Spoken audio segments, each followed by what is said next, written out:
How does this number keep getting larger? Ah.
vacarme s'en va dans l'oubli éternel.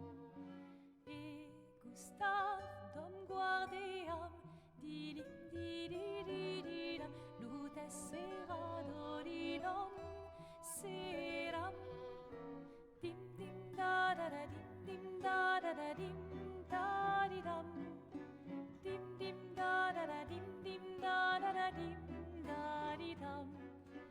Non là-haut sera ravi, les toits à sur noir gris fera clair obscur. Clair Obscur jump scare. French jump scare. Anyway, hello, hi, how are you guys? How is being French with me today? Let's go, baby. Hello, Sans. Hello, Roxy. Hey, Punching. Hi, Miri. Haha, number bigger. Hi, Kaiju. Hi, San. Hi, Chaos. Hi, Bones. And Nomad. As a Zoom stream, I certainly didn't have that on my schedule. I'm sorry, I forgot to post the schedule. I had a very big day yesterday. So it was session 0 for my new Pathfinder game. It was a big day. It was a big day. Hi, Cries. Hi, Chibi. Sammy having so much fun without us? Yes, you are right, I am. Especially you, I'm kidding. Anyway. Hello, how is everybody? It happens on Monday for at least the next year. True! Should we ping you about the schedule? Yeah, if you want to, please do. Yeah, if I have forgotten to post a schedule, you are allowed to ping me. That's okay. Wait, if on Monday realizing there might be no Sammy stream. True, we stream like every Monday and have for like years. Consistent. Usually, like, the rest of the week that's a bit more inconsistent. Shark did get a beret. Look at him. My son, my little boy.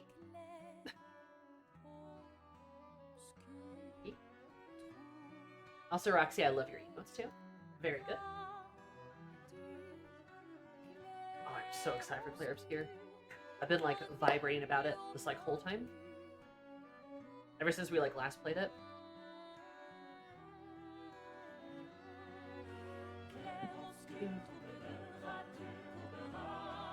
I need to, like, learn more French. I need to get better at French.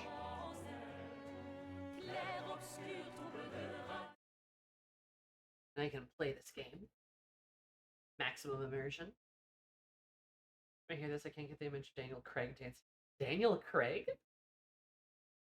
Why did— oh, no! I didn't turn Shark on! I'm so sorry, Punching Bag. I'm sorry. I forgot. Didn't turn the boy on?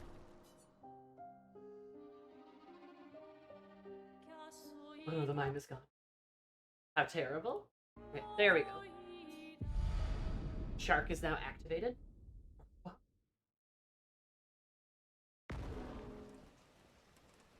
Shark is now active. Was Stoneway for this. Did a commercial for something else. He's dancing around France. Somebody put the Clair Obscur theme over it. I need to see that. Please send that to me. Please. Right, I was at this part where I was really confused. Right, I remember.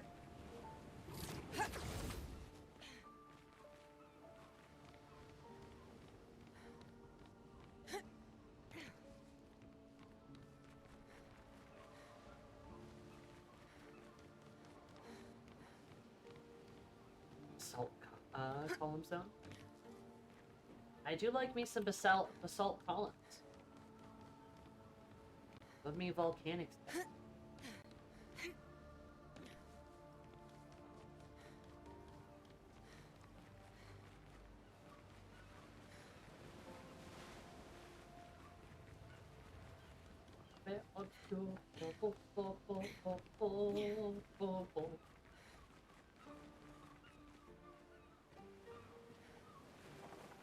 What a banger. I love this game. I hope it continues to be extremely good.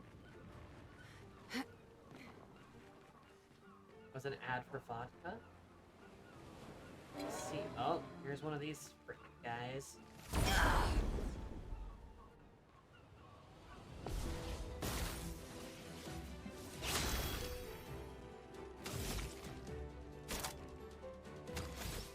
Let's do powerful again.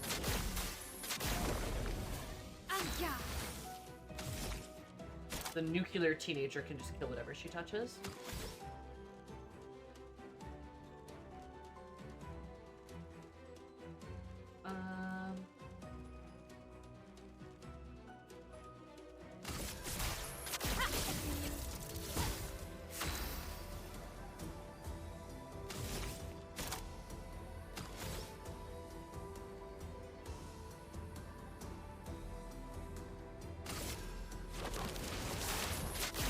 I see you.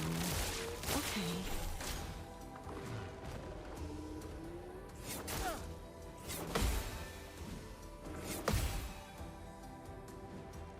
Get ready. Gotta get used to it. Useful? Damn. Okay. I feel like you jumped into the game much quicker than you usually do. I gotta warm up.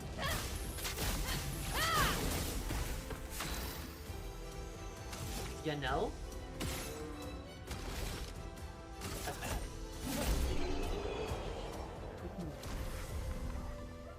Post the TikTok and hashtag gaming. Thank you, Nomad. Appreciate it. Starting it. Chill. I'm going to move you in. Yippee! I also wanted to jump back in like immediately so I could get used to the controls again. Because I feel like every time I start Clair Obscur, and it's been like a week, right? Like I'm a little rusty on some of the timings and stuff, so I just want to like kind of lock myself back in because I'm pretty sure there's a boss next. And I just want to be prepared.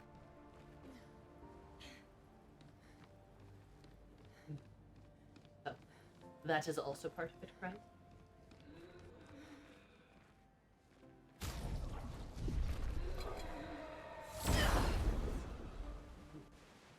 Headed session 0 though. Are you DMing again? Of course I am. Of course I'm DMing.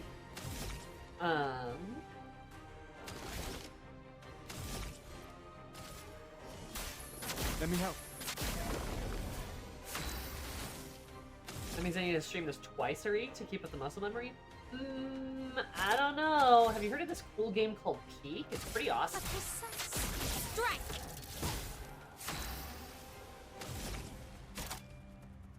It's pretty awesome. I don't know if you knew about it.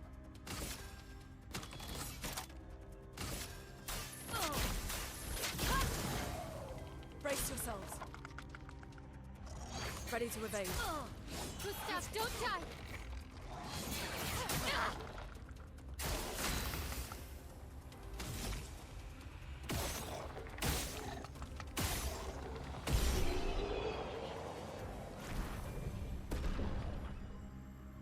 Yeah, no, Peak is pretty peak, Dragon.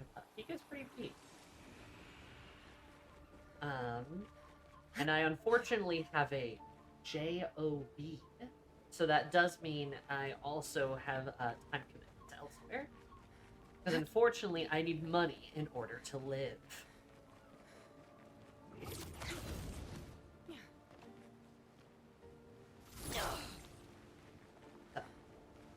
I mean, hey, look, maybe one day I'll make oodles and oodles and oodles and oodles of money from my Clair Obscuring, and then I can stream it every day of the week. I wouldn't be every day. I mean, I can stream it many days of the week. One day. With world famous VA, Senna Breyer.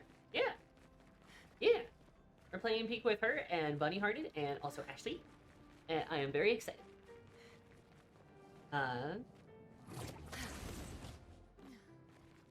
Sort of hippie commune in some European mountain. Woo!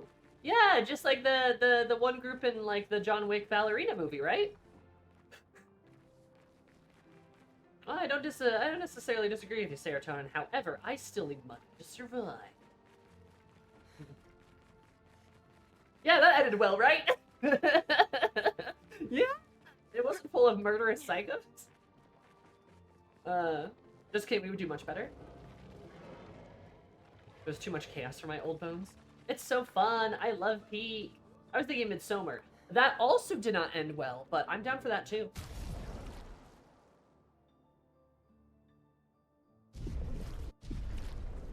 Yes. Like I said, maybe one day I'll earn enough money from stream that I can play it even more. But right now my schedule's a little tight. Oh. There we go. And, yeah. I'm really liking Peak right now, and I get to play it with some friends on Wednesday. So I'm, kind of looking forward to it.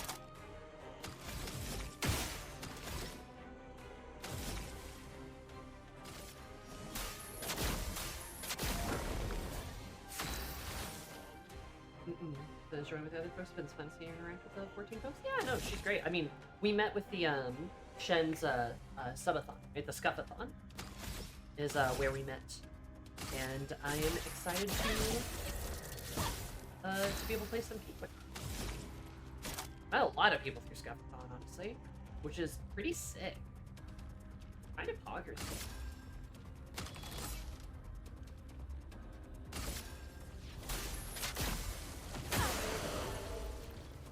It's still slow, Please that's good to know. survive.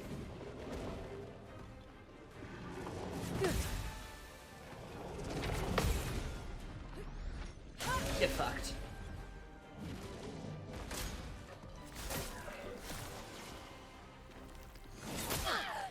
Good. Shit. I messed that up. That's okay.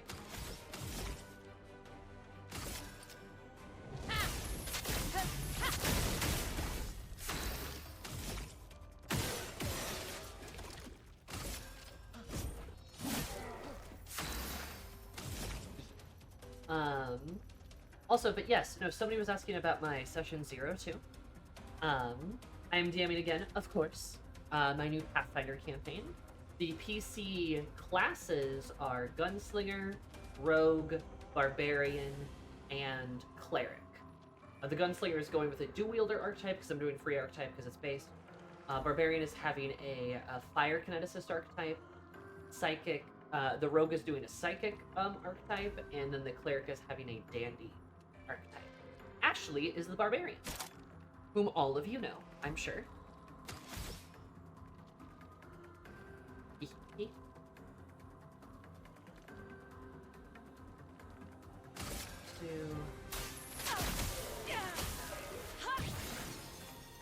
Let us stain them. Play immediately.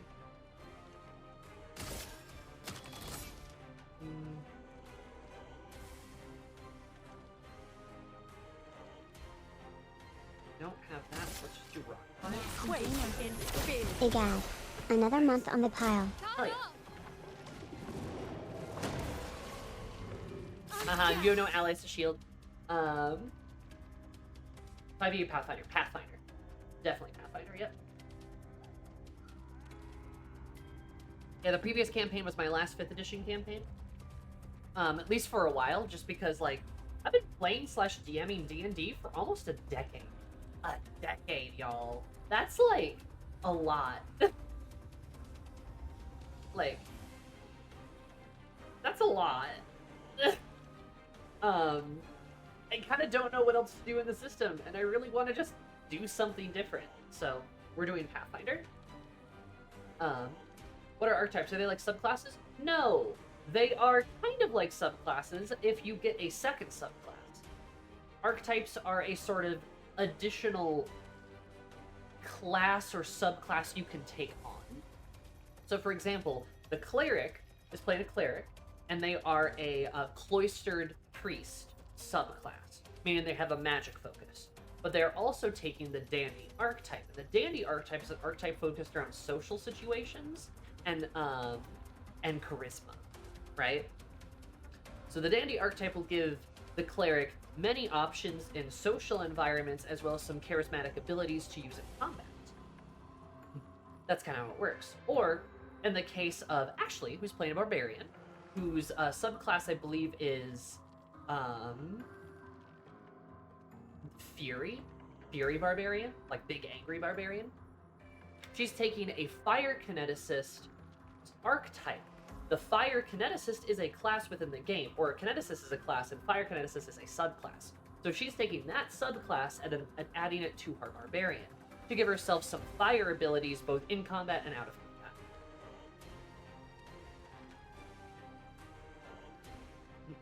Yeah, barring I assume getting invited to like a one-shot or club. Correct. Yes, if I was invited to a one-shot or club, I'd probably play D&D.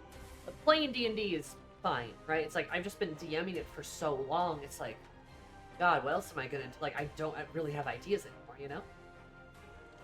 Also, hi Kiki. And hi Storm, thank you for the 41 months. You should have 40 plus 20 equals 41. That's kind of bothered.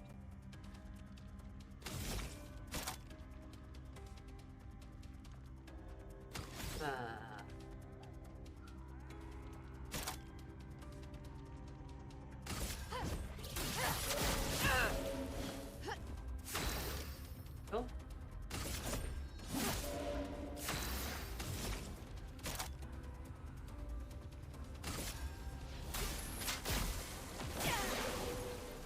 Damn. Get ready. Let's keep going. That's fine. Finesse and grace. Bonk.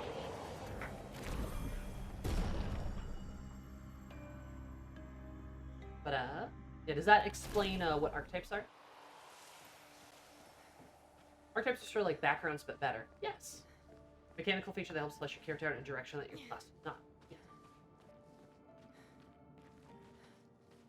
That's from the Owlcat games that were first edition. Okay, cool. And with the free archetype rule that we're doing, characters are getting a free, they're getting an archetype feat every other level. So they're getting different ways to build their character and, like, their characters in, like, new and, like, unique different ways. Which, should be pretty fun. That's the hope, at least.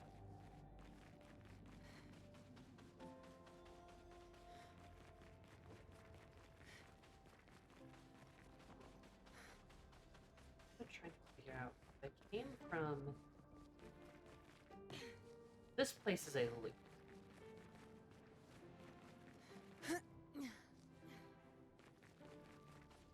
Yes. Making sure I'm kind of in the right direction here.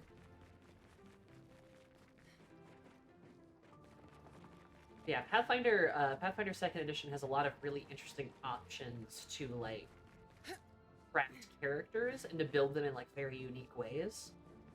Especially if you have, like, free archetype and ancestral paragon rules enabled,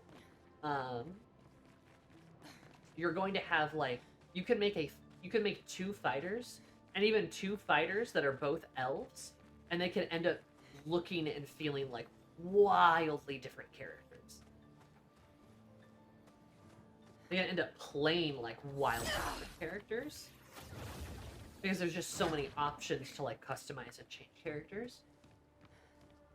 And they could each have different archetypes, and, like, boom, that kind of changes, like, stuff around pretty dramatically. It's really fun. It's a great way to play.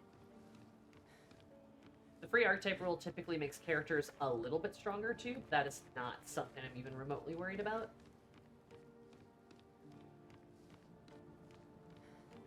People be like, what do I do? My players are too strong. I'm like, oh, you're not thinking enough. You gotta just start being really unfair in combat. Wait, an enemy can't do that? Yes, they can. Within reason, of course. Within reason, of course. Right, don't be cruel. People should still have fun. How long before or after your last campaign does it take place in? It takes place about 400 or so years after my previous campaign.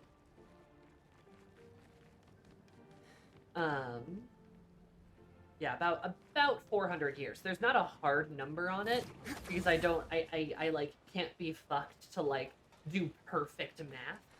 But yeah, it is about 400 years. So it's been a while.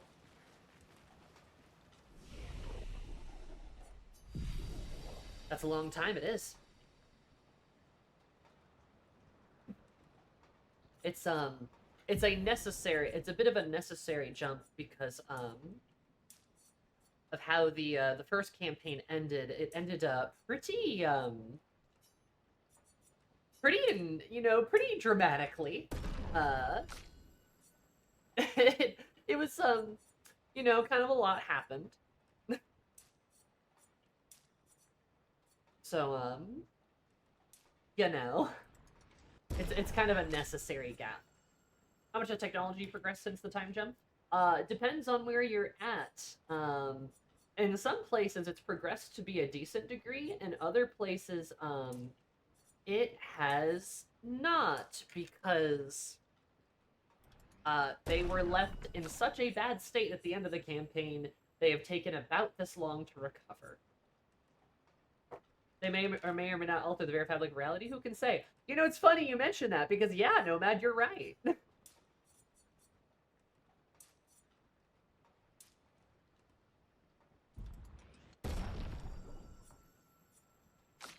Upgraded skills. To make a very long story short, essentially the way my previous campaign, Infernal Stars, ended was a pretty titanic I mean, there was a universal war that happened, and by universal war, I mean pretty much every dimension and plane within the universe was involved in the war. It's kind of like World War II, but for fantasy and also different dimensions. And that war lasted 100 years, which we played out within the campaign towards the end of it. So, as you can imagine, by the end of that 100-year mark and the end of that war that was happening on a universal scale, a lot of people were not well off at all.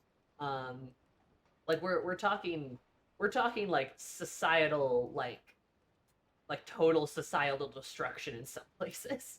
It was pretty bad. It was pretty bad. So that's why it's so many years after the campaign, so that things can have recovered up to a point where it's like, feasible, right? How's society's changed less developed at the end of the last campaign?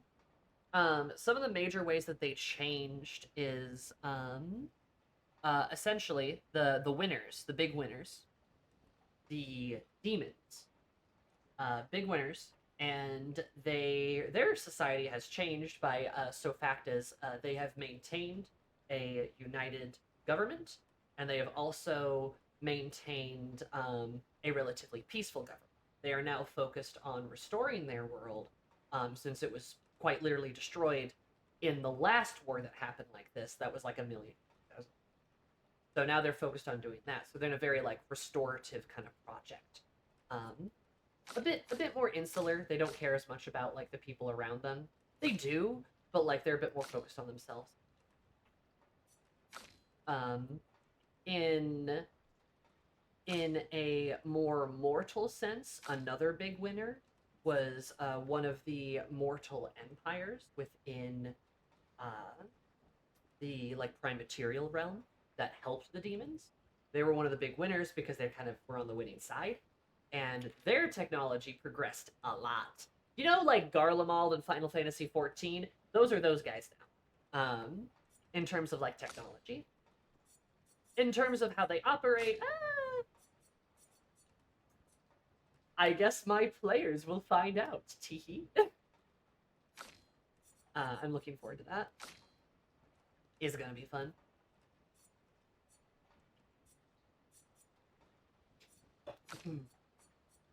There's also been there's quite a few societies that are like either united thoroughly because of the events of the war, or there's also quite a few that have like shattered.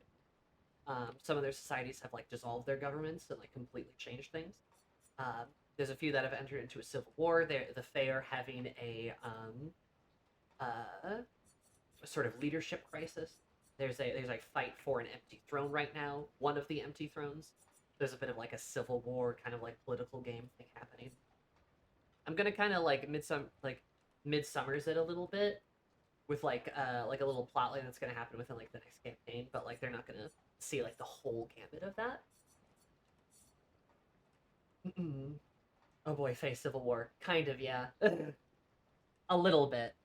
It's gonna be a bit more political. That totally won't bleed into the material realm.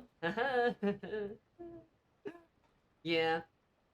The big civil war that's going to happen, though, is actually between the angels, because they dissolved their assembly. So, they don't, like, have a government now. Which is going to be interesting to see, how they handle it and what they do. It probably won't bleed into the material world as much, but it will mean there's less angels around to, like, handle other things. Bad things. So, shrug. You could have some nefarious people up to no good, and there's less people to stop. Dun dun dun. I don't know if I really want this.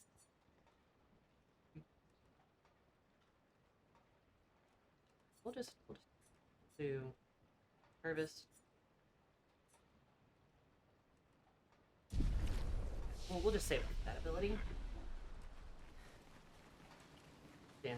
I can keep yapping about this too. I don't know if this is like incredibly boring for you guys to listen to, or if it's really interesting. Oh my god, my ankles. So where? Okay, I'm gonna have to fight you because I want to see what's going down here.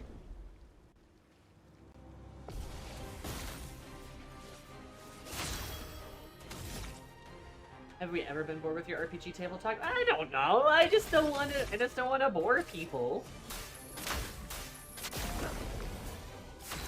Very interested in hearing your story, Sana. Okay. Fair enough. A precise strike. If you have more questions, you're welcome to ask. But the next campaign, Fool's Odyssey, it's called The Fool's Odyssey, which is very fun. It's gonna have a tarot theme to it. I'm really excited. It's not taking place in Hell. These Infernal Stars, my previous campaign, the primary setting was in Hell, hence why they were fighting for the demons. But Fool's Odyssey, they are going to be more of like your kind of stereotypical like heroes in like the prime material plane, which is going to be really fun to do after like a frankly really fantastical universal kind of game, since Infernal Stars was like, these people are jumping into different dimensions and worlds and learning about them and solving problems and making allies and making enemies and doing this like universal war and things like that, right? All that jazz. So the next campaign is going to be a lot more grounded, a lot more like your stereotypical kind of hero fantasy story, but it's also like a coming of age story too, which is going to be really fun. We went over some of the major themes of the campaign in session 0, and all the players are very fun. It's scaling down kind of a soft reset, yeah. And like it allows for like the world to have been affected by the previous campaign, but with the time skip, you still have like enough of a difference to the world will feel like fresh and interesting. So like that's cool. Do you say the Persona-thon over the last 2 years might have been influenced? Oh, Persona 3 is a huge influence on Fool's Odyssey.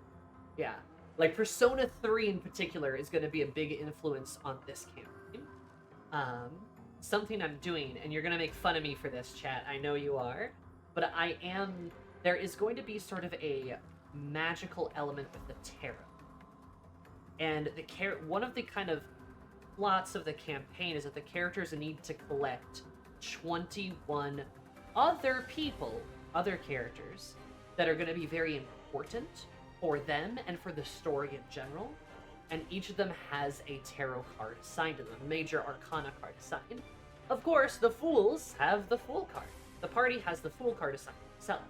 So they need to assemble the 22 of them all together. And it's not quite social links, but it is kind of similar. 21 party members, wow. Yes, actually, because these other party members, these other tarot holders, the major arcana folks, are going to be people that are going to live in their camp and journey with the adventurers that are the fools, right?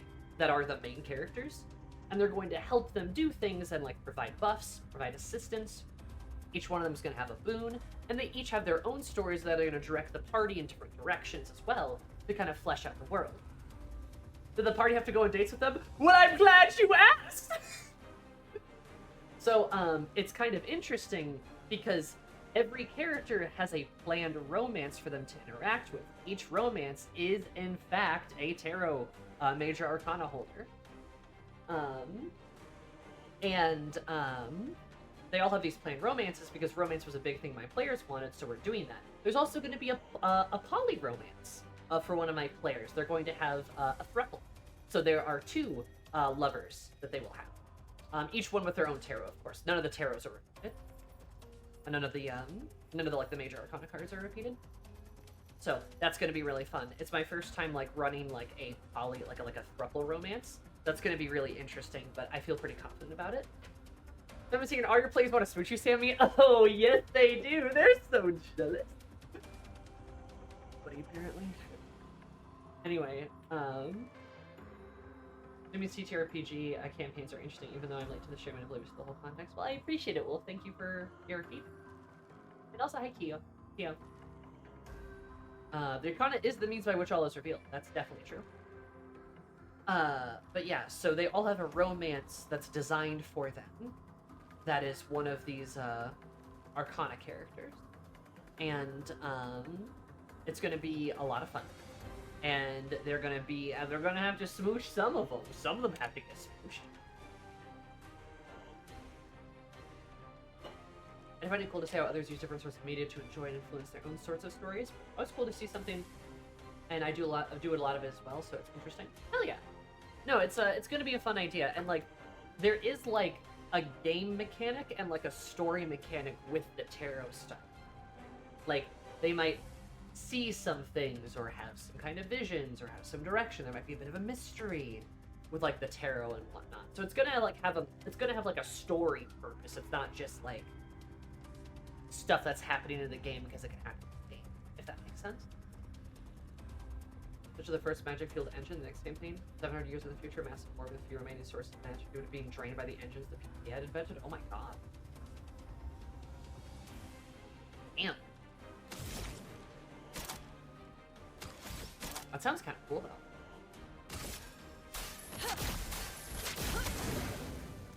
That's not what I want to Brace do. yourselves. Danger. Good. Dodge Kasab.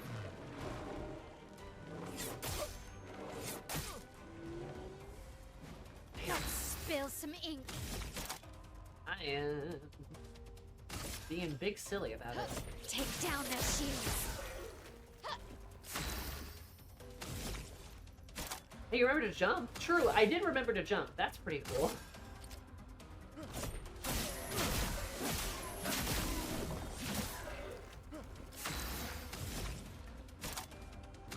Wahoo!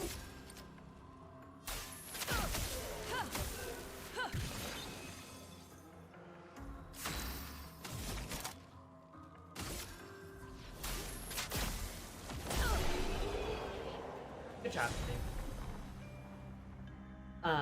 Yeah, so like Persona 3, like Persona has been an influence, of course. Persona 3 in particular.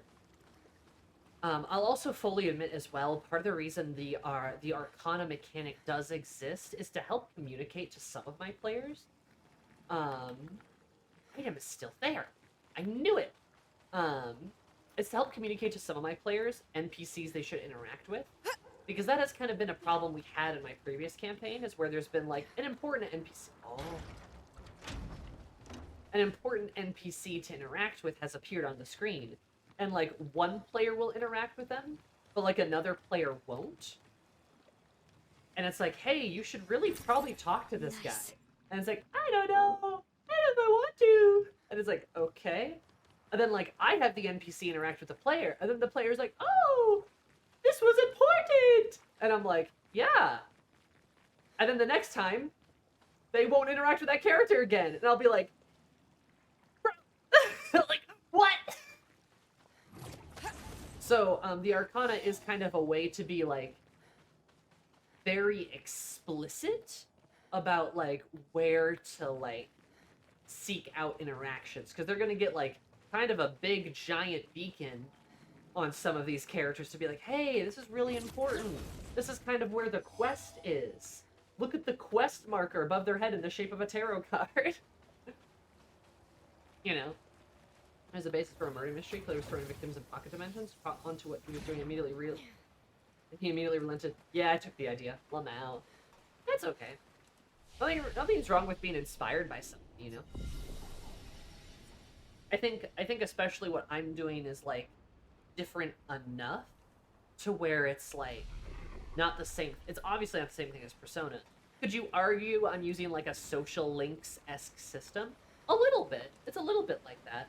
But, like, you know, nobody's summoning personas or anything like that, right? There's no school life, there's nothing like that. That's kind of it. Though, having a Persona campaign, like a campaign that takes place in, like, a Persona-esque setting would be kind of interesting. Still ignore obvious important NPC, then become obsessive with random barkeep member 17. Yeah, and one of the things we talked about in session 0 is that same problem of, like, you'll have one player character who's like, I'm going to interact with this important NPC because they clearly have the information we need.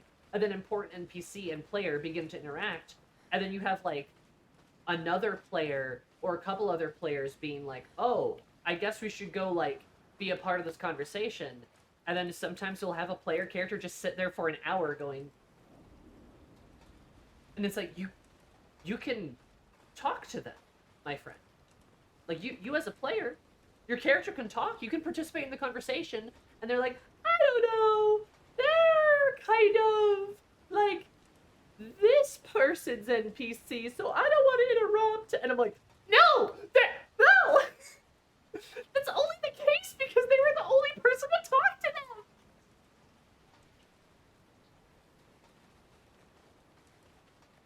No, I'm sit here for 2 hours in silence. It's like, oh, fuck. So, I love my players, but sometimes they are very shy. Isn't that a player problem at that point? Yes, it is.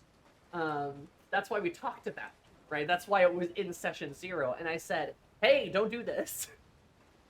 So, we are addressing it, but I also have a mechanic in the game to help avoid that, because sometimes you can tell your players to do things or to not do things, and then they'll go, oh, I forgot, whoopsie. I love teasing my players. They are all wonderful people. Sometimes they're just a little shy or a little anxious, and that's fine. These are still people who have showed up every week for 5 years. So, I'm not really gonna, I'm not gonna really be too upset about some things. As words of the rings, thou hast acquired a new vow, shall become the wings of rebellion that break thy chains of captivity. Yeah! No, that won't happen. Monster of the Week work as the basis for a Persona campaign? I was thinking Monster of the Week. Maybe. I was thinking that, perhaps. Point to score certain pieces. Sometimes after a character talks to the story, when they get +1 or -2 points, but note their story importance. I see. Yeah, I'm lucky to get our D&D group together an average of once a month. This group that I'm DMing for, every week, once a week, for 5 years. 5 years. Pretty sick.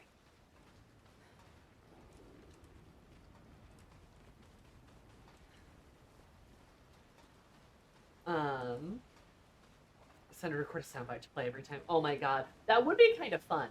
That would be kind of fun. But that's not quite the direction the campaign's going in. But that would actually be kind of fun. Just be like, whoop, and they could be like, wait a minute. Surprised after so many years that they're still that shy. You know, it's kind of interesting. Something I've really learned. Here's some just good D&D TTRPG advice. We'll get to the game in just a second. I'm sorry, I'm fully on the tangent. But here's some good advice for you guys as DMs, as players. D&D, Pathfinder, any TTRPG, Vampire the Masquerade. I think Serotonin was mentioning that, which I'm glad you're having fun with Vampire. I hear the new version of Vampire is actually a lot of fun. I hear it's a really, really solid game. I need to play it. I only played the one before that. I need to play it. Let's blast. But, word of advice.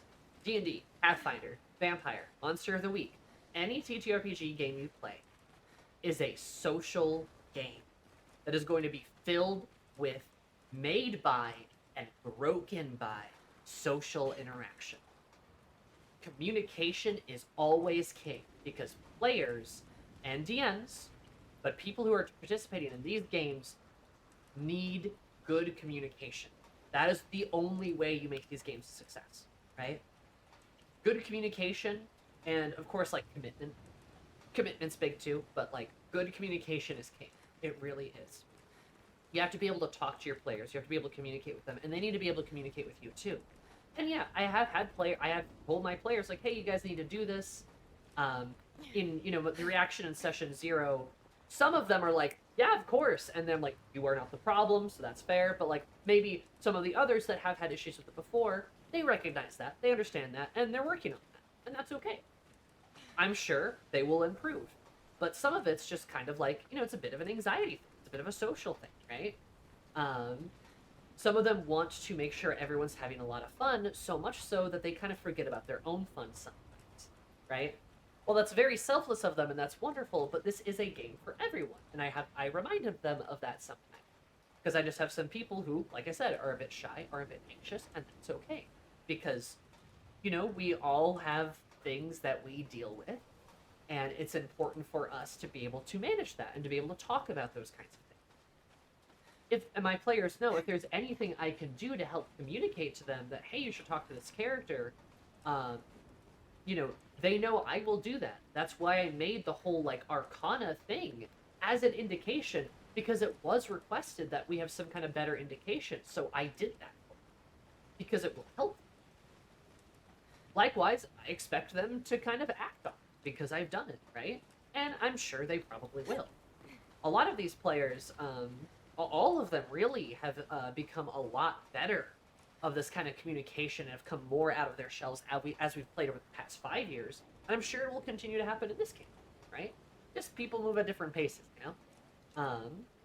But that is my sage advice. It turns out conversation, communication is always so important. It really is.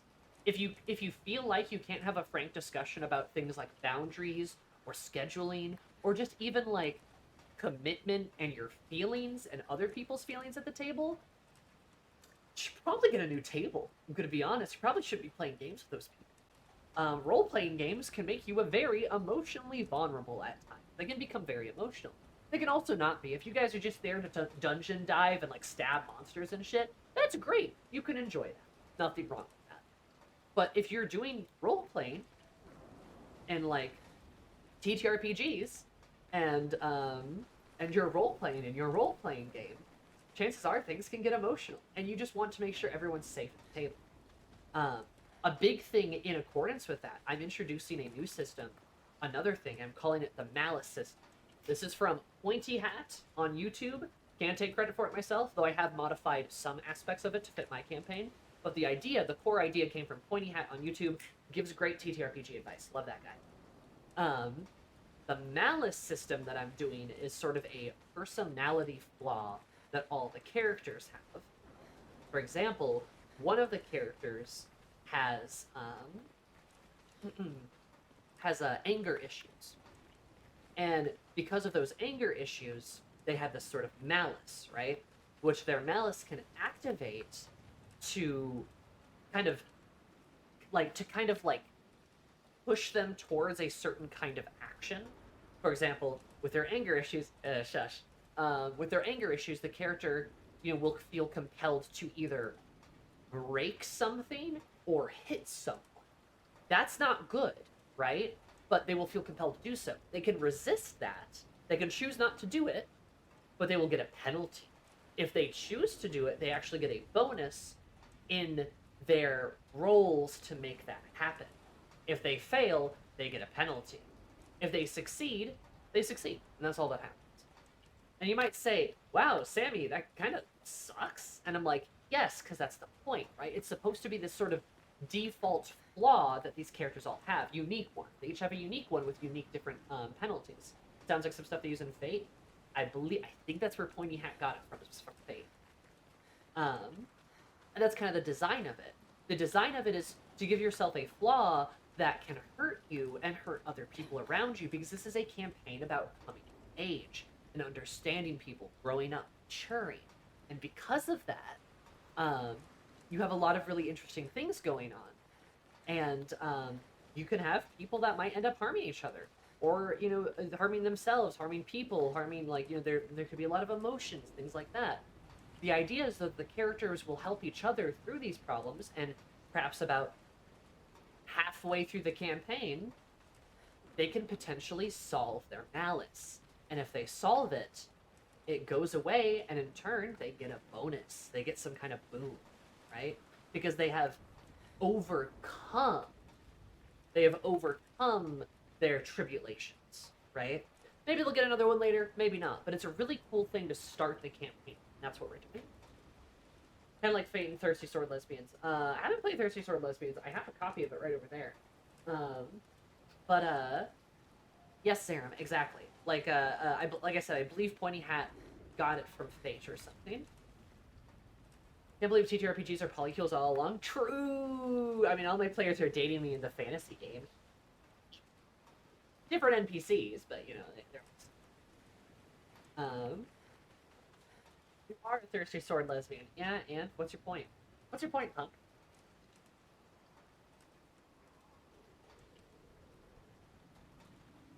Anyway, but yeah, that malice system is something we're also doing. I'm looking forward to it. Because it's gonna cause some pretty big challenges for the players. The ancestries, because remember Pathfinder uses ancestries. The ancestries for everyone is there is a half sun elf, half human, half sun elf. That's the barbarian. That's Ashley. There is a wolf beastkin. So think like a wolf person, right? Wolf person, kind of werewolfy a little bit, but wolf person. And then there are two cambions. Both of them are cambions. There is a cambion that is a pride cambion, and the other one is an envy cambion, which are essentially tieflings. You can think of them like tieflings.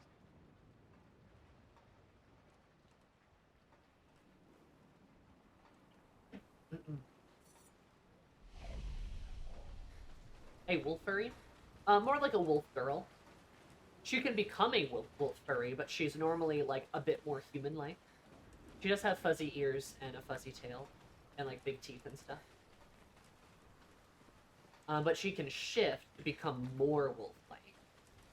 That's kind of what beasts can. They're kind of like half people, half. They're not quite anthropomorphic animals.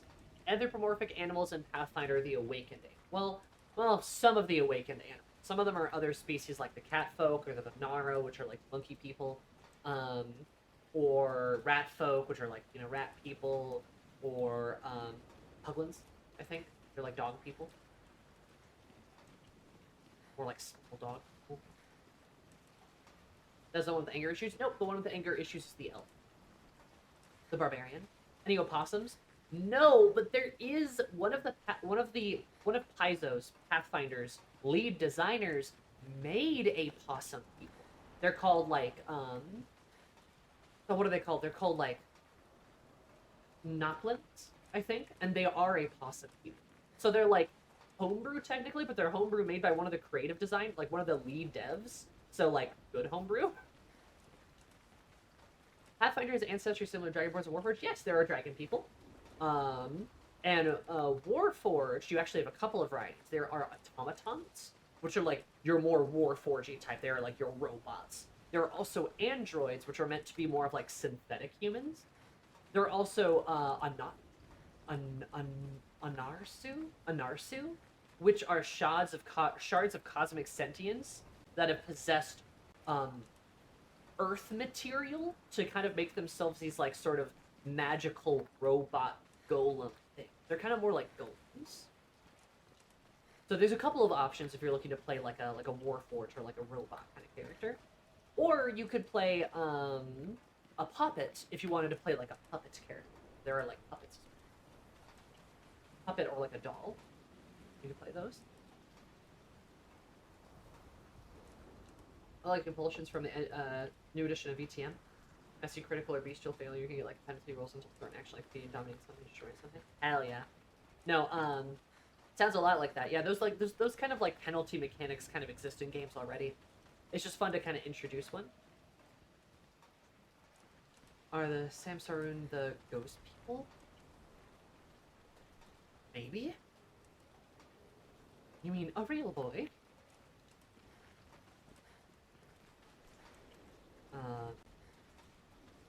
Yeah, something like that. Okay, let's see what's ahead of us now. Scary.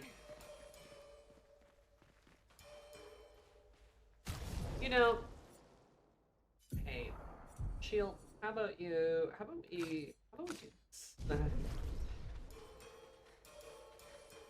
I don't like this. Oh, I don't like this.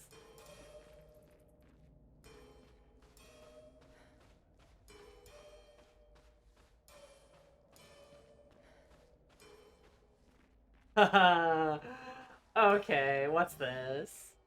I knew there was a boss.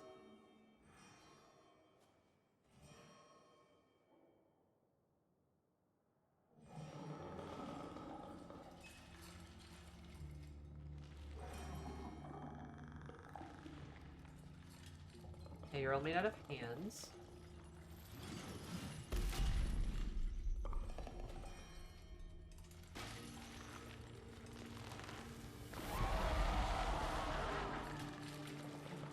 All right, let's get rid of him.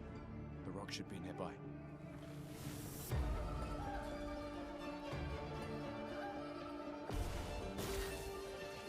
The Lamp Master? Grace.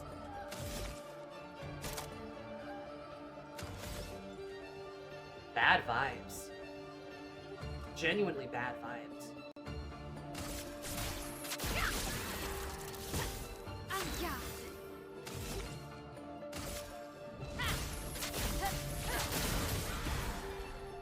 Careful now.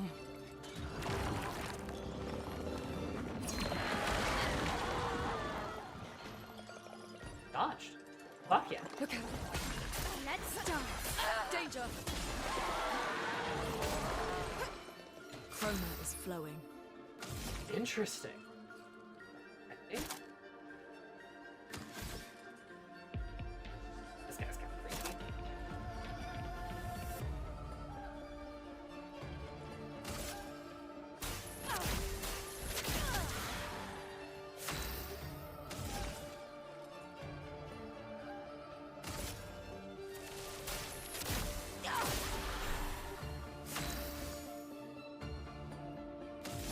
I love the music too. It's kind of spooky.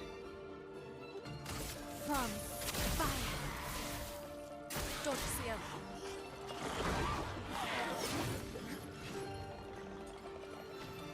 Do anything else? Ready to evade. Brace yourself. I told you. Let us stain them.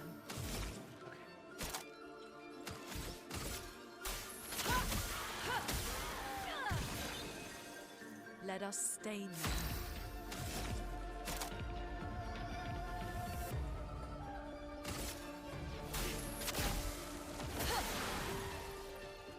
Doing it. Slow it down some more.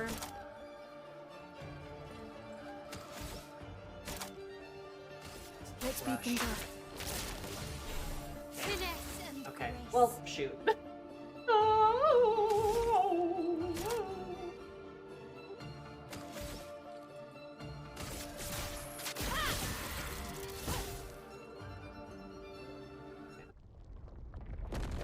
I was gonna say that fight's too easy.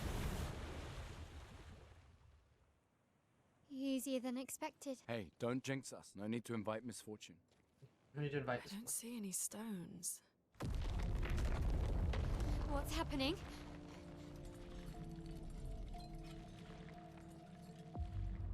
Misfortune.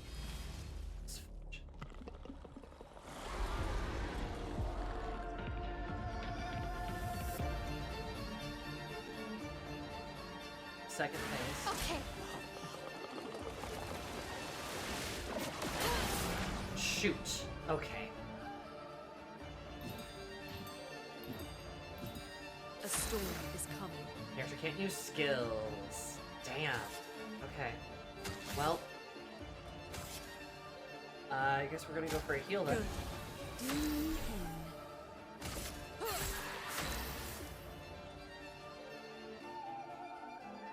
Phase 2.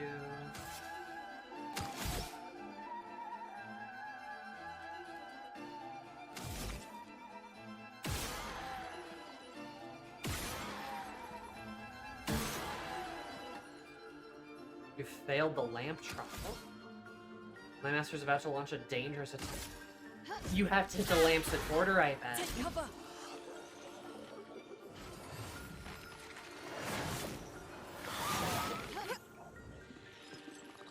Chroma is flowing.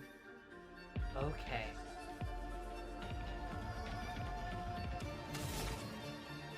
Interesting.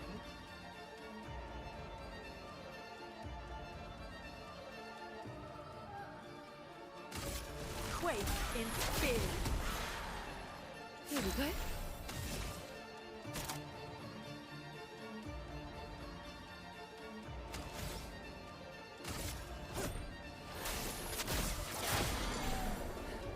Good break, baby!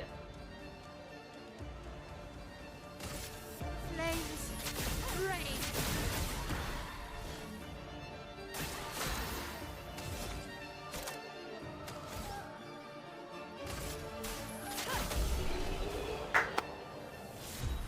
Crushed. Still a bit easy. Wondering if there's gonna be another fight. Bro only got one turn.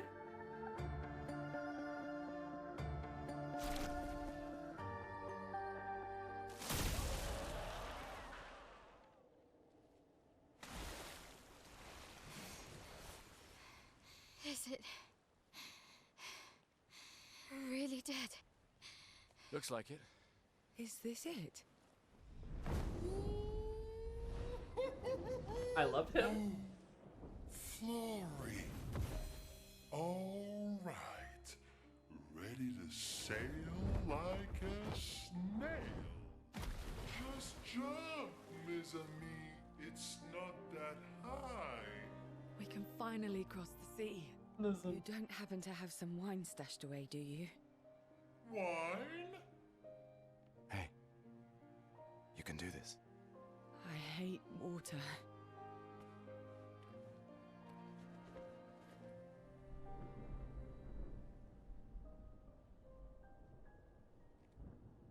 She doesn't seem that far now. Does she? Yeah. Wanna throw one more rock? The others are waiting, but... You might reach her. Okay.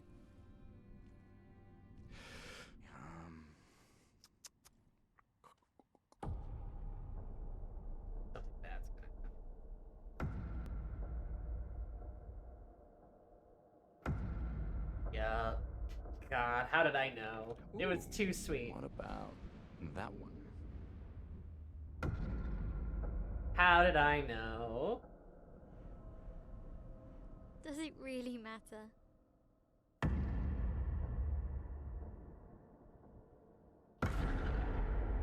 Well, you know, like I always say, it's not about the rock. It's more about the... Gustav.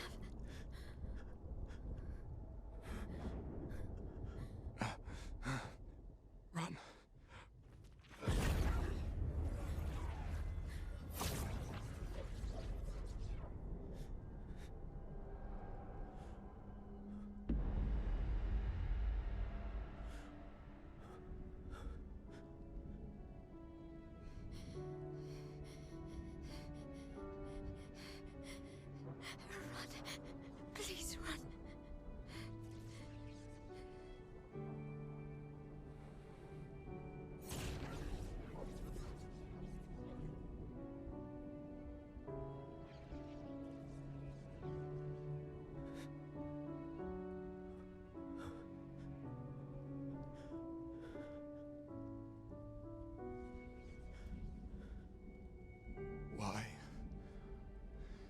Why are you doing this?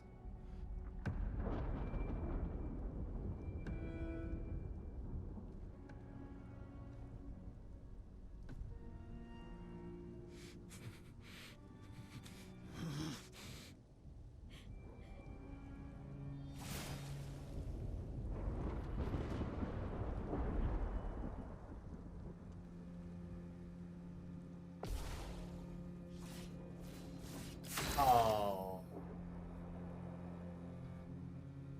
Oh. No.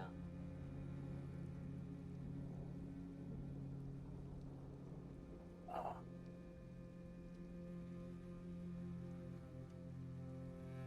This one.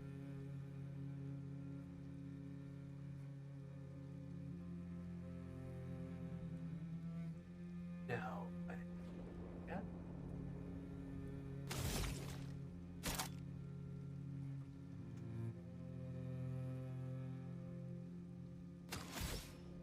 Point healing. Try it.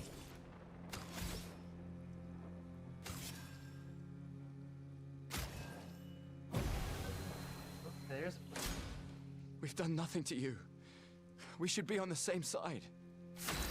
white-haired man looks smugly. He doesn't even have white hair.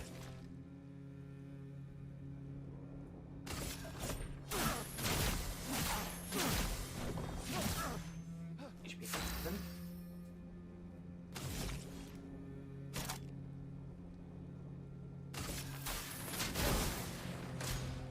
Let her go.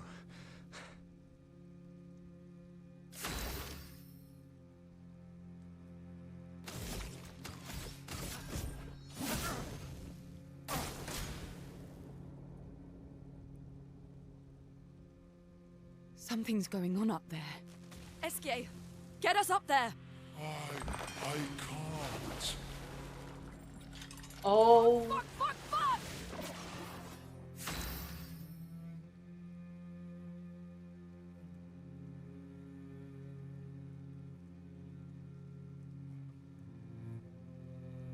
How interesting. What a video game. What a video game, you know?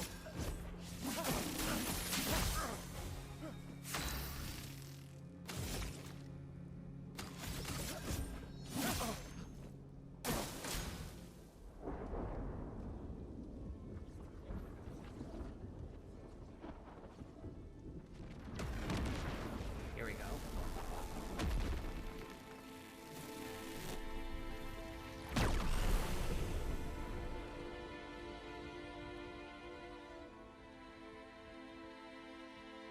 I had a feeling he didn't actually kill him, because it says kills right there. And also 0 XP. But also, the guy, the old man looked a little afraid when he came out. Oh, that looked like it hurt him. His arm. Okay.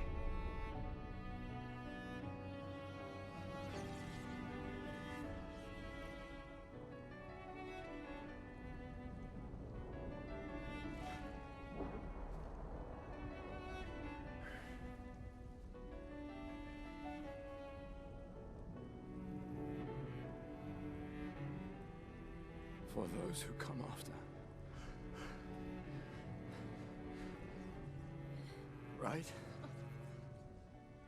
No. You promised!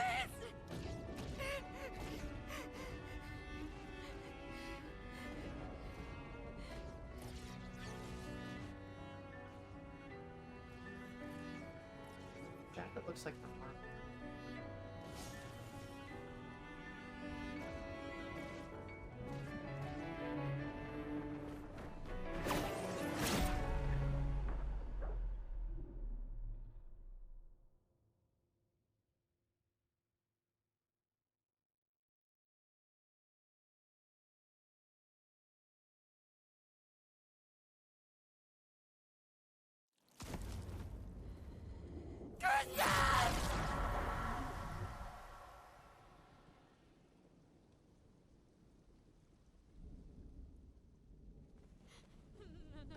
No.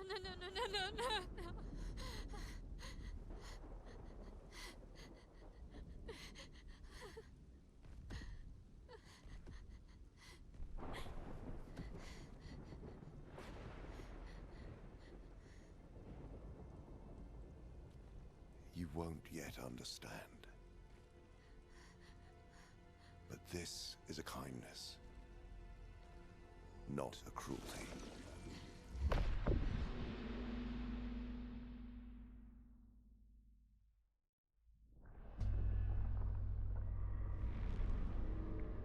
You let her come. You know she's too weak for this. How could you let her take such a risk? You only care when things are right in front of you. My sweet child, you are supposed to stay home. I told you not to worry. But since you're here now, just stay put. What are you saying? You must go home, now. This does not involve you. When this is over, we'll go home together. No!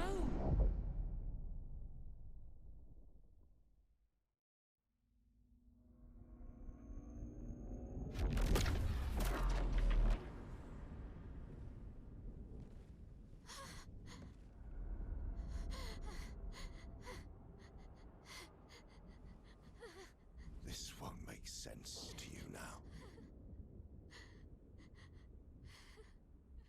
But we both want what's best for our families. I'm sorry you're caught in the middle, but I did try to warn you.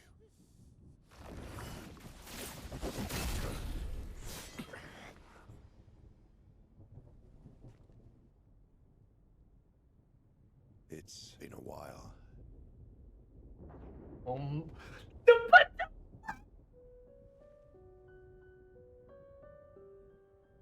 Stay out of this. You chose to walk away. You don't get to come back now and interfere. You've lived more than a lifetime. It's time to let her go. A lifetime. A lifetime with my family torn apart. No. I want my family back. It's not your family. But she is.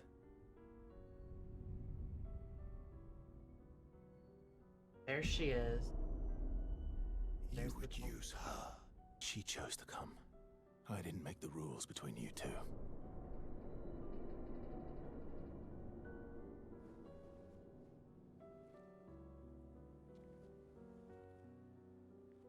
Hey.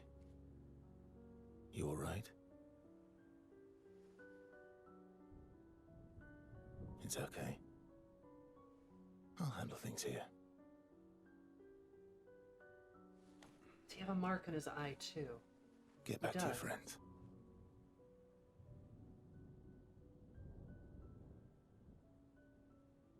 Go.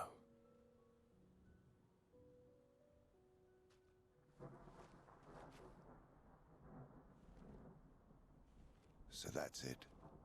You've set us down this path. But are you ready for the consequences? She'll never paint again.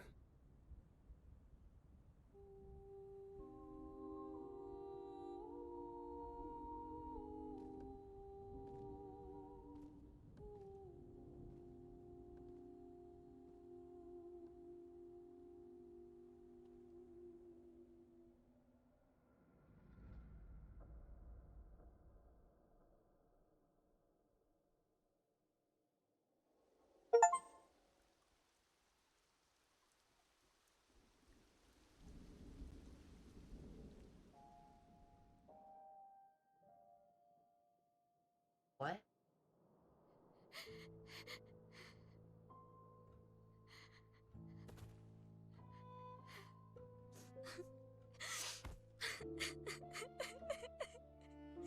No, don't cry.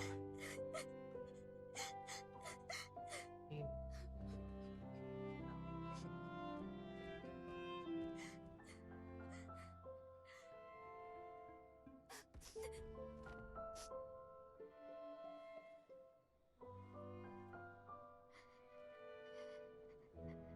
Oh.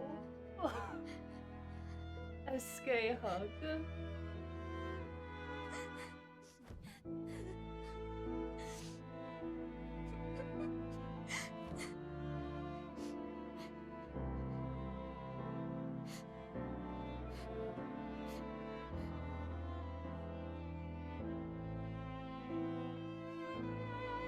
But he doesn't even have to say it.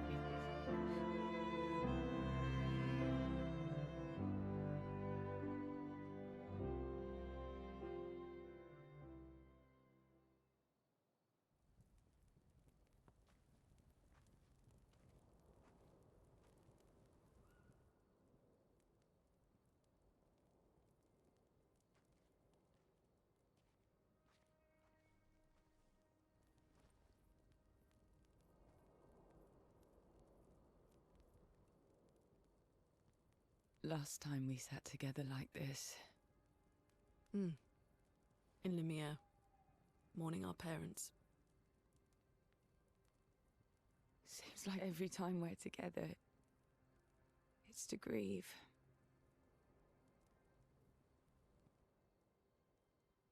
I wish we could have spent more time in less hopeless contexts.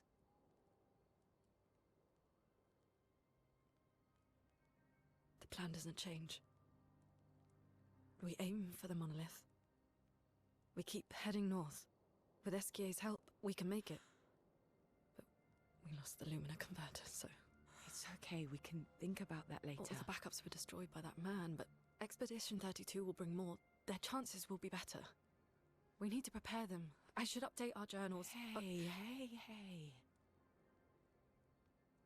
It's okay.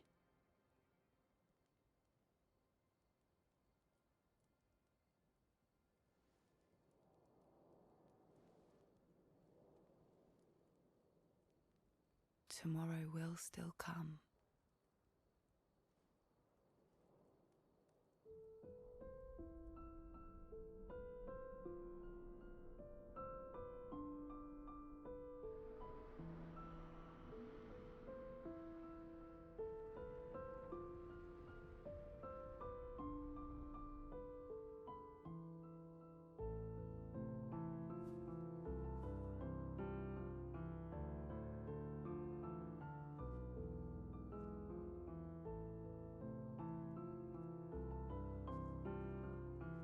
Ciel!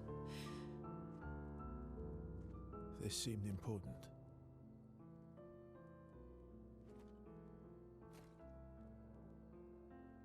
If you want to reach the monolith, the best path is through the quarry up north. Who are you? And where did you get that expedition uniform? Strange way to say thank you. Sorry I couldn't save your friend. I'm wearing an expedition uniform because I, too, am an expeditioner. What? What do you mean you're an... I've never seen you before. First expedition. Expedition 0. Expedition 0? But how are you alive and not... Old? I don't know exactly, but some of us stopped aging and were not affected by the Gamage. Some of you? Like the man on the cliff? Anwar, our commander. Why? Why did he massacre our team? How could he turn on his own people? He believes his immortality is a gift from the Paintress. Killing her would kill him too, and he enjoys living forever. And you don't? Burying everyone you know while you live on can weigh you down a bit. Fair. I couldn't help your friend, but perhaps I can help you. You want to join us? If you don't mind the company. Yes. So, if I want to kill Renoir, I have to kill the Paintress first. What's your name? Verso. My best friend Verso. My best friend. Yeah, that felt like the actual one Verso. My best friend.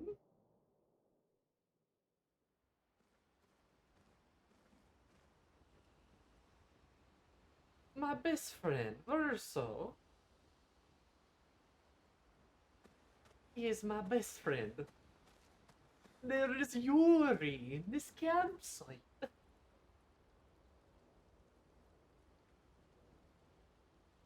Yes, no, I was not muted. I was just like... I was just sort of like, you know, silently speaking to myself, repeating dialogue, scoffing. So Sammy, you finally started playing Final Fantasy 16. Grin. I guess. Yeah, it's been start.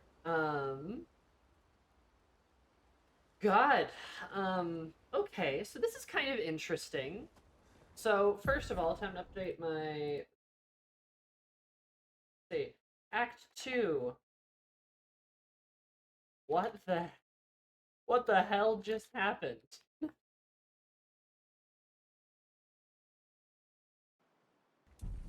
And now we know why so many of Gustav's skills were locked. Yeah, because he was just going to die. Odd. Also strange how this guy looks a lot like Gustav, just saying. Just saying he looks a lot like him. Not quite the same. Okay, so like... Okay. Wow. Alright. So there's a lot to talk about here. Why does every male character look the same to me? Because men look the same.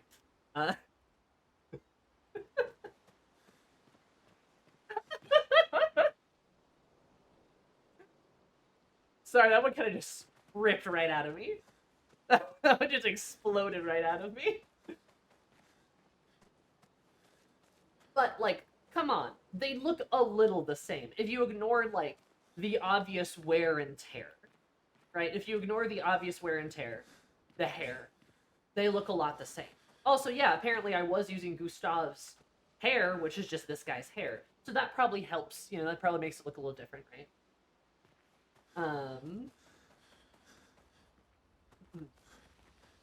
Like, they look similar. They're not the same, but, like, come on. They had the same haircut. Their hair color was different. That is true, right? But, you know, he's got darker hair with white streaks. Gustav looks like Renard, but also like Verso. Therefore, Verso looks like Renard. I mean, a little bit.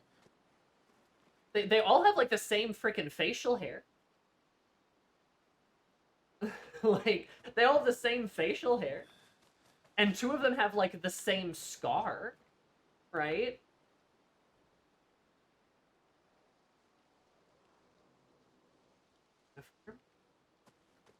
My best friend Verso. All pink-haired e-girls look the same to me. I think somebody's upset that I was really funny.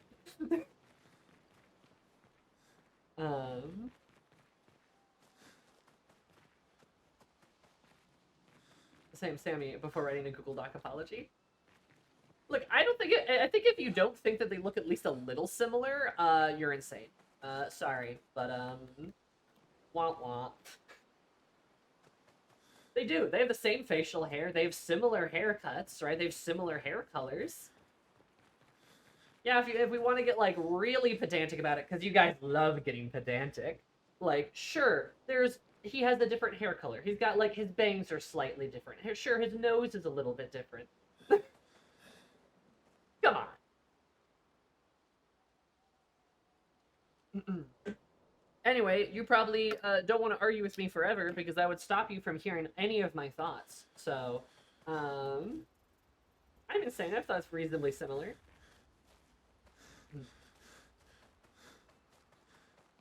Like, I mean, honestly,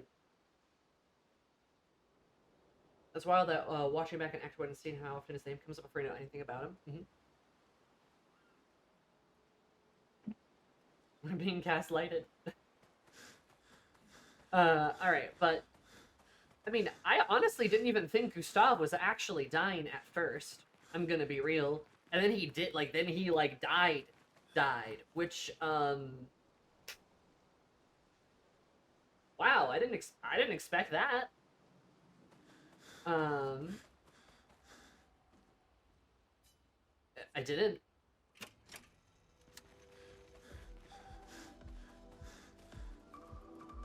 You know, he was definitely suited to be the main male protagonist. But then he's not, because he dies. And it's kind of a shame, like, I'm gonna be real. It is a shock that he died this early, but I don't love... Like, I don't love that they kill him off this early. I think his death would have been better at, like, Act 2. Because I'm gonna, like, he was sure set up to be the protagonist, but I don't feel like there was enough of a connection to really, like, hit me in the gut. I care a lot more about how Mael reacted to his death, and the scene with SK made me tear up a little bit, right? But, like...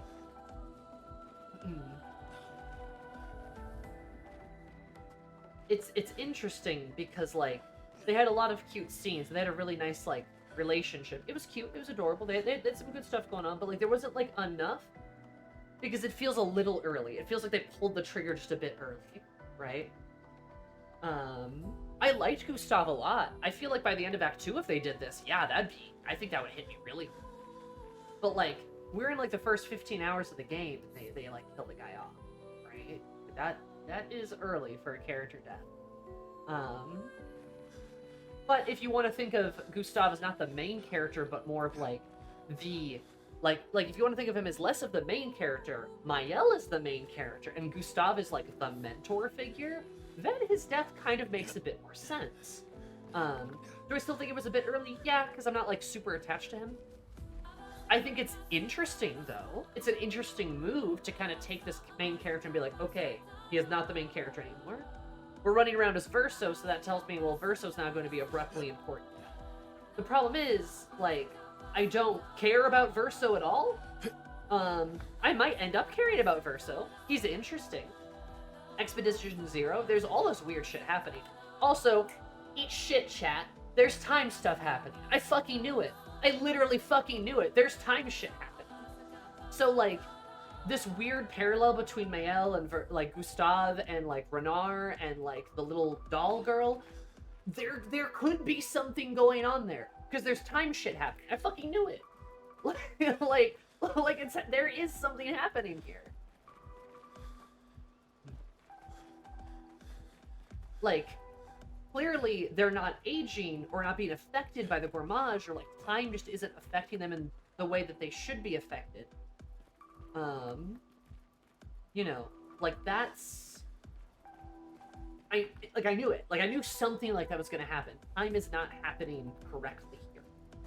So, like, is Renard actually Gustav, but, like, from the past, but from the future, but, like, in a different time? Fucking maybe. I don't know, the game could do that. The game's already proven that it wants to be really esoteric when possible. I do find it really interesting that Renard? Whatever. Anyway, Commander Dude, I did think it was really interesting that he let Gustav fight him.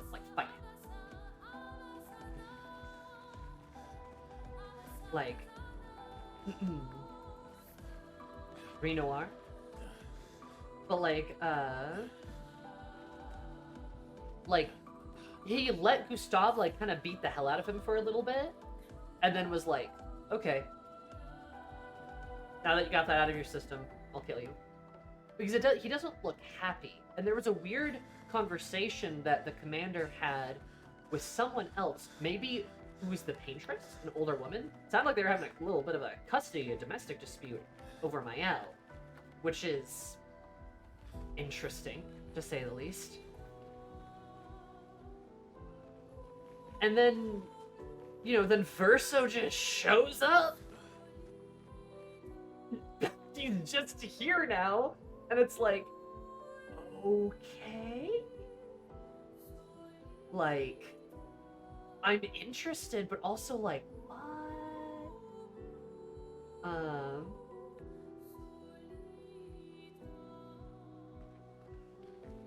And then, you know, the commander and Verso are like, oh, you can't do this. Oh, no, my family split apart. A lifetime. Blah, blah, blah. And then I'm just sitting there like,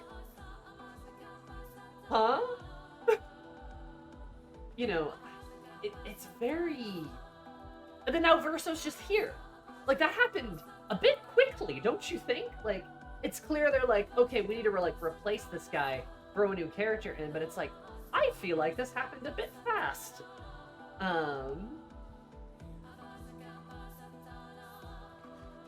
Like, I don't know. I don't know how to feel about this. I'm intrigued. I'm interested in what's happening. But I'm also like, you know what I expressed a while ago, that I'm worried the story's gonna collapse under its own weight? I am worried. I'm more worried that's gonna happen. Like, because all of this shit's happening, and there's, guys, weird, there's a lot going on. Like, there's a lot going on, and you can obviously have a good mystery, right? You can have a good mystery, but from what I've been able to tell, when it comes to esoteric games, they're usually a bit better about, like, breadcrumbing you than Clair Obscur has been in Act 1. Yeah, it's all plot hooks and no bait. Like, there's no new information to work with. It's all like, the guy shows up, he kills Gustav, the family, and then he, like, dances away, and it's like, okay. You know, it's like, what? And now Verso's here. This was the point at which I watched people play this, and I was like, oh, this is what I was afraid of. Yeah. Like, I am a little worried that we're gonna have a situation where the story's gonna, like, it's gonna stumble. Like, I'm not sure if it's gonna be able to stick the landing. Because it's gonna be too esoteric for it to be good. There's so many crumbs that have zero context, so they kind of vanish. See, that's another thing, too. There might, like, you might be able to catch more things later. Verso being mentioned a few times is interesting. Like, you know, like, my best friend Verso. My best friend. Right? Like, obviously I recognize that. There could be probably more, but it's impossible. Like, if you don't have context for the crumbs don't really matter. They're not really crumbs anymore. They just get swept under the rug.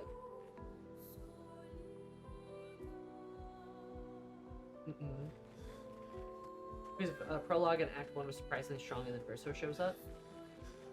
I mean, I'm not going to say the game is bad, because I haven't finished the game yet, right? By the gesturals, too. Stuff it does just a bit like a tick box check for, like, turn-based RPG tropes, where, like, one of the player, like, dies and is replaced. Yeah, because I'm assuming Verso is going to play almost identically. Look, he can use all the same weapons. He has a dagger. That's at least interesting. Instead of a gun, he's got a dagger. But, like, he's kind of Gustav, but a little different. You know? And I bet if we look at, like... Yep. The colors of Lumine you put on him. Want to make that transition easier. Oh, it's a bit too easy, perhaps. Notably, he has weapon abilities now.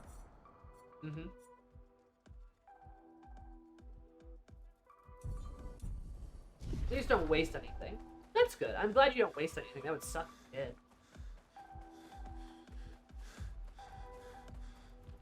Except the Verso's version of weapons have abilities now.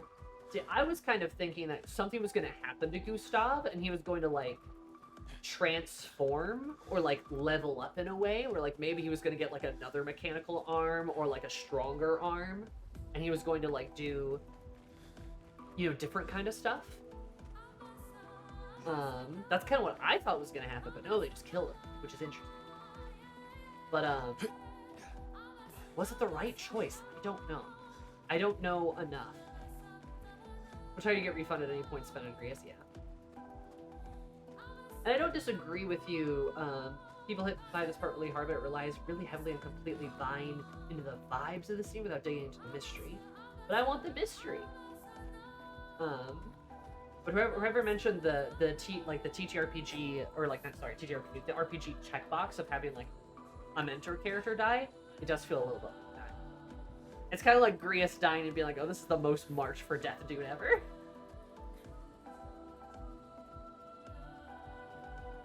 Gustav was a bit more surprising. But still, don't know if I like it. I think this is interesting Verso's kind of being put in front of us like a now a main character, but I think I would still disagree, and I hope the game focuses more on Mael, because I think the story should shift to really rely on Mael.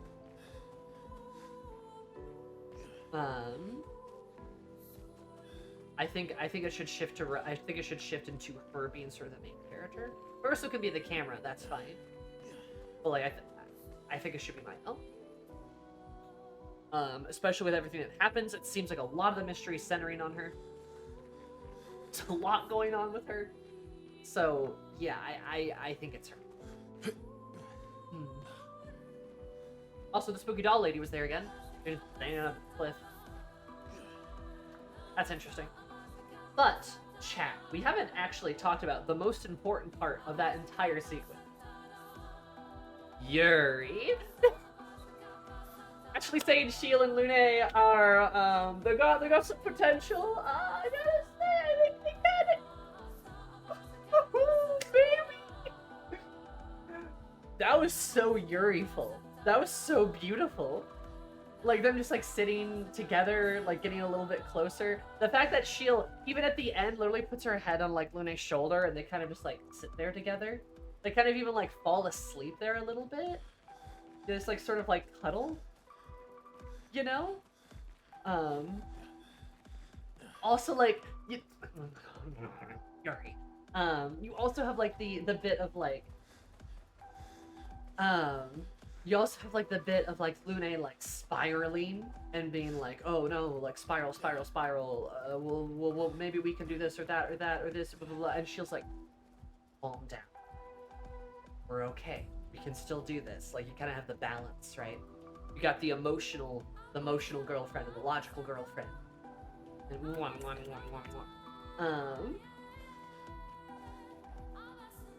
that was probably queerbait, but I'm biting. No, they're pretty Yuri-ful. I like that. I like that a lot, actually.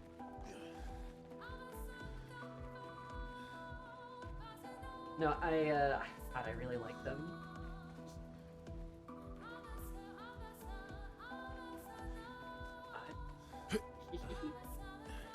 But the conversation was good for them too. I'm glad like Lune and Shiel are like shoring up their kind of relationship, their kind of bond.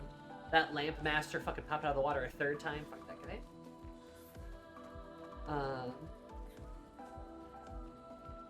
Like that happening though, so that we don't have a moment of like, wait, where are the girls? What were they doing this whole time? So that was good. Love the Yuri. I really hope it's not Yuri bait. I hope it's not bait, but honestly, it was really cute. It was a really cute moment that they had. I hope they have more cute moments. I want to see the two ladies bond. If any one of them was a man, the straights would say a couple. I'm just saying. Also, the line too about it, like anytime we sit, like we're together like this, it's like for like a tragedy. It's like, oh my god, these poor girls. Yuri. Anyway, love it. Love Yuri. Mon ami.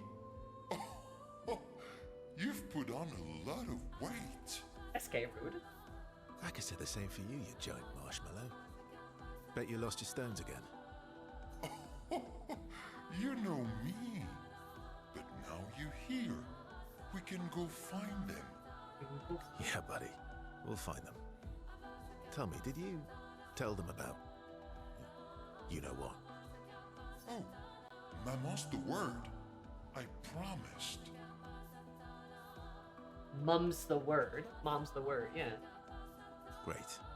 I'm counting on you. Always, mon ami. I don't like this though. What are they keeping secret?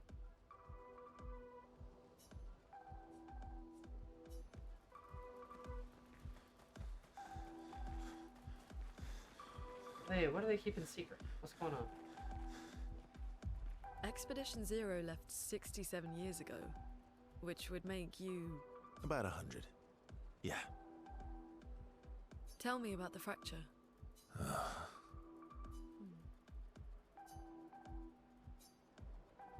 I'm not gonna get much sleep tonight, am I? Mm-hmm. Expedition Zero. About 100. Tell me about. I like just the I'm not gonna get. the stare. It's like I don't know, Verso, what did you expect, dude?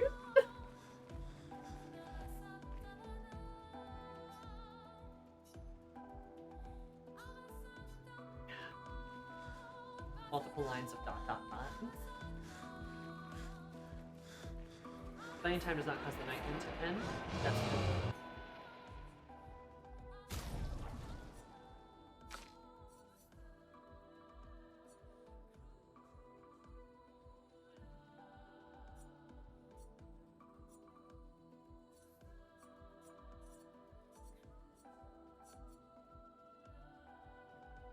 Yes.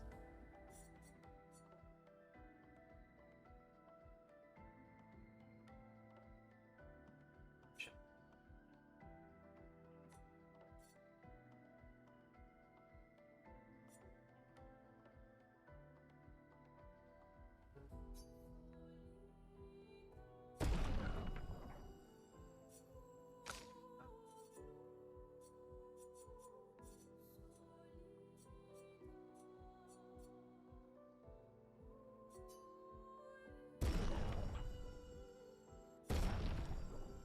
That.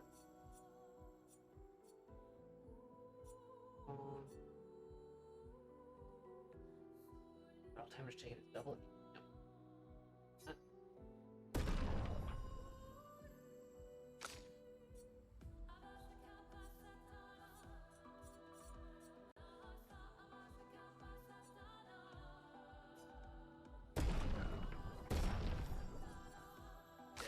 The nuclear teenager leveled up.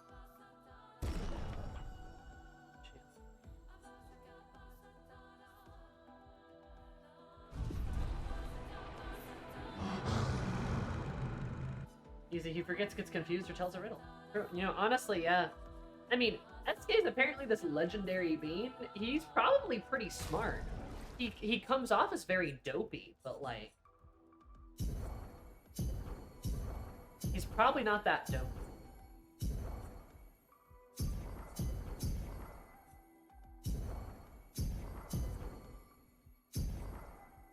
Is,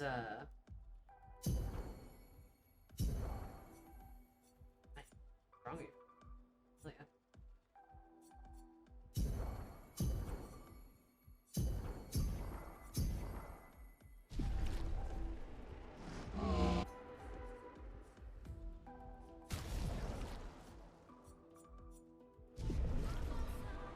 People ask you less stuff if you act not so smart. Exactly.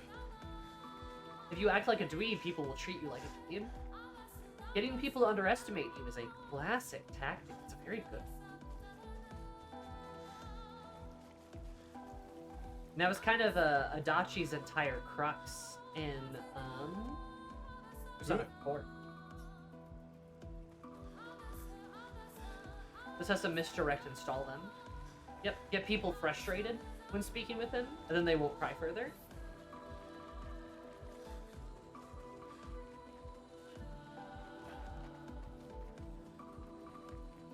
Yeah, I'm sure SK is actually quite smart, and I'm a little afraid for what's being planned, because I'm not sure if SK and Verso are on the same side as the girls.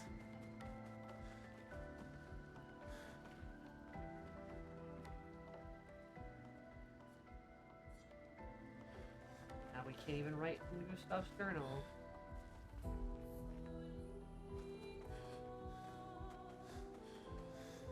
Mon ami. I could say the same. Yeah, buddy. Oh, Great. always. Let's spend some time with SK. What's going on? Verso, mon ami.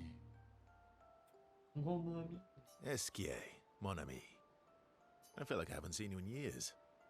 3 years, 67 days, and roughly 10 hours. This is how Ashley and I talk to each other, by the way, as besties. 10 hours into 7 minutes. Oh, you've been counting too. Roughly.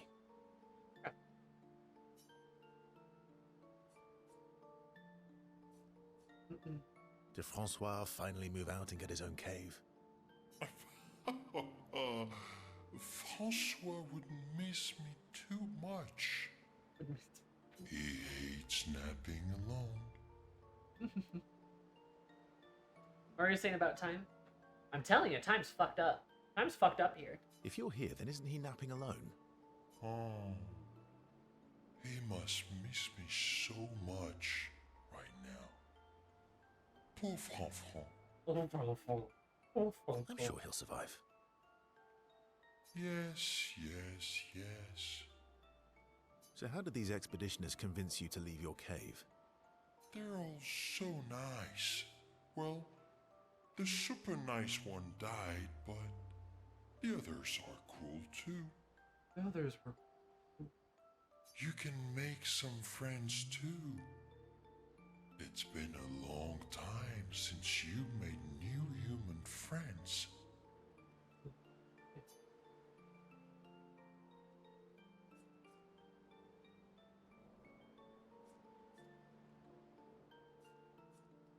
I don't need more friends. I have you. Yally. Friends are like rocks. You can never have too many. Thanks, SK. Debatable. I hope we won't lose them. Like the others. SK. SK has met a lot. So, you lost your stones again. How did you lose them this time? Yeah. I lost them on our trip back from the Chestrel River, right after you left.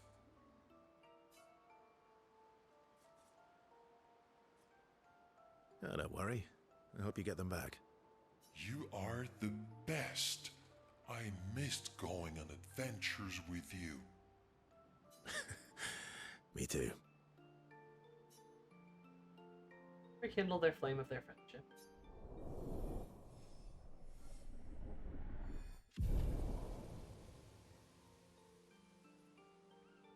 Relationship mechanics. Okay. Interesting mechanic to have in this game. I see. To adventure! Adventure!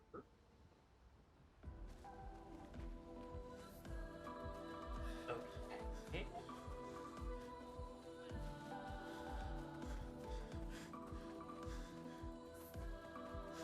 Fair enough, you know? You like that.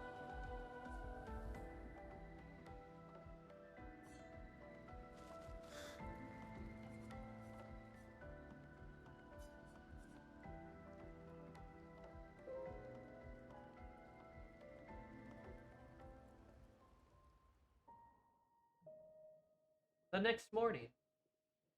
Tom, tom, tom.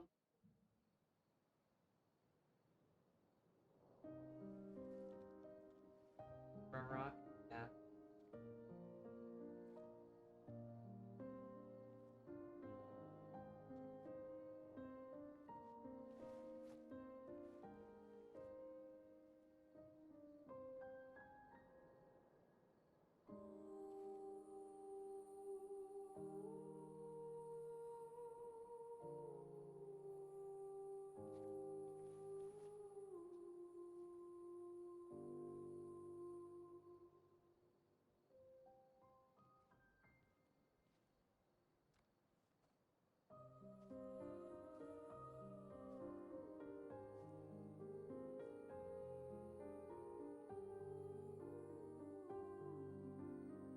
Scars. I'm really sorry I didn't arrive sooner.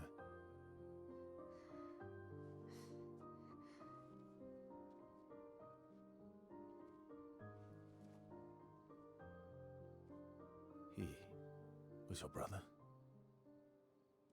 Something like that. Losing family is difficult. I know. I know what you're going to say. You want to offer your condolences. You want to say something comforting. But I don't need it. I've had enough condolences. I've lost so many families now. I just need...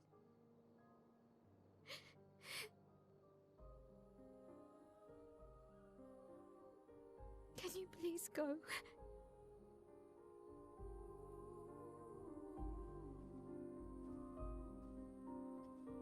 Response.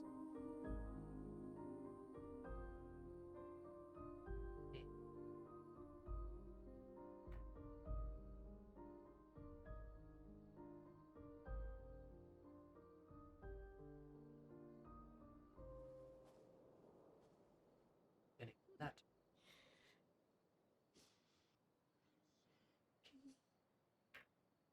Shot. Beautiful. A breathtakingly beautiful game.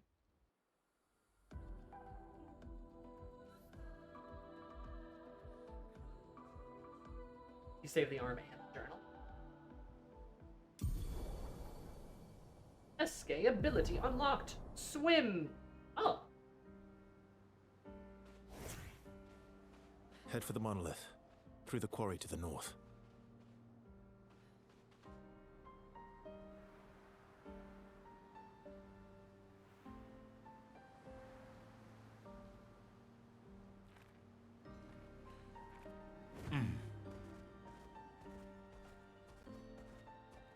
Now we can Swimsuit on! Now we can sail like a snail. Time for a swim. Oh, he's fast. Uma wheeler.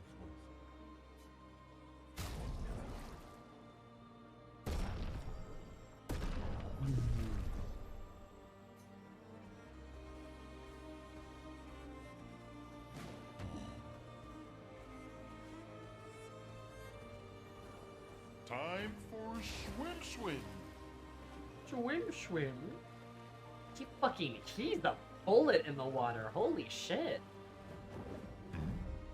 Uma wheeler.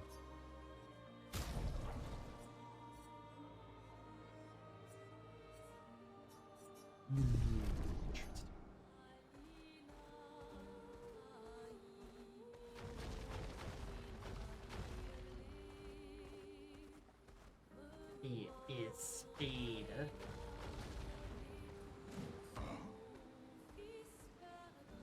Ategrinda. Music swimming. Iracevo. Interesting. More stuff. Makes swimming slower than walking. It's so frustrating.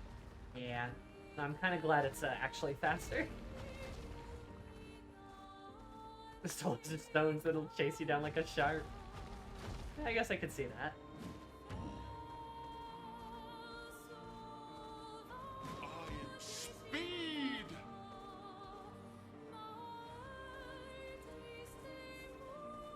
The yellow heart. Where's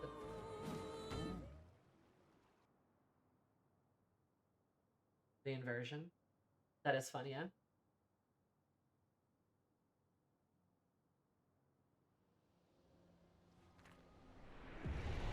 Oh, this is the little like.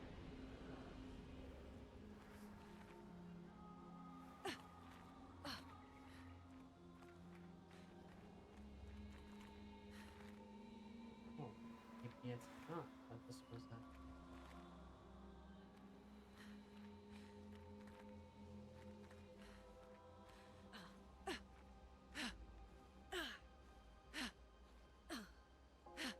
Wow. That Nevron is the size of a mountain.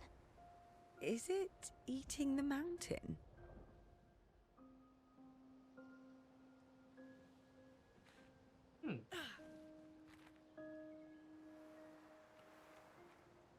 This just... It's a different one?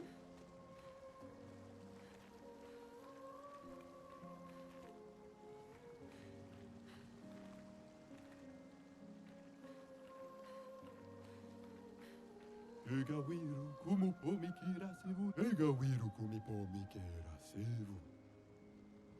How does the landscape work? Itakatuma. We are forced.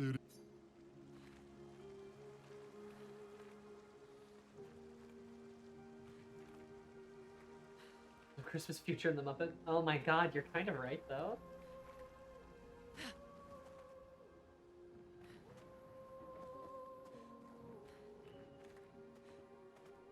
Judging by the... Oh god, what happened here?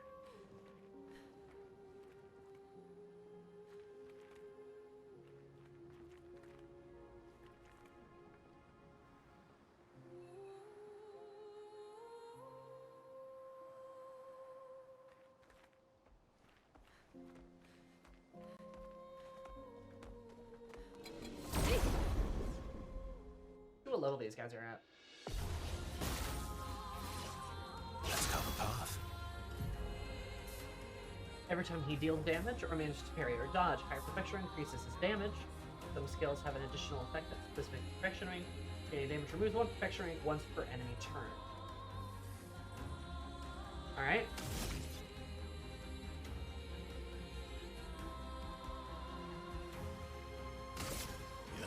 Here we go.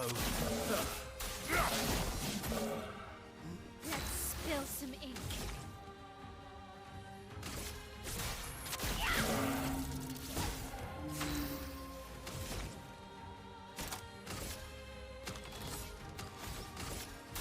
Feel the burn. Ready to evade.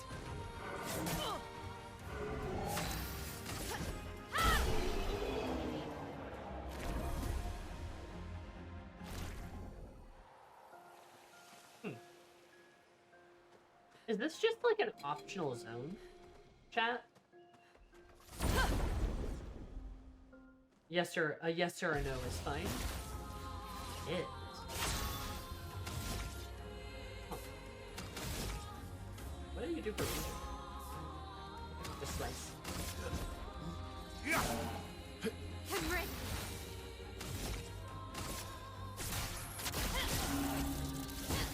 A storm is coming.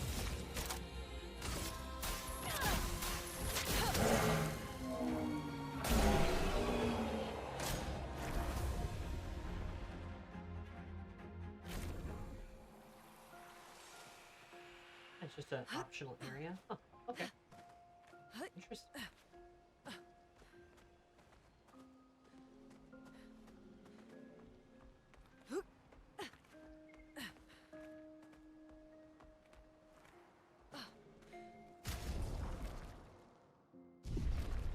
Oh, you have to reassign them?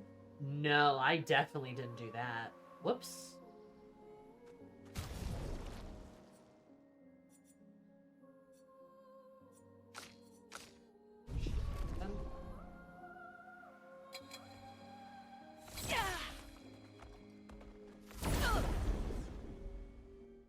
No, I definitely didn't do that. Whoops.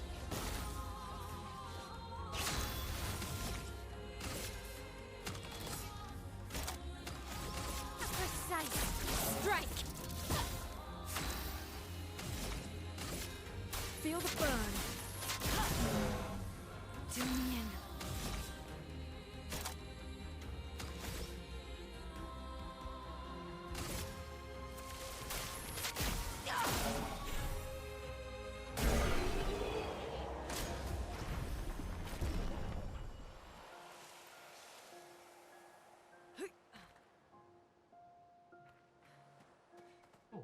Don't wanna... Maybe not. It's one of those lamp guys again.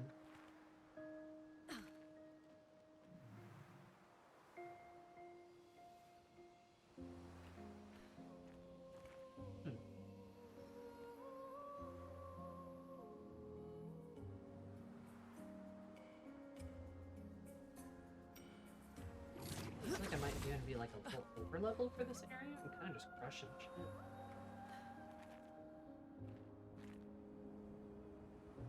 I don't know if it's like there's necessarily a ton of point to exploring this place, but like, I don't know, if they give me like an optional zone, I'm at least a little interested.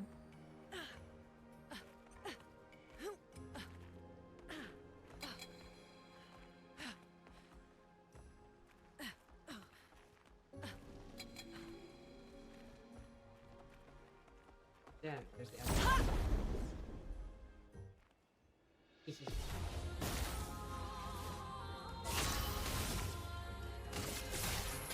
I do love one-shotting enemies with Mael, though. That's great.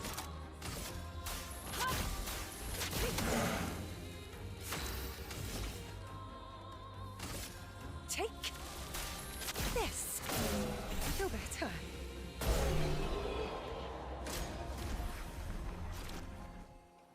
The girlies are cleaning up. Let's go, baby. Don't roll off. Good stuff. Verso, why are you here? Why is this man here? Why did Ben Starr show up? Ben Starr's a nice guy, but why is he here? Benjamin.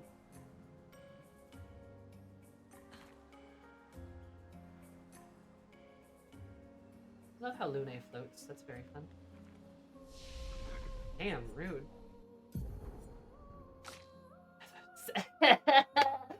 69. Nice. Let's go.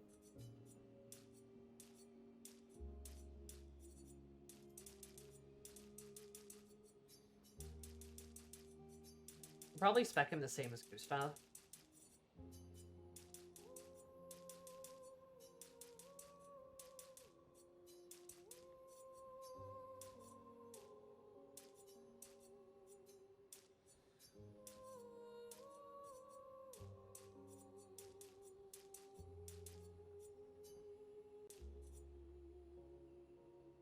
Give him a fairly, like, even build.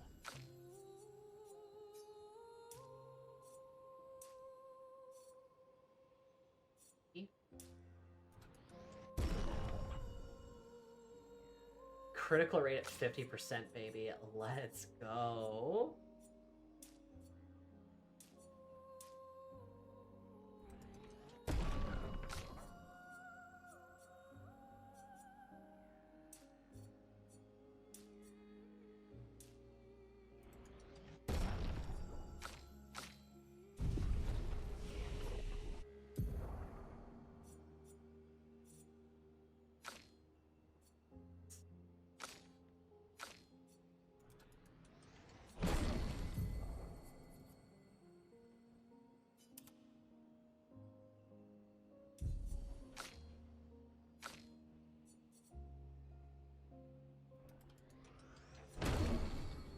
Smart.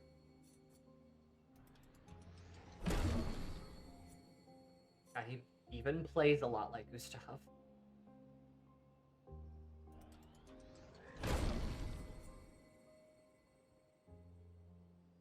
He deals light damage. Interesting.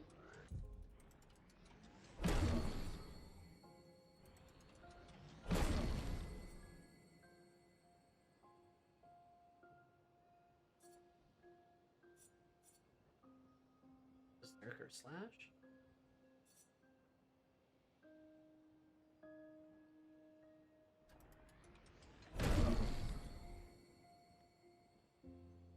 Great. With that.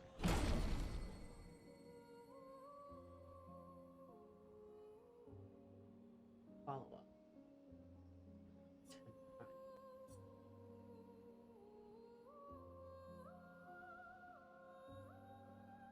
Kills non-boss enemies with less than 10 health. Okay. Cool.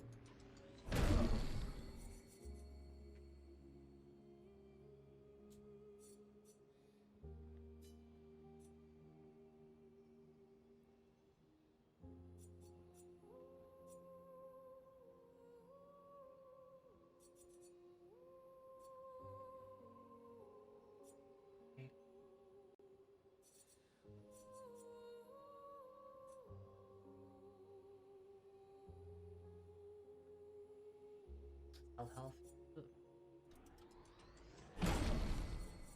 We'll save the rest for later. We'll go to these. Okay. What do we want? The straight up Gustav skills but ultimate perfection. Or Gustav skill but better. A little bit, yeah.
you offer him, the more likely he is to say yes. Maybe.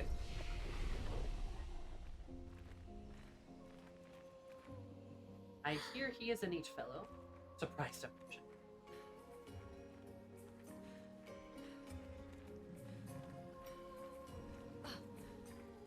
That doesn't mean I'm going to be playing FF16 no matter how hard he asks me. Maybe one day.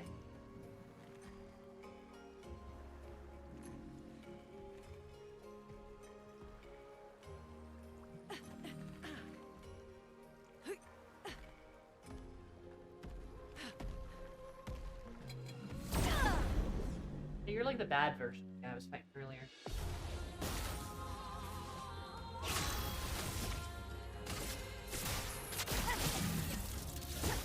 A storm is coming.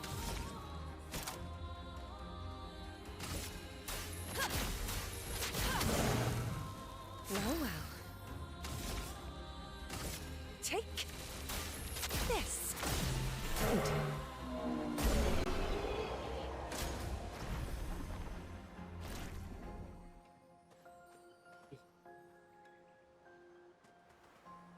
The Tifa cosplay, very good. Very fun. Great. It's fun. Verso. My best friend.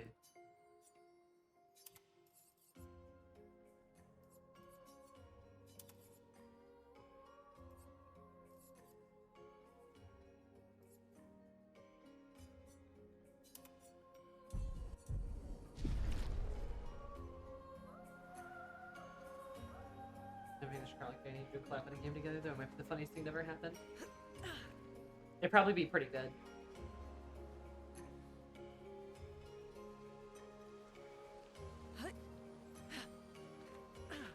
Of voice actors getting good stuff coming at them.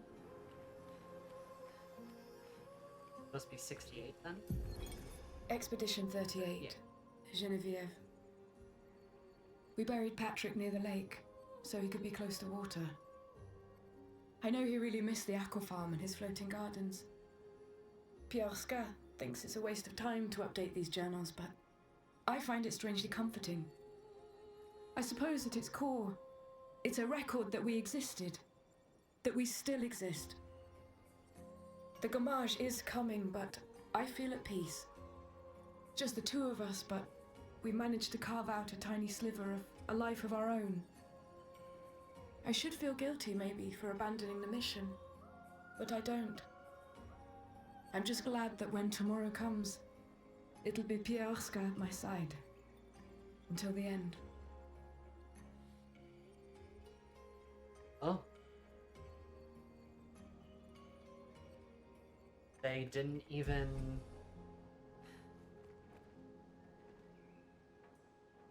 Or I guess maybe they did die.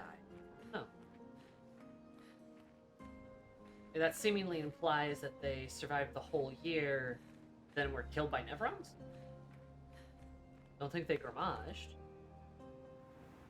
They abandoned the expedition, though, which is interesting. And they did survive, which is also interesting.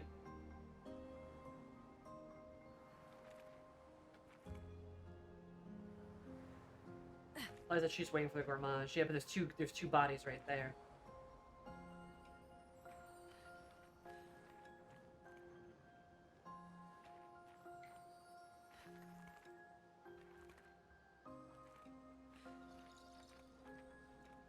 That's where we were, really. Expedition 38. Huh. Interesting.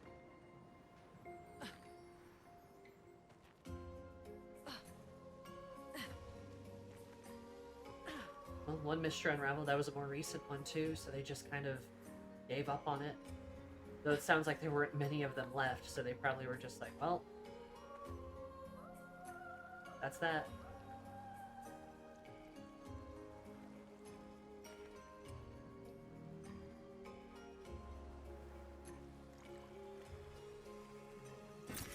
Good stuff. I don't know if that's the fellow they buried, but just looked very buried. I don't know, sometimes the way, like, the things are displayed in the game, I kind of wonder, like, if I'm interpreting it the way I'm meant to be interpreting it. There's another logger. Interesting.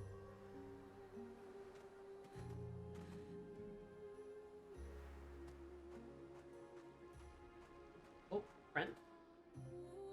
No, that's a mime, not a friend. Bad friend.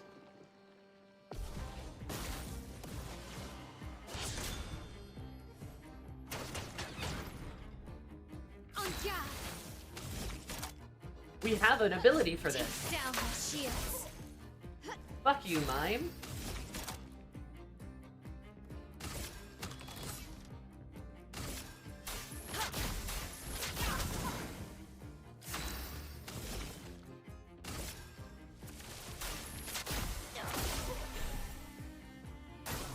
Brace yourselves. Good. Okay. Good. Good fuck, mime. I'm ready.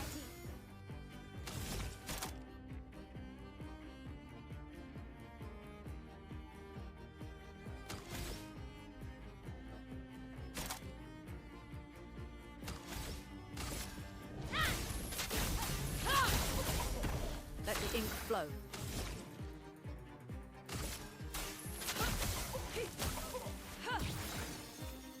Chroma is flowing.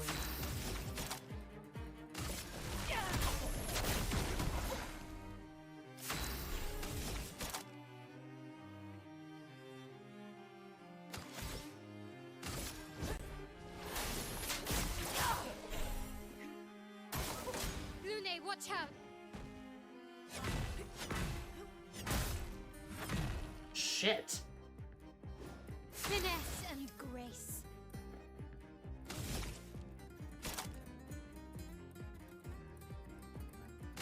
From fire.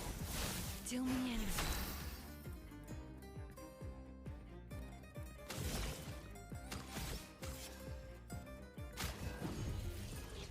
Get up!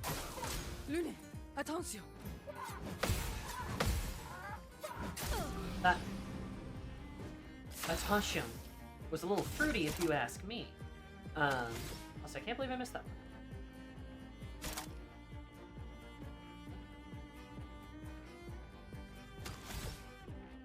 A precise strike.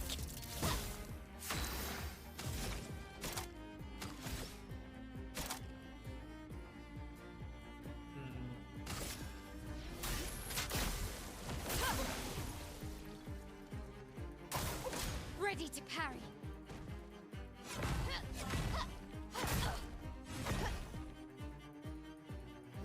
Do me in.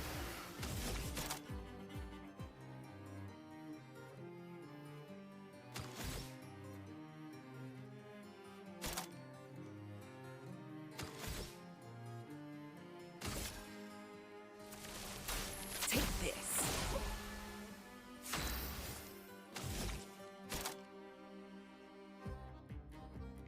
From fire. Not looking good.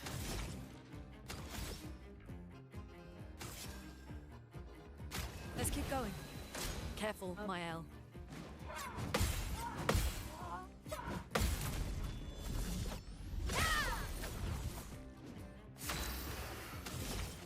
Okay, shield. Oh, I don't have it anymore. Damn. Oh well. Your fate is sealed. This will hurt. But I do have this.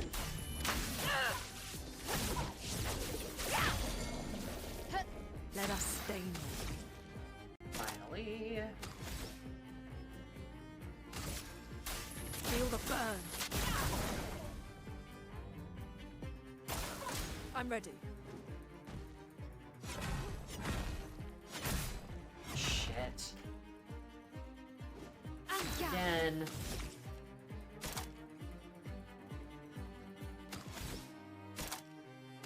From fire. Ready.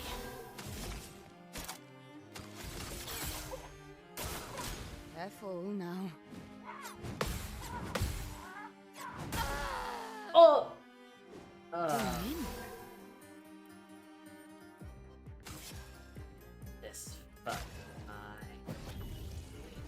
Sorry I failed.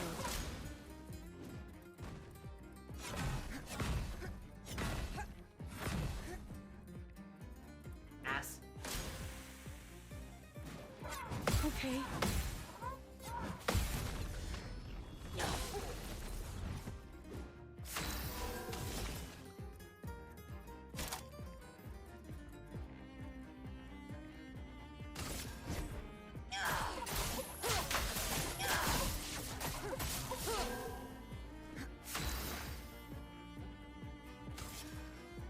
These are very rude. I agree. I'm ready.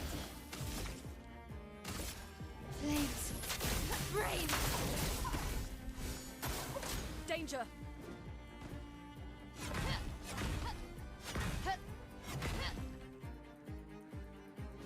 Well, well.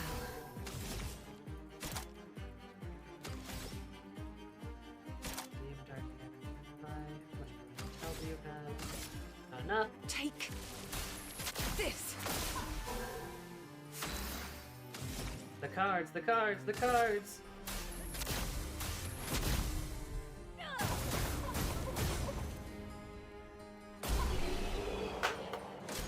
Okay. Everyone leveled up. Oh. That's a cute little haircut. Oh, okay, I kind of like the braid. Double braid. Double braid's cute too, but I don't know. I think I'm gonna go with the braid. I like her with the bang.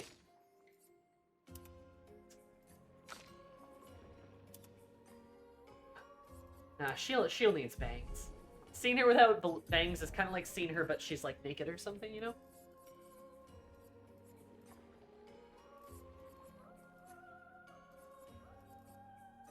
The dress. The cards which tell the past, the present, the future as well. The cards! The cards.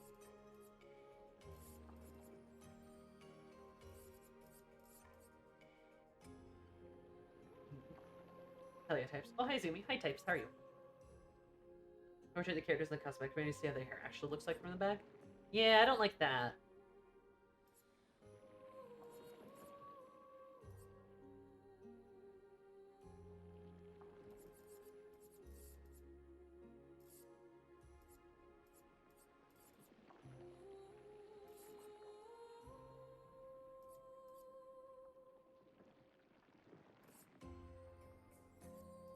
Down boost.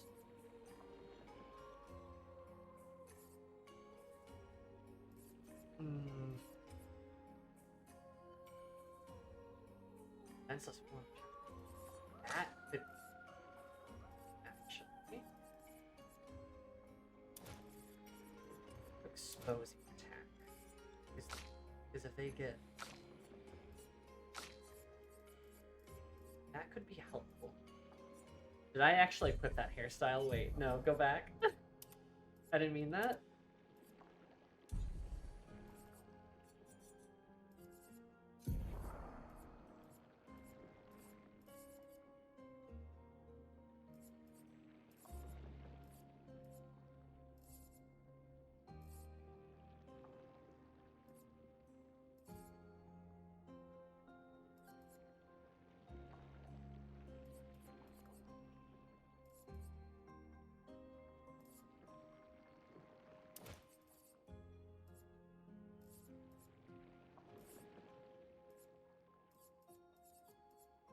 Maybe.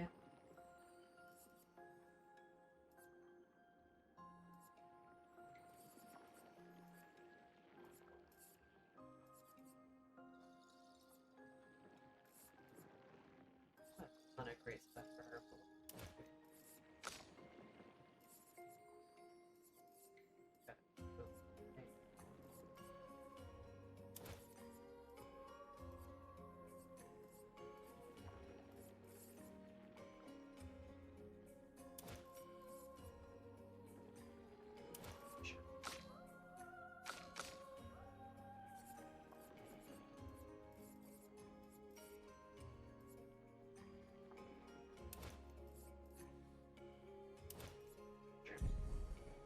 start Act 2, so I'm not going to stick around for spoilers. Whenever you're enjoying it, have a great day. I hope you are also having a great day. Enjoy it.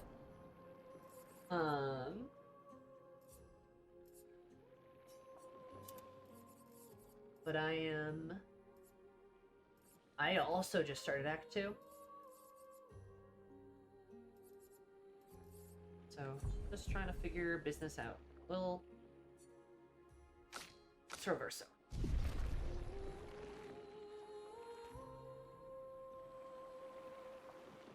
Learn his duel for Nar. Oh my god, that'd be so silly.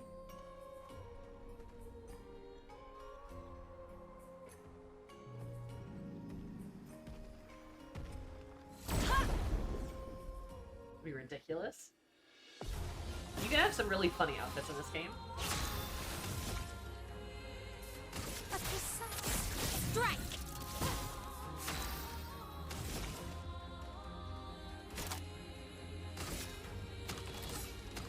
She can't do it to everybody now.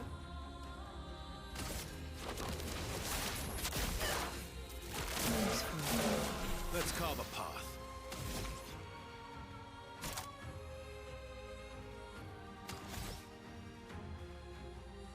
Mark.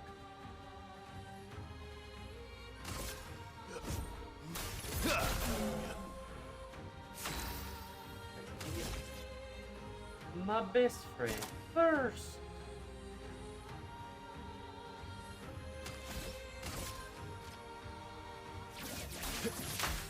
Target marked. Oh well.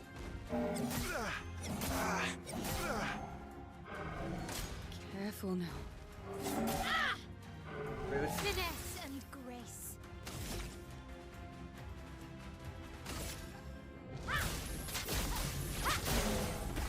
Let's carve a path. He's so spinny. He's like a little top. If you fight have their baguette outfits on with the late master, and I will also wear a baguette outfit instead of his normal suit. Amazing. Oh, that's fantastic.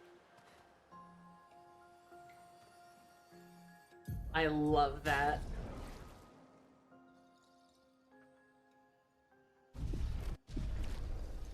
Holy shit. Nicholas, 44. Expedition 44.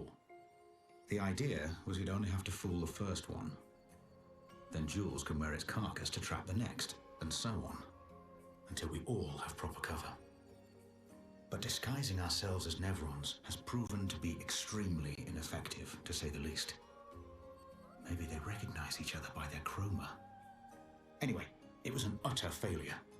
To any expeditions that follow our trail, do not disguise yourselves as Nevrons. It doesn't work. That's actually really funny. I know of the swimsuits, but I haven't, I know of the swimsuits, I haven't acquired one, though. But also, that's really funny that it's just like, don't wear Nevron suit. Oh my god, because they are wearing Nevron suit. Oh my god. I didn't even notice that.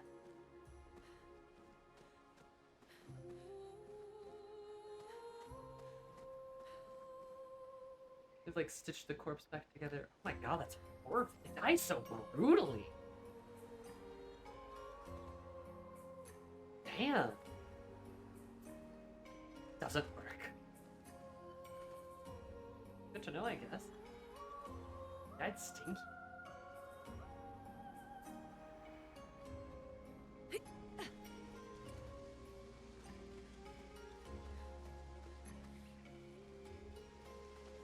That Nevron's period, please. Don't wear Nevron corpses. It's smelly. Too smelly. The smellers.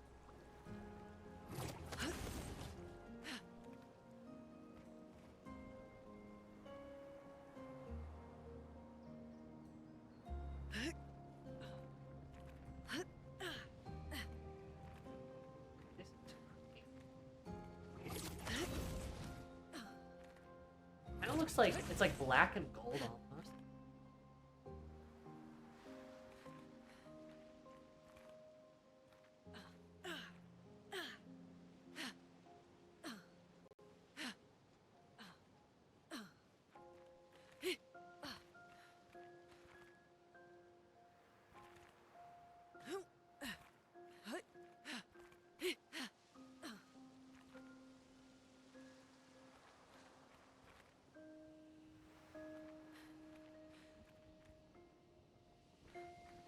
So wait, is this the right one? Oh god, it must be. Okay, I need to go back down then. Actually, before I go back down though, I'm gonna go pee. So it's gonna be a bit of a pee time. Sorry if I'm not progressing the story. I kind of didn't think that this place would be so big and long. This is like an entire, like, zone. So sorry about that. Hopefully we can finish it up quickly. But, I will see you guys in just a moment. 1, 2, 3, BRP. Waha.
Hello, games.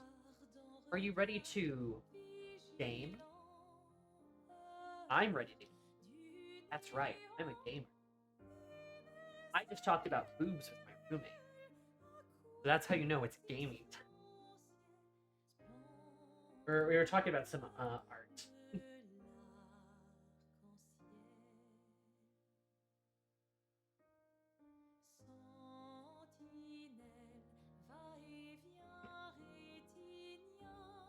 Ready? How about you? Stabs at the leaf. No! They're nice now. Still a baller moment, though. God. I'm fucking Halo. I love Halo.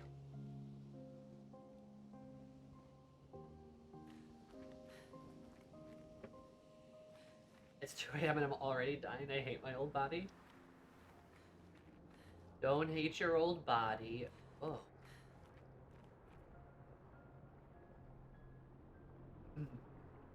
Interesting.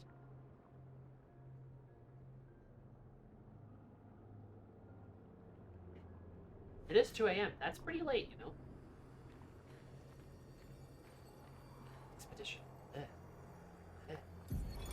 Julian, 59er. Disgusting. Laura's an idiot. I can't believe she convinced everyone to eat the Nevron. They've been puking for the past few hours. Great. Well, we can't move on with so many people sick. I told her it was a bad idea. Hopefully they'll feel better with some mushroom broth to settle their stomachs. Wait. What kind of mushrooms?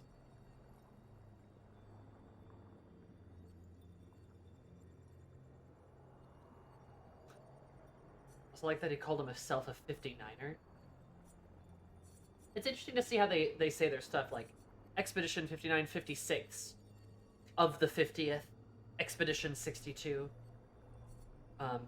you know, 59er.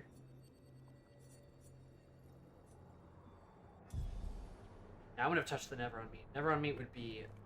Oh, these guys are like covered in red. Oh, and there's the Never-on.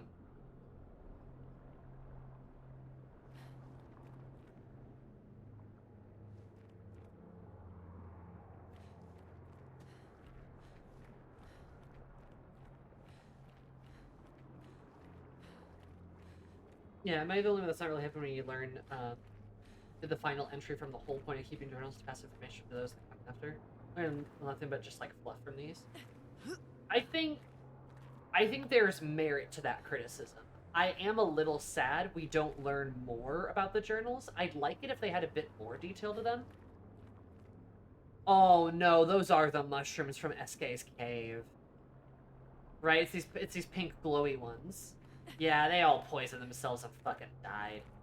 Like, because like the thing I don't love about the journals, it's always like, oh no, I'm about to get my skin flayed alive. Like, that's like how every journal is. It's just like, we died horribly, and it's like, cool. You know? Like that's like every journal. It's just, oh, we died horribly. Pink oh no. Mushroom Club. I'm gonna keep on dying at the Pink Mushroom Club. It's a miracle any of us... Wait, so is that is 68. So 68 was here. I didn't even realize that. I didn't even connect that.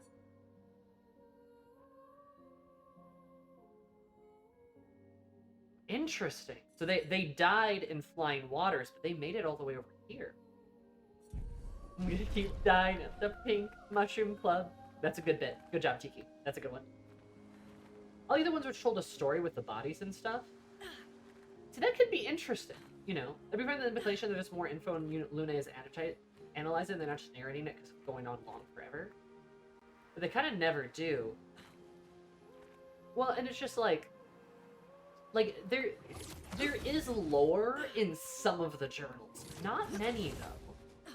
At least the ones I've recovered so far, it's like, you know, you get like you get like the bit of like them eating poisonous mushrooms, and it's like, oh damn, that's terrible. You get like the one, and like in that one, you learn about Eske, that like Eske doesn't seem malevolent. It seems like he didn't want that to happen. So like that's a good thing. But like just like glancing at them, this one's interesting. 38 is interesting to hear about like people who just like stop. This one's kind of a joke. But like, do not disguise yourselves as Nephrons, it doesn't work. Like, fair enough, I guess. It's kind of a joke though. The wheel one was interesting. I thought this one had like kind of a an interesting bit. Of the 50th. You know, our beautiful wheel. Oh, Lucille okay. of the 50th. Am I able to read it? Our beautiful. Like, Lucille like waxing about like whether they could have like had peace, or whether it would have been like possible to communicate with the Nevrons, or like how they are. Like, that's interesting. Yeah, there's this one. There's this one about them capturing the weird cultist lady, Nevron.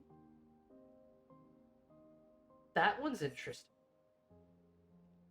This one's just kind of a joke. You know? This one's also kind of a joke.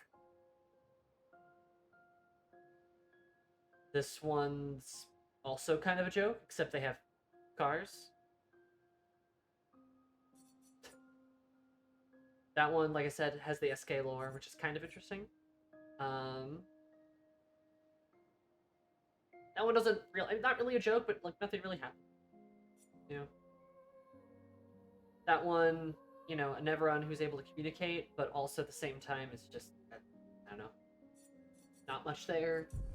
So it's like a lot of them are either jokes or just don't offer a lot of like information. At least of the ones I found so far. I mean, maybe that'll be different, right? But in this one zone, like 3 of the expeditions met their end, and maybe that's kind of like what I don't like too. Is that like we're in a situation where like, oh, this is kind of interesting, or to highlight where the fuck are their cars here? Yeah, but like that's also just not like super relevant, right? They could be revealing lore and giving us clues to the story with these journals, but so far I can't connect any dots because there's not a lot of dots to connect.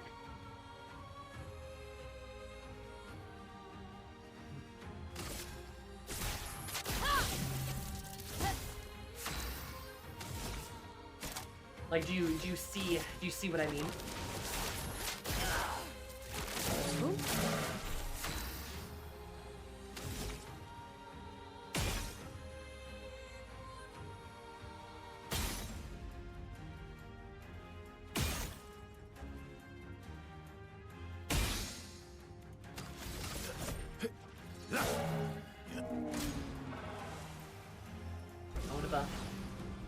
Oh, might have been Verso eventually. That's interesting.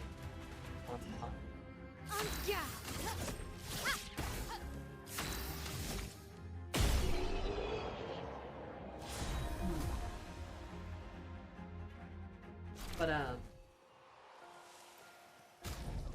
yeah, I don't know. It's just like it's a little frustrating that it's just like you learn about the expedition. They died horribly. You learn about this expedition. They died horribly. You learn about this expedition. They died horribly. And it's like that's all you ever learn. It'd be nice if some of the logs were just not the final log. If they were just other scattered logs. I don't know. It'd just be more interesting in my opinion.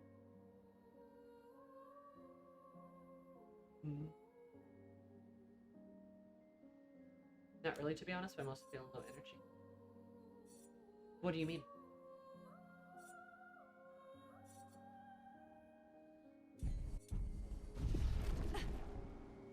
What do you mean, my friend?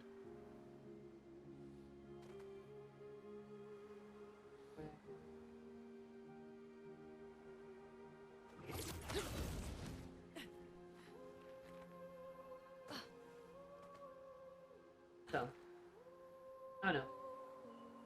That's a little critique about the logs, I suppose. I don't really disagree with Cries that there just seems like there's not a lot. Which is where they started, not necessarily ended. Is that true? Because there were corpses where we picked it up. We did find a flag here, though, so that does make me, like... And you're right, they do mention the ship, so that might have been their ship. The boat was in flying water. No, you have a point.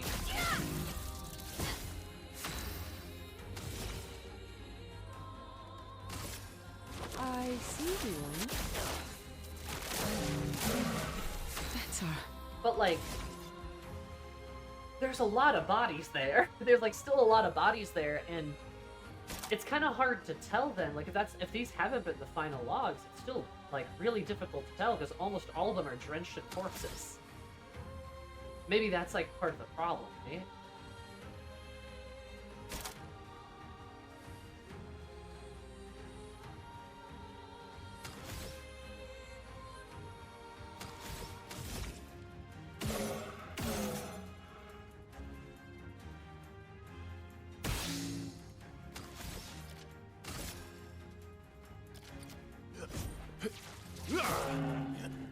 A lot of bodies where we landed too. Yeah, but like, you know, be fair here.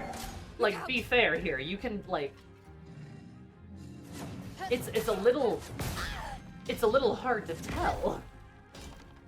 You know what I mean?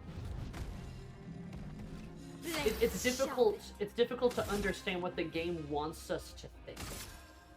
Flames, rain.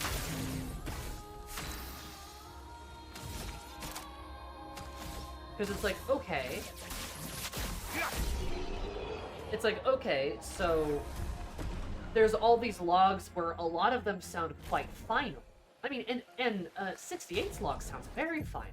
Like, the whole bit of, like, you know, this, like, victory, ink bath, blah, blah, blah. It's like, oh, but this new one looks tougher than the others. And then there's a bunch of corpses everywhere. What am I supposed to think?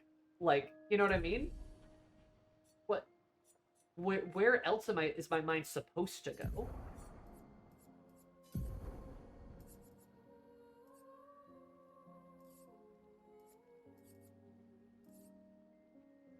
Doesn't have, like, always stuff.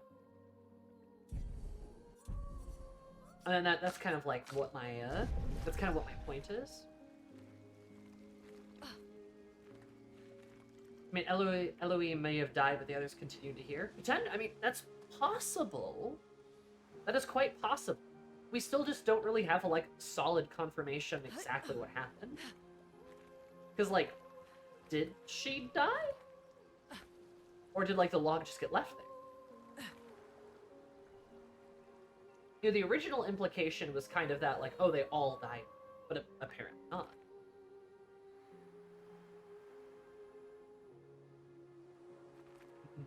Which, you know, that is interesting in of itself. I can admit.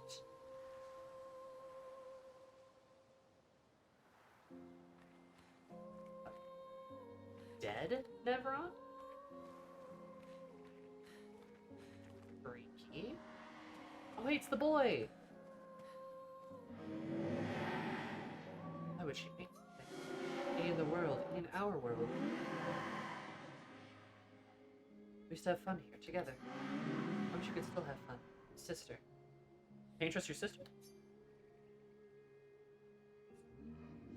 Lord knows you, as if he does not see you.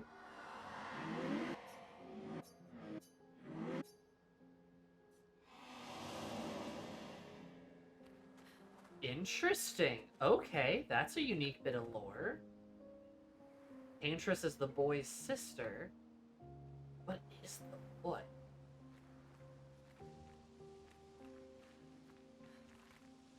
That's kind of the question too, right? Huh. Interesting.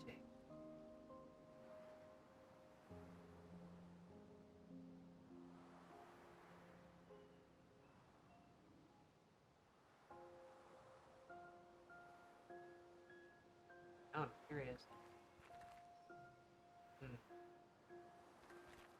God, the mystery just doesn't really end, huh? It just kind of keeps happening. The mystery keeps mysterizing. Like a fine wine. A fine, mysterious wine.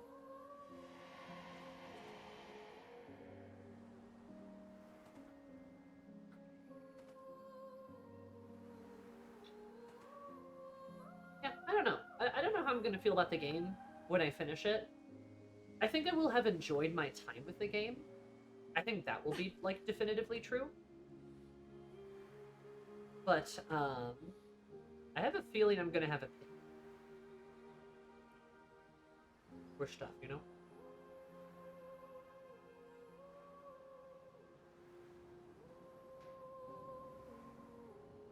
Oh, the mystery because they didn't know what they were going to do for, like, another expansion or two. I mean, what part of, like, 14 are you referring to, Kiki? You're, like, ARR you're talking about? Which, yeah, I mean, that makes a lot of sense. Right? Definitely expected you to have thoughts, TM. Yeah. Like, I don't think this will be a bad game. Don't worry. Like, I feel like this game's probably too good to be bad. I have a gut feeling it's gonna be a 7 out of 10 banger. It's like what it's gonna be like a Dark Souls 2 situation. Some of the new stuff with Dawn Trail. Yeah, I gotcha. Yep. No, for sure. Like, we don't need to explore this thing yet, so we're not going to. And it's like, yeah, that's fair, because we don't need to, so we don't have to.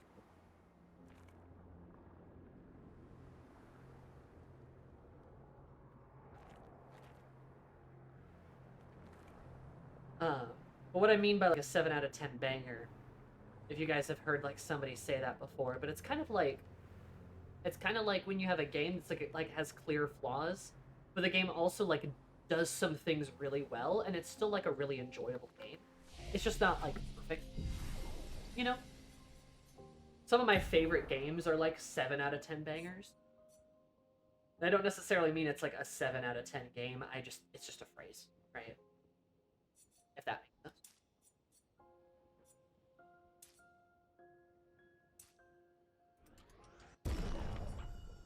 No, not necessarily that, Kaiju. That's not quite.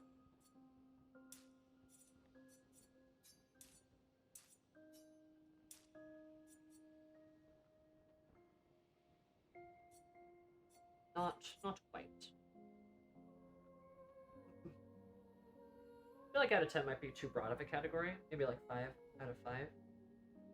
No, I like 10 as a bit of a broad category because, like, I like having space to move. The problem with, like, a scale of 5, in my opinion, this is just a scale of problem of 5 is, like, you have 5 out of 5, which is, like, perfect. 4 out of 5, which is, like, great. 3 out of 5, which is average. 2 out of 5, which is bad. And then 1 out of 5, which is, like, terrible, right? But, like, 1 out of 10, you know, 10 can mean perfect. 9 can mean, like, you know, something like spectacular, while 8 means great. You know, 7 can mean good, 6 can mean above average, 5 is average, 4 is below average, like, things like that. Neo PS1 is a 7 out of 10 game for me, but I play that constantly. Hell yeah. I mean, Sunset Overdrive's like a 7 out of 10 game for me, but I replayed it quite a bit. So I avoid number scores in general. Yeah, I mean, fair. It's not easy to make numbers. It's a little hard, actually. Your luck up. Vitality up. Might up. Because everyone has a different idea of what numbers look like, right? Like, what numbers should be X, Y, Z, A, B, C. Everyone has a different idea of what that looks like.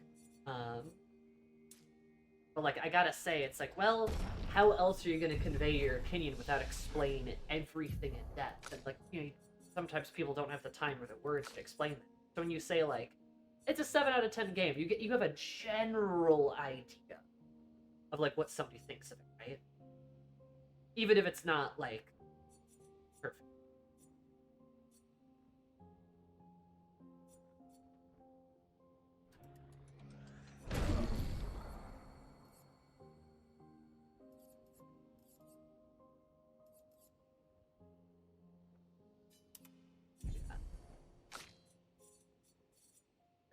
been fighting.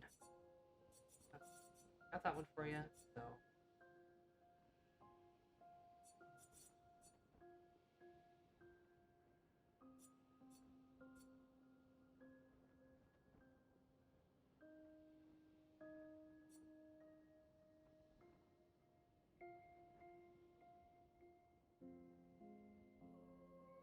Buff.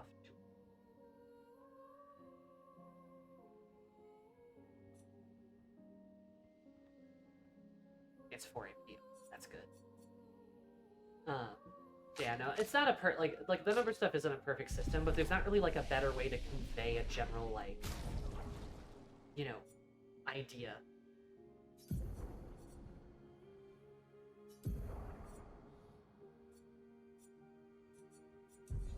That makes sense.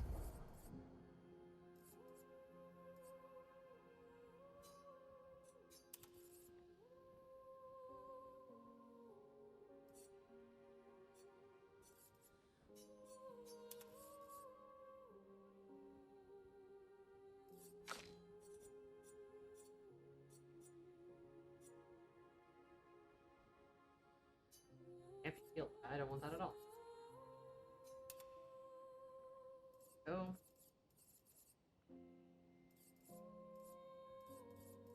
Sure, with a lot of games are trying something new or experimental. When you try something no one has done before, you can't use the failings and mistakes of others to guide you from the pitfalls, and Sandfall was very much trying a lot of new things in this game. Exactly, Nupa. Which is why I respect the attempt. And I don't even think this game, like, I don't think the attempt was bad. Like, I think this is a good game so far. Maybe I'll be wrong, but, like, you know, maybe it won't be perfect. That's fine. Complete garbage game of the year. Exactly, Dragon. Yeah, that or giving something rating with stars like 1 through 5, or like half stars, and I think we, as well, I think I prefer doing. See, with half stars, you just have a 1 out of 10 scale. Which is like what irks me. But like, again, you know, it's kind of different stuff for different folks. There's really not like a wrong way to, okay.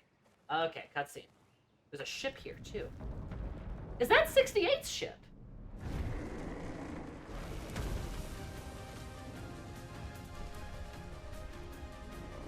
Oh, you're a weird guy. The zone even has a boss. Interesting. Hi, Ashley. Ashley, how are you? Glaze?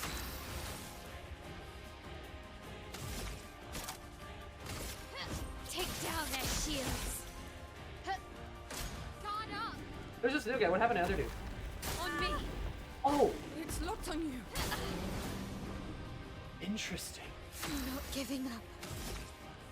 Yeah, actually, it's really funny that you, like, mention that.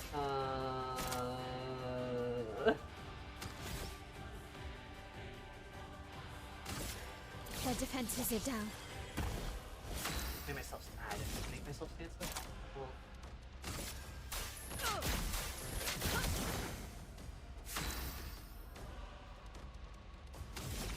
And you guys on vacation. Crazy. Take this. Okay. Take your shot. Guard up.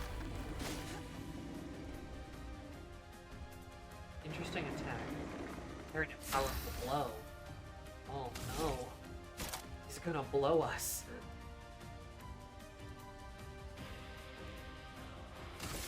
On fire. It's on vacation. Oh, good for him! Ready to parry.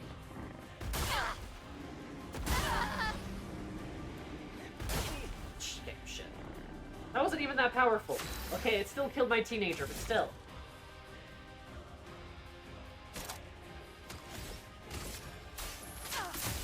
Fuck. Mess that up.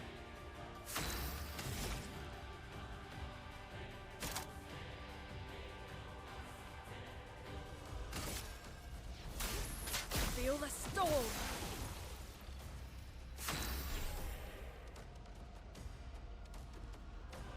Vacation. Did Ben Star arrive? And he Ben Starred all over the place. He did Ben Star all over the place. Actually, a lot happened. With his letting us get those weird commercials. Like feet? Feet? He's French. He's off having brunch. Oh, I love brunch. Does that mean I'm French? Also, Ashley, the teenager, sad again.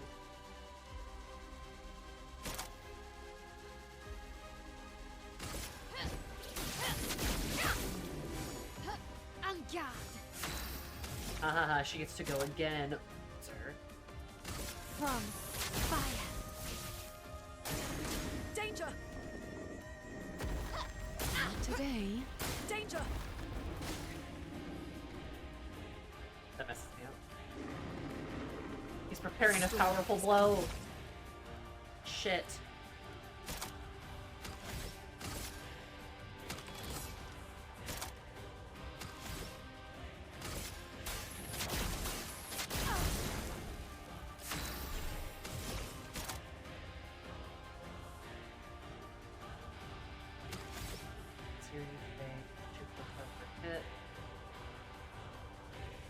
All the burning enemies.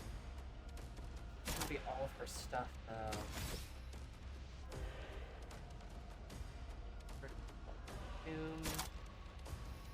Let's eat some Verso. Your fate is sealed. And have shields fucking kill him, I guess. Okay. Teenager, kill his ass. I'm trying to define what we made a 7 out of 10 game with lots of potential. Actually, you know what I mean. I was talking about 7 out of 10 bangers. You know what I mean. 7 out of 10 bangers. Watch, Ashley will instantly understand me. And this was from, and then let Ben decide what he would say for each time. I'm delightfully unhinged, like the applause where Ben says, to smell your applause. Of course I know what you mean. Thank you, Ashley.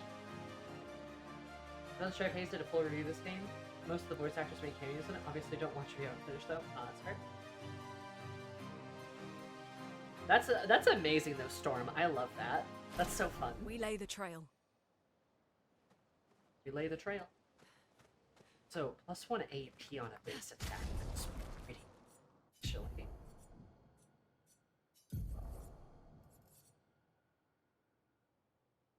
Let's do... Oh no, I'm gonna lower her. Oh no.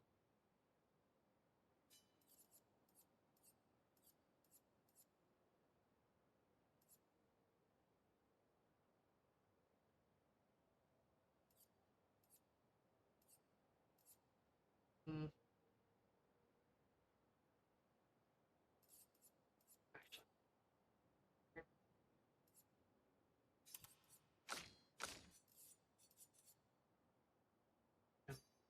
Let's give her...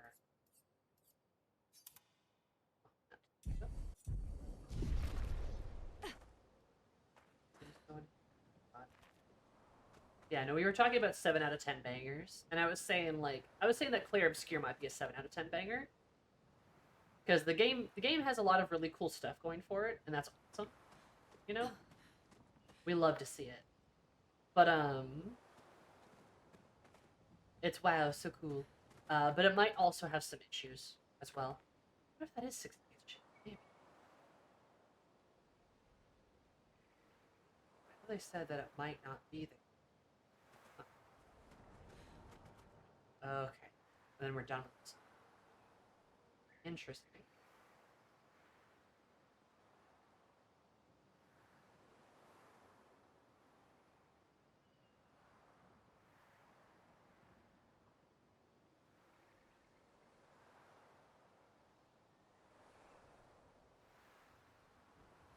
That's where we came from, just a little left here.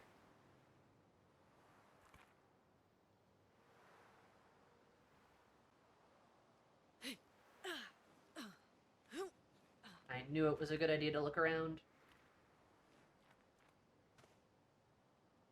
Oh, it's a horrible pit.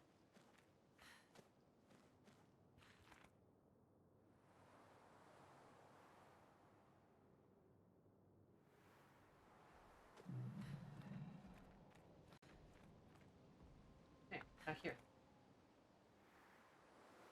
Yippee! Okay. What the fuck is over here? I don't like that. Alright, heal the party.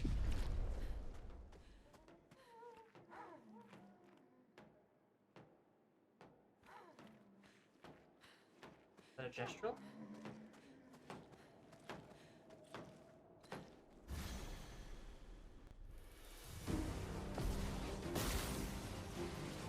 I'm ready. Okay. Sure. They're chromatic too. How fun. Lune, attention. What the fuck?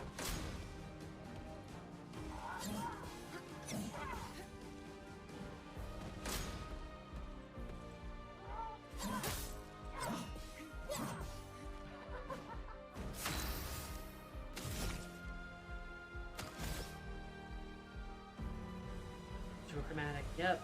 Here we go. Max health. Okay, interesting.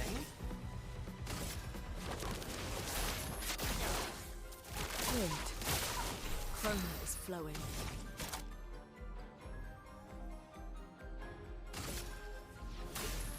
Feel the storm. Please survive. Okay.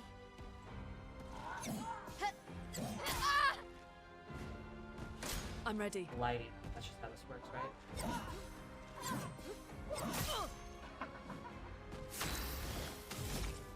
Okay, fair enough. Flames. Rain. A storm is coming.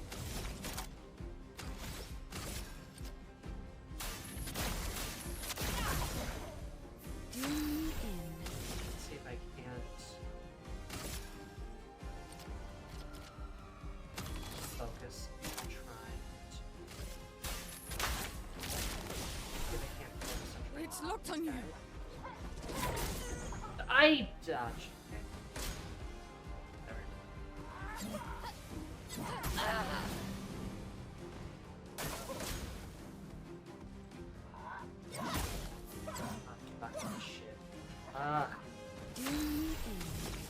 Some of these are just so hard to tell. You should expect this though. This is a chromatic end, so. I'm back. And blight doesn't go away until I cleanse it. Fuck. Dude. Sound cue, sound cue, sound cue. Only listen to the sound cue. Yeah, just get it. A storm is coming. Sammy, you need to do better.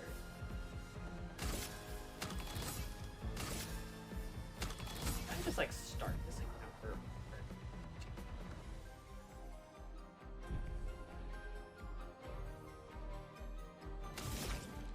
None of this.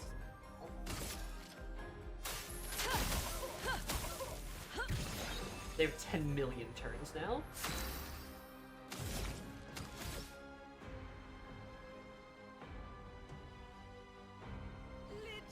Oh, Penguin! Mega, thank you so much for the gifted subs. You're so lovely. Thank you so much. Bye. Okay, bye. I super duper appreciate it. I hope you're having a beautiful day. For those who got the subs, please enjoy your beautiful emotes, first emotes, and more ads for you and my love and affection. Nasty gamer. More. You always get a default amount. Gifted something. Wow. Oh, base. I won't disappoint. Fuck.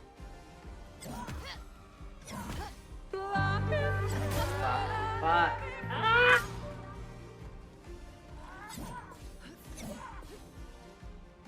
Cascading failure. Oh my god, make it. Mega, thank you. You're so kind.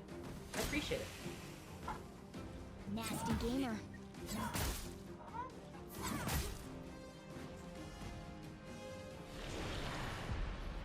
You'll love to see it. Yeah. Restart the fight. I think I know how to beat them. I just need to listen to the sound cues. I believe the hype train partially finished. You are a beautiful penguin. Thank you so much. That's true. We do have a hype train. That's kind of blockers. Kind of blockers. There's If I just saw the one from there.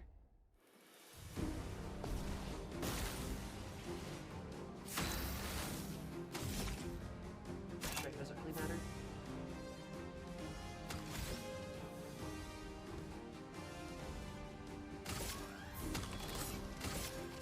Precise strike. Ready to evade.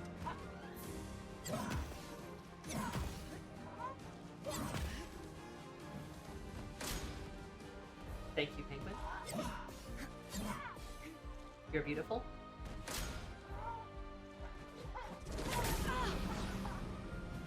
Didn't even get to hear it that time. That's so...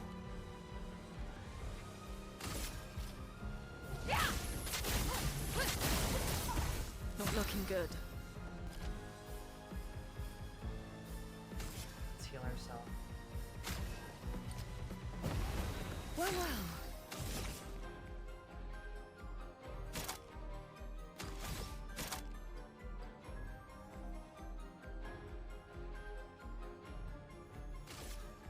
Let's speed things up. Not today.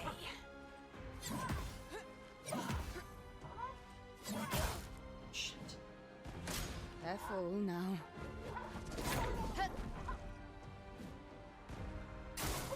Please survive. Getting better at dodging these attacks.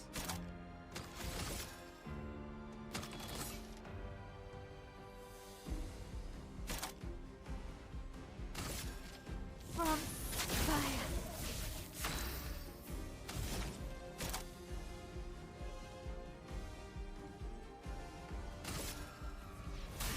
Feel the storm. Do me in. If it slows them down at all, but I almost kind of think that it might not.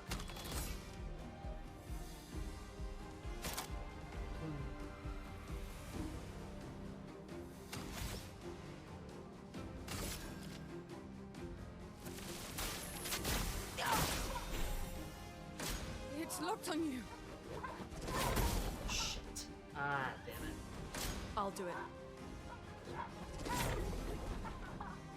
That sound wind-up is very It's locked particular. on you.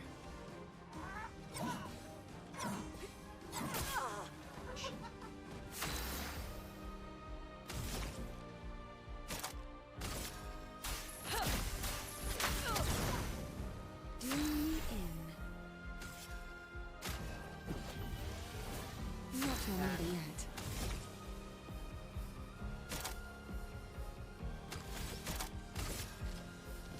From fire.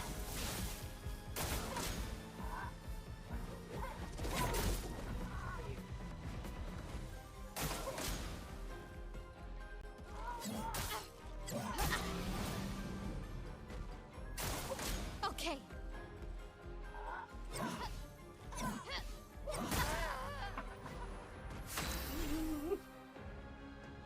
Oh, I hate you.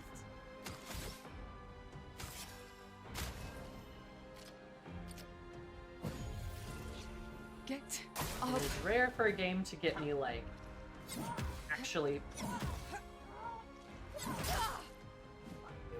to get me actually, like, kind of frustrated.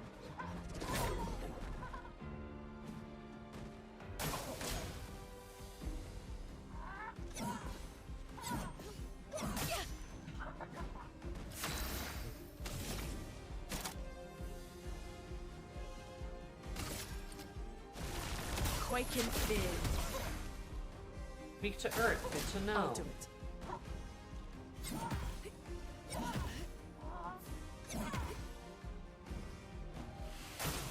It's locked on you.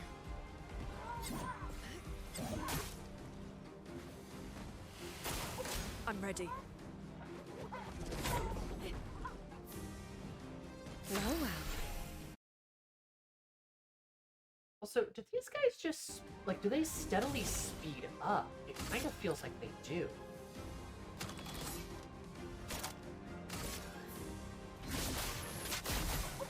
Time to read.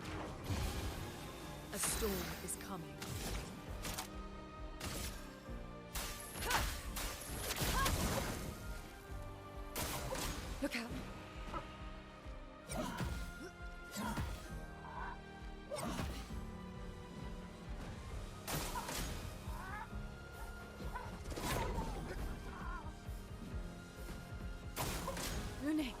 Attention. The power of lesbians, we continue.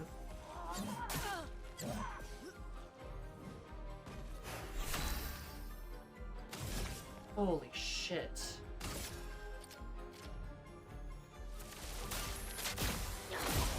Useful.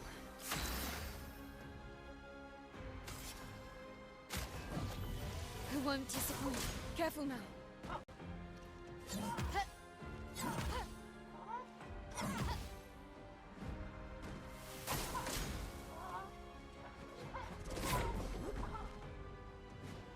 Let's spill some ink.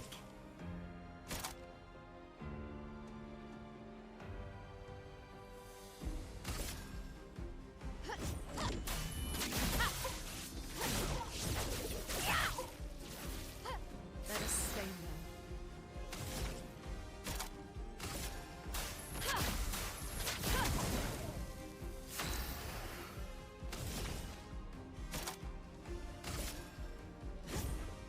Your fate is sealed.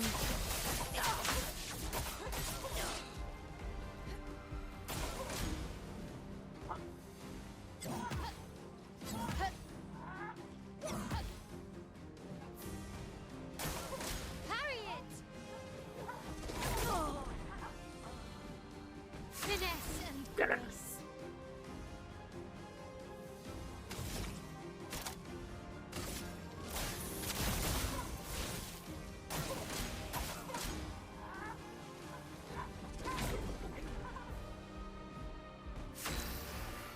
Big one was the worst.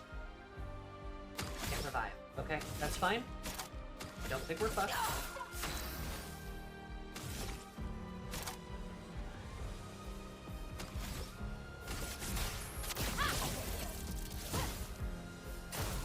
Let's dance.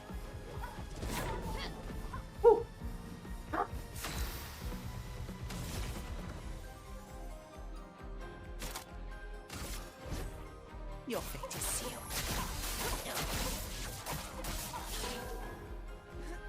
Look out.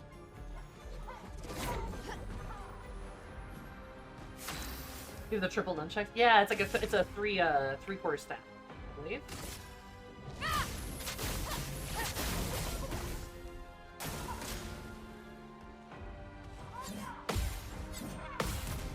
Die. Got it. Luna unfortunately lost out on that XP, but whatever.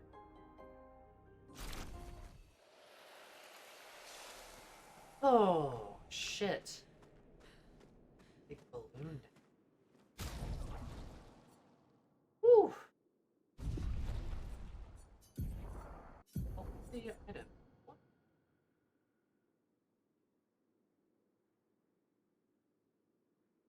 Interesting. Yeah, let's try that. Let's try that one. That's good.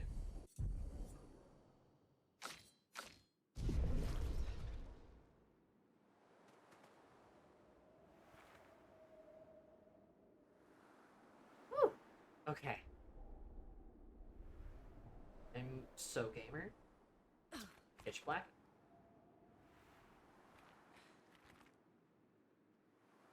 This. Bunch of like flaming balloons. A bunch of little, I don't know, little nightmares monsters. Well, that will help.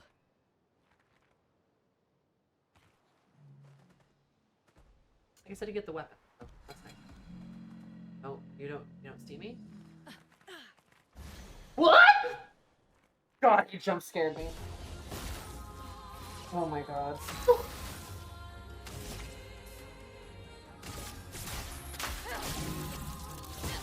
Finesse and grace.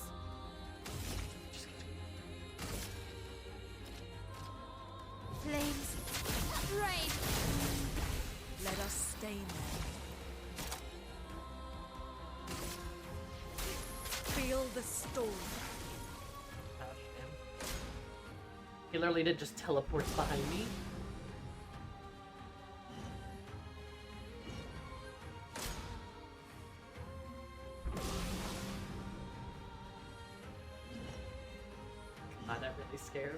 carve a path.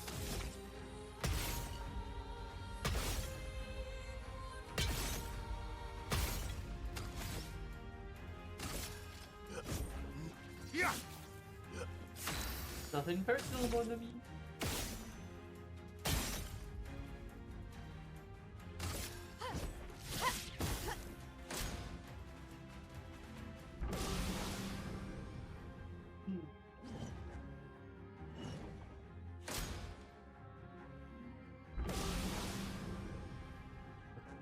I love that scared cat emoji too. That one's great. Spitting around. I don't have anything to throw at them. Let's carve a path. I need more points.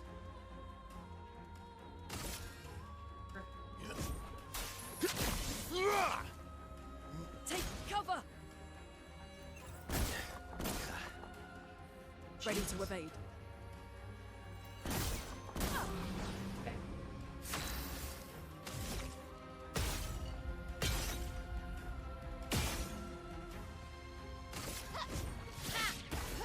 Let's push forward.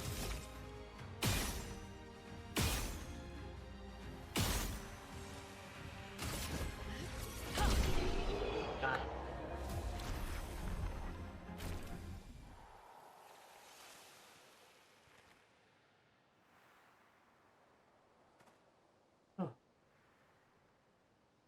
Nothing personal, mon ami.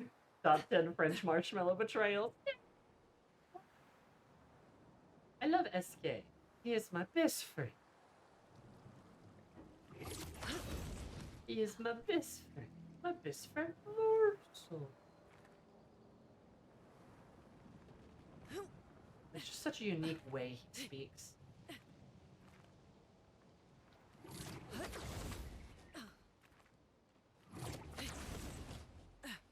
I bet laser pots it's certainly def to write about. It's something, all right. That's definitely true.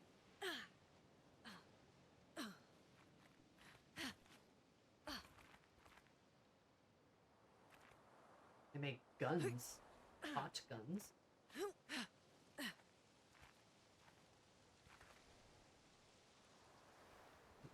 Yeah.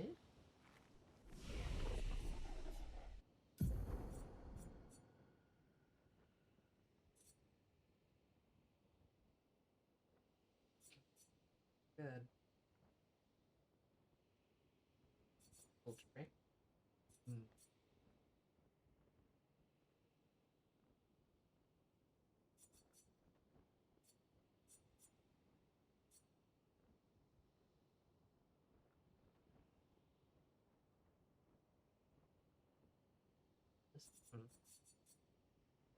Hell.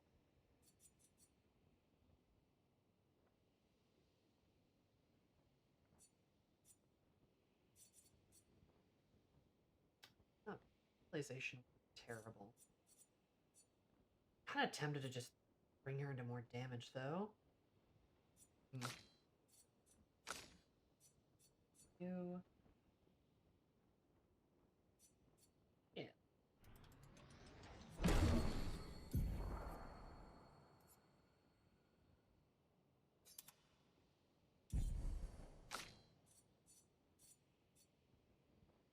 This current stance. Go with that.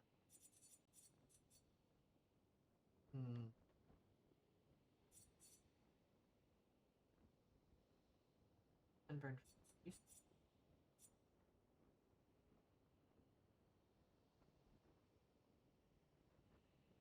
Chance. Payback. Interesting. Keep that. Oh. Okay. Hell. Love hell. Love it when hell.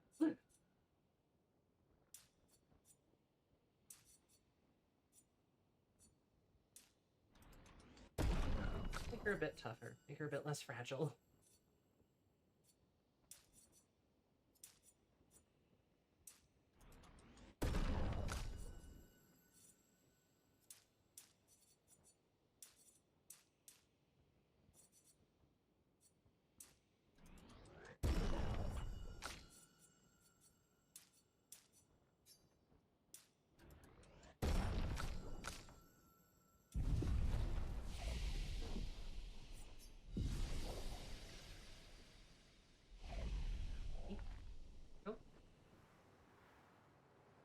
My best friend.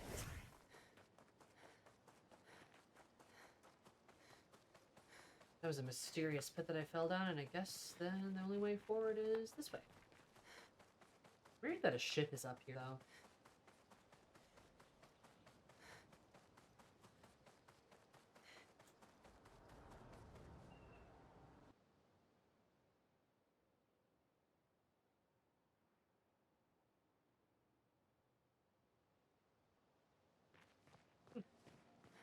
And now we're up here.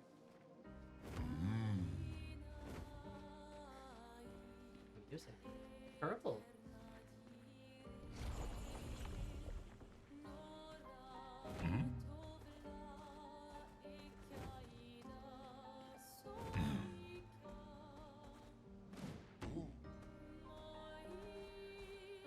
Huh. There's another weird place over there.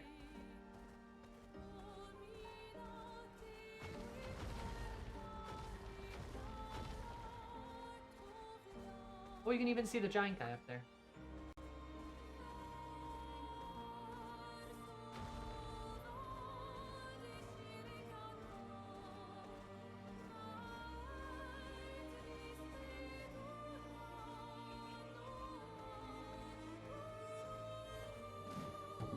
Still danger.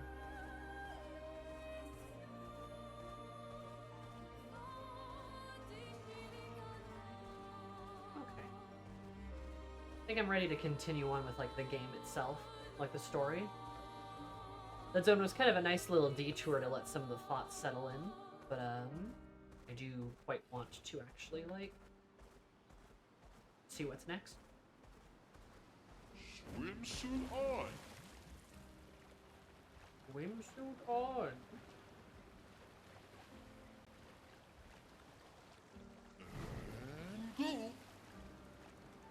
And go.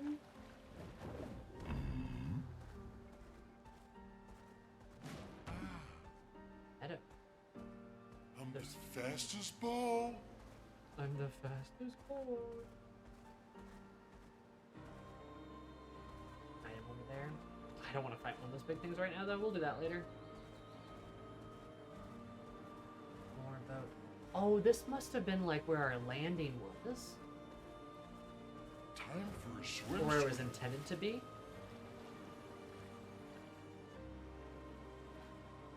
Fastest swimmer. What the fuck are you guys over there? What are you all on about? SK, don't drown yourself. Don't do that.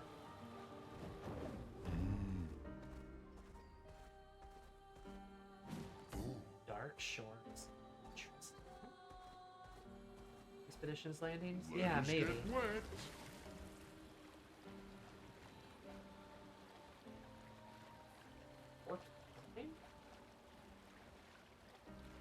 Piece of a boat.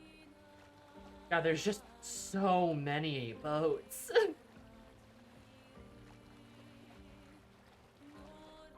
No. SK can't go underwater yet. Interesting. Needs a different stone. Oh, there's another one of those guys.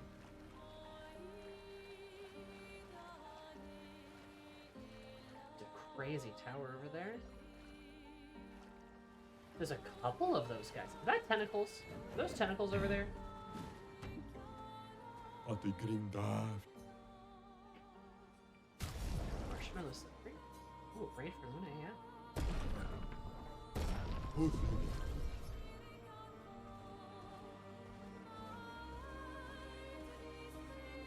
Is this the objective?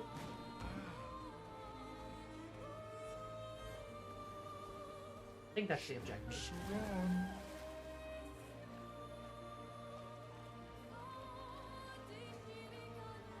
Oh, that's not a tentacle, that's a dragon. Well, my bad.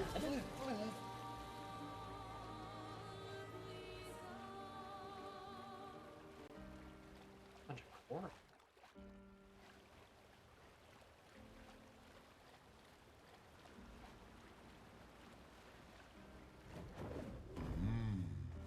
another zone. There's so many little zones. Painting workshop? Interesting. Okay. Swim Guy with an anchor over his head. Or no, he said through the quarry, right?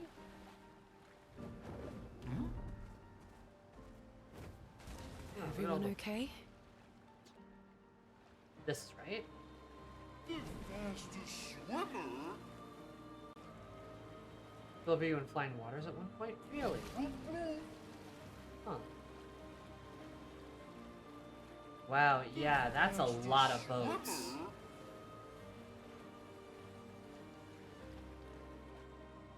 We'll leave that. A lot of boats. Holy shit. So this is the most direct way to the Paintress. That it makes sense. This is the most direct way to the Paintress, so the most boats are just crashed on these shores.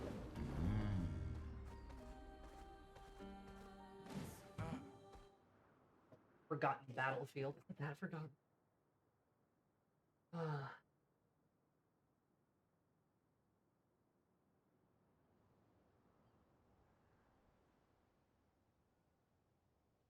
Oh. Yeah, please tell me about any vignettes that I might miss.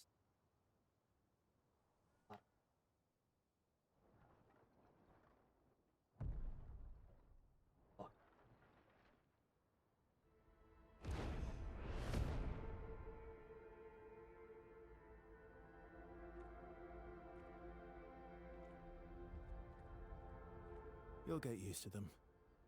We're going to see a lot more. If we hurry, we can cross before nightfall.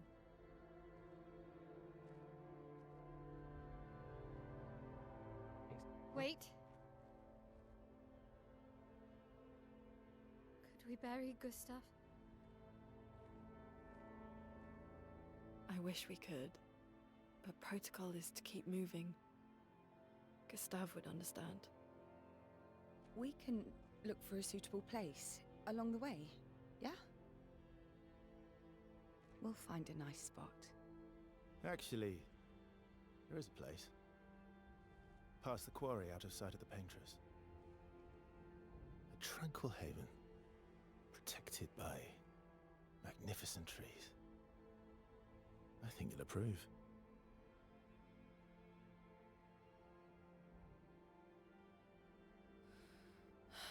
Lead the way.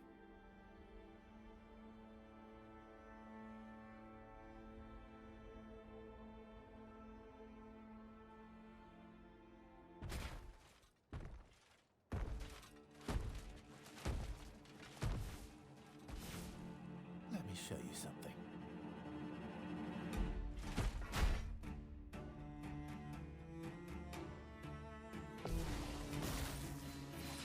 I don't know if I'm so.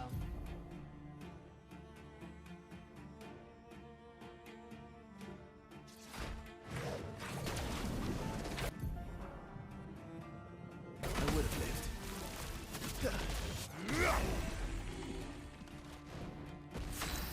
Okay, new parries. Gotcha.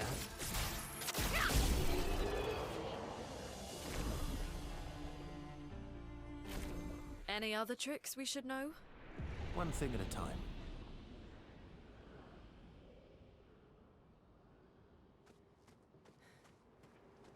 If I complete this zone, is that going to lock me out of a vignette? Just based off of what you guys were saying earlier? Is that going to, like, do anything?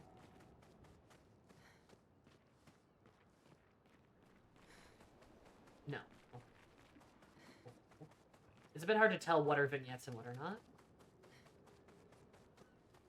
So I probably looked at someone and went, oh no, that's probably a zone. It's probably actually a vignette.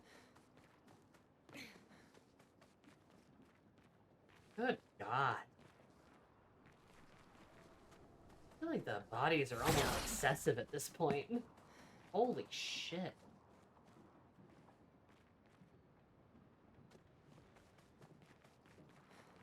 Vignette is like a little, like, zone that's just, like, full of vibes. It's just like a little area. Like a cute little area. Feel like you see it. Oh. Some expeditions were straight up armies. Yeah, I mean, looks like it.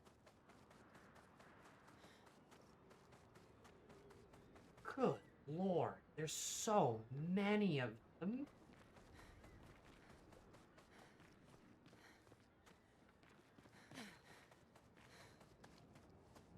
Is that a ship that's just like burning? Perpetually cinders?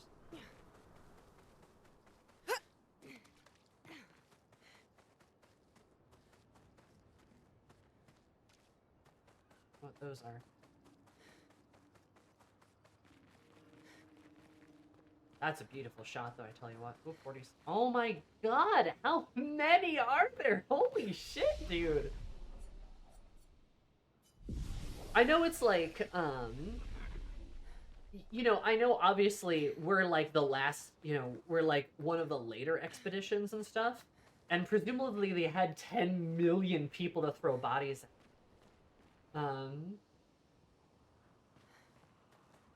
Like,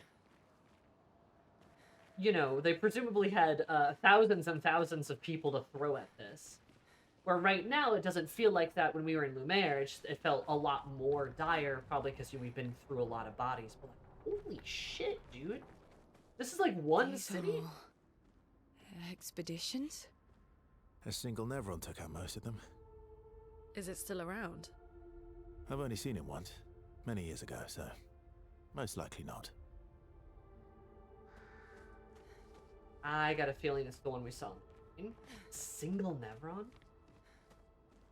Also probably didn't have the whole, like, only people who have a year left to live in the expedition.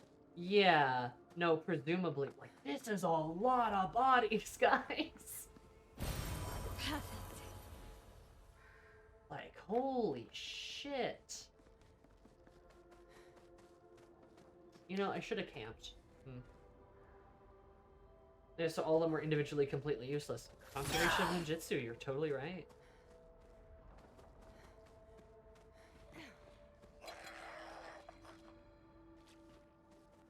It's also interesting to see the Nevrons here. Like, these Nevrons look like warriors. Looks like these ones are soldiers, which is different from the other ones.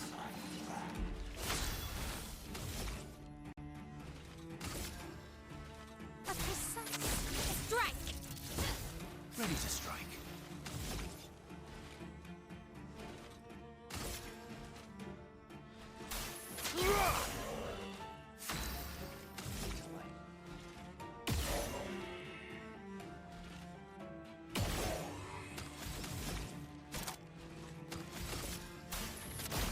Feel the burn.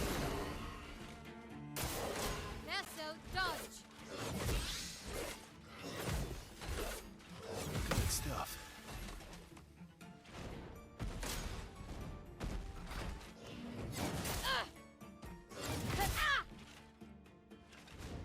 On guard.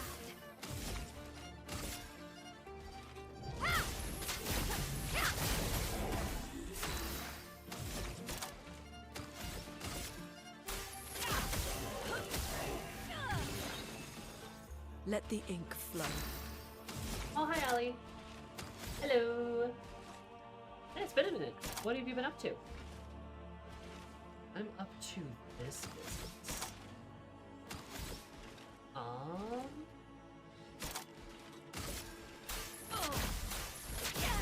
Just set all these guys on fire.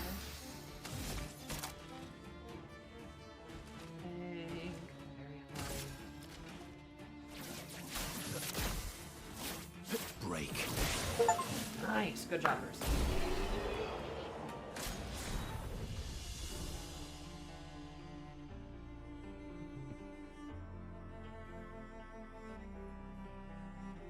Longer shell? Oh, its duration increases by 2. That's cool. And I got a new shield weapon. Hell yeah. Yeah, Ellie, what you been up to?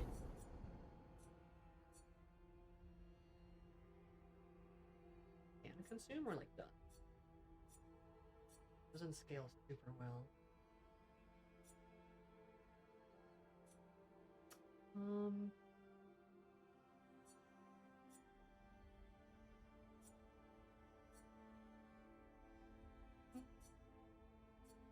I don't know. Not really in love with it. When I like, maybe when I can change it, perhaps. Longer ship. Let's do that. Now shield will shell for Shillong.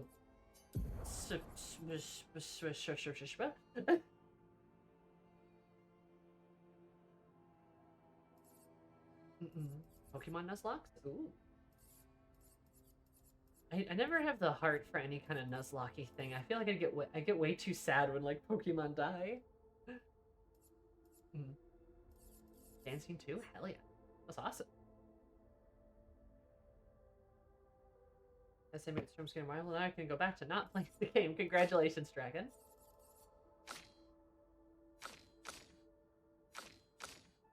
Shield will what now? I mean...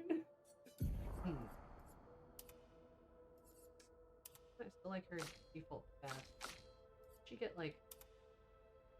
Raid? Maybe. Maybe.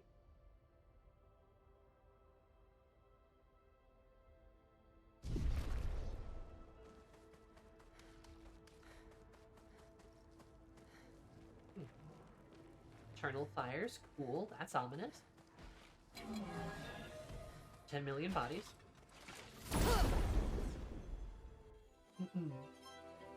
Hell yeah, Ellie, that sounds like fun. Good stuff all around.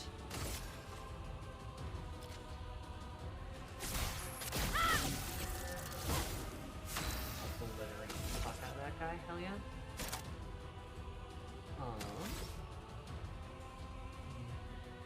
At some point, I recommend it. It's pretty good. Radiance awaits. Let me flow. It's pretty stellar. Not for everybody. It's pretty challenging, but like I really like it so far. I don't know if it's gonna stay perfect, but we'll see.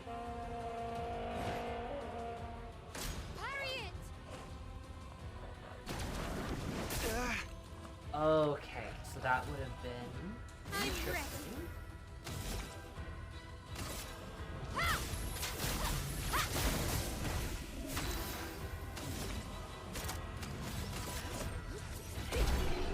Who let the dude out of the ocean? Apparently.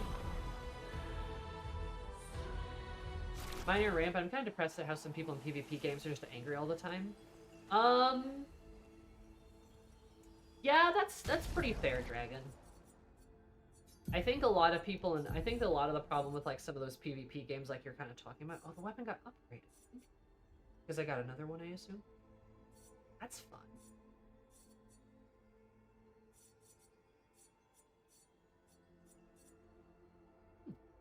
Interesting. Doom says he pleases. An advantage. But no, I think we're talking Lola Gun? No, I think it was Marvel Rivals. No, I think it's just because like I don't know, you know, competitive game you've got an interesting combination of like a lot of competitive games are marketed towards like young men, right? So a lot of them do play that. And probably don't have their emotions like super fully developed, you know, so it's kind of like a wacky and wild combo of hi, you're scared. A wacky and wild combo of people who can't handle their emotions and a game that gives you emotions.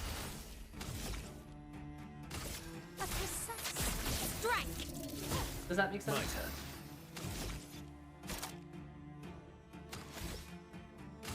Radiance awaits. It doesn't make it any less sad. It's still a bummer.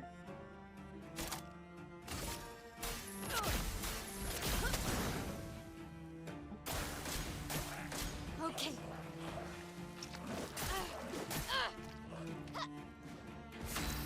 Oh, he's got a Never on an arm. Interesting.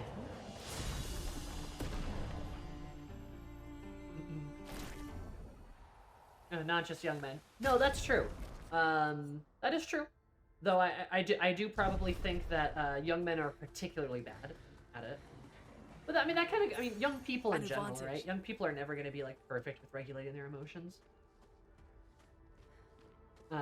Also, some games are just frustrating. Like some experiences are frustrating. People are oh, what are these fuzzy?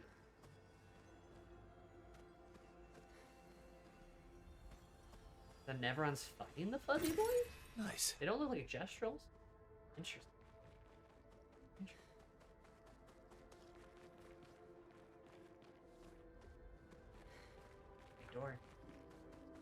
Because I kind of used to be in that position, but in my mid-20s, it made me angry a lot. I used to be the person who got mad at jokes. Yeah, fair enough. It's kind of a maturity thing, you know? Despite how many female voices they hear in comms that anything terrible happened immediately after. Yeah, that's good. I do think, like, online games have gotten better.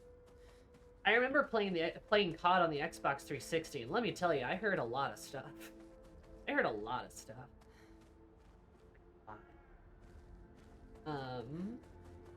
And honestly now, I hear way less of it anytime I play, like, a more competitive game. I don't play a ton, though. If I do, it's usually, like, a fighting game. Do I just turn off voice chat? Yeah. Huh? I mean, fair.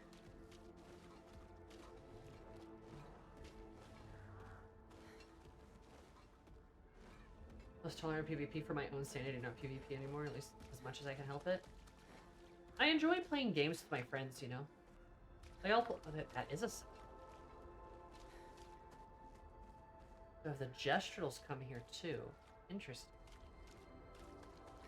Rivals of Deadlock have been pretty chill for me, like, I can have chat and voice on. No, I definitely agree. Like, I think the state of, like, PvP games has gotten a lot better. What a song. That's interesting. So they came here to fight too. Huh.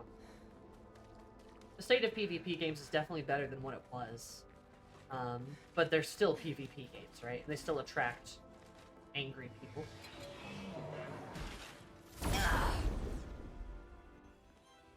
Gonna happen.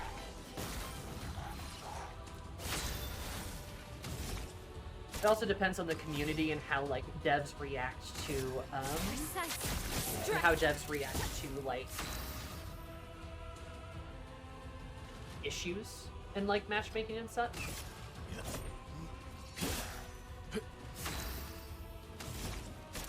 If devs are really on the ball when it comes to, like, clamping down on, like, bad behavior, typically games will be better for it. I think that's one of the reasons why Rivals is, like, pretty tolerable.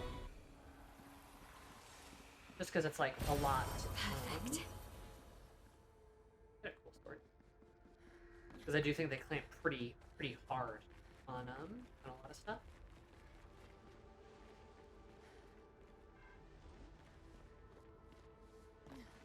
Honestly, if anything, that's kind of why I've been loving the trend of friend slop, because it lets me play games with my friends that aren't, like, exclusively competitive. You know? Like, playing, like, Heat with folks is just a lot of fun. It's a good time.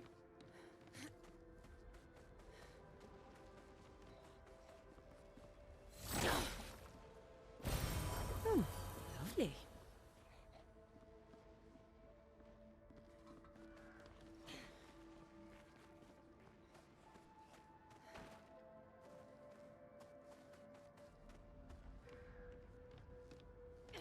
Literal trenches here. I did just realize.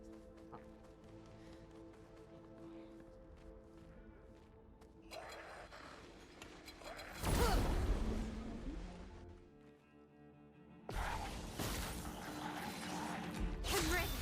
A lot of fighting. Precise strike. My turn.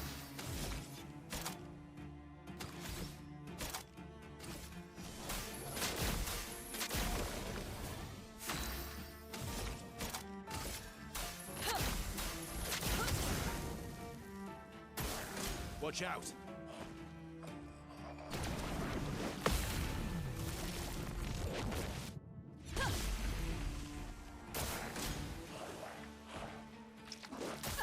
Good.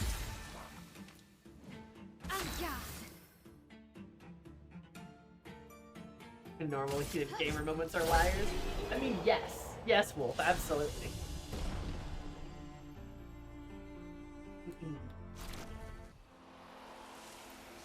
It's pretty much gone. I'll just hate to, like, the point where, like, attempting banter is met with, like, hate. I don't know if that's quite been my experience. So just, like, don't... I only play, like, PvP games with my friends, right? Like, I pretty much never play alone or, like, attempt to talk to people in lobbies. The only lobbies I attempt to talk in are, like, I mean, a fighting game lobby, I'll talk in, like, text chat. Or, any of my, like, war sim games. Like, those, like, shooter games. Weird, I know, but, like Rising Storm lobbies were always fun. And I had a pretty good time in those. Mostly because those usually attract, like, an older audience. Let's carve a path. Usually, like, older, you know, more adults playing those kinds of games.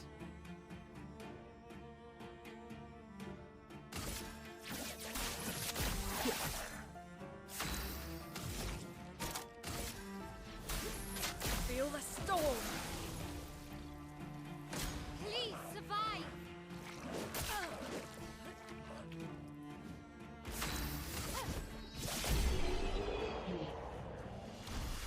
Always assholes have two ways about it. Yeah, I mean, of course, right? Holy moly! Well, that will help. That will help. That is great. Oh.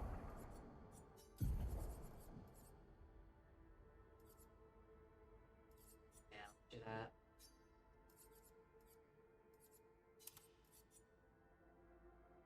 Oh yes, still.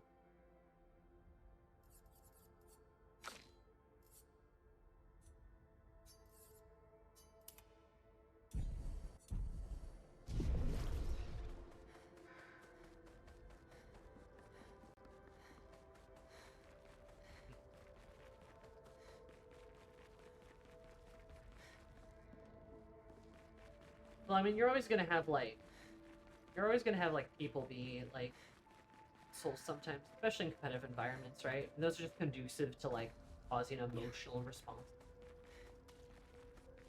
Some of that's always gonna happen. It's not necessarily fun, but like I feel like a lot of PvP games have gotten better. I think they definitely have improved with time. Is that a siege tower? Holy shit.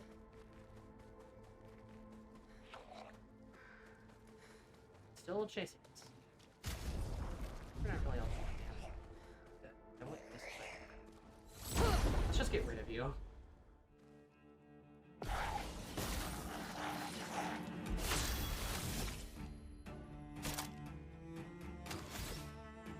Precise strike. You're outmatched. Chroma is flowing. Feel the storm.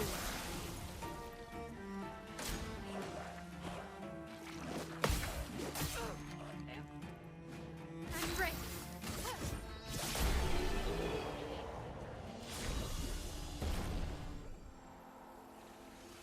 Bum, bum, bum, bum.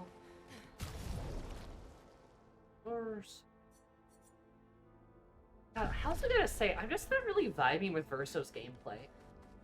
Like, he's kind of like, his setup is interesting, right? But I feel like in a boss fight, Verso will be good. But I feel like in a fight with like normal enemies, he's really not good. Like, I'm actually good. Sorry, we're moving from the party. Oh, I mean, the other characters, true. Like, I feel like he's good for boss fights. I just don't think he's good for like anything else. And like other characters are good for boss fights too. You know?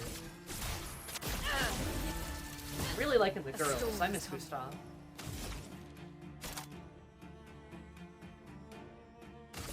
Quake in fear. Do me in.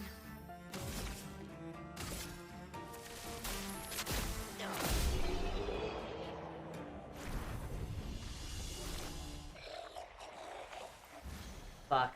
There was a second smaller guy directly behind.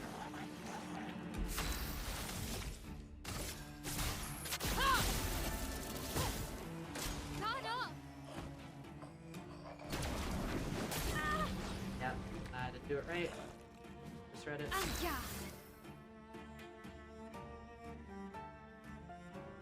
Just to unlock bosses indefinitely. Hell yeah.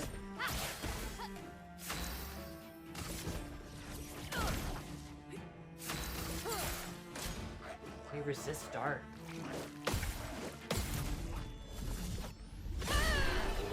That's not good. I don't like resisting dark.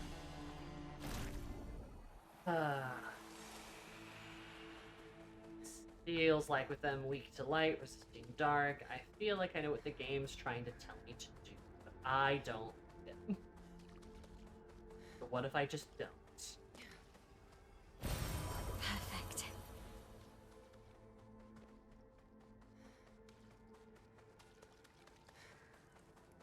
Bum-bum.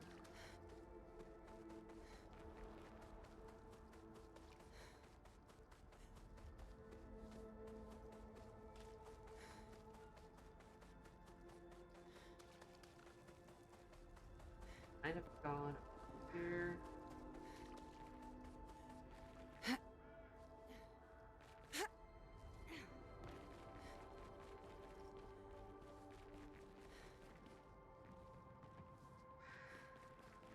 Cannon up there. I'm just sleep. Okay, cries, get some rest. Aye, but that's the way forward.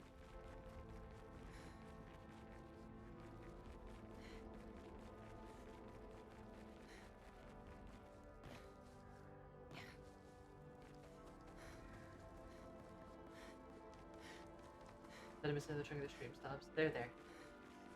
They're there, cry. One day.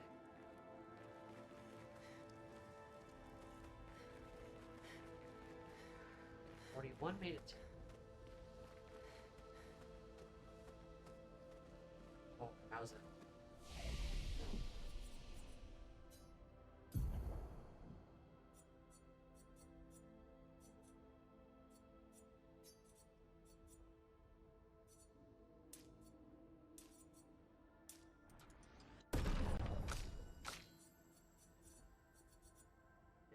First.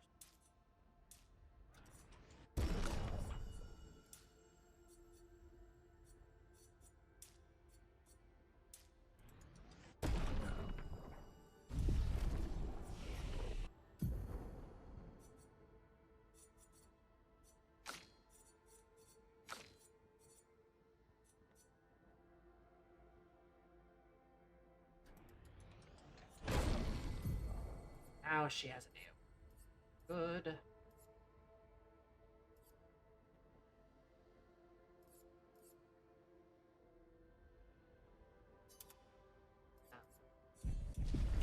It's only defenseless for one turn, but I think will be pretty sick.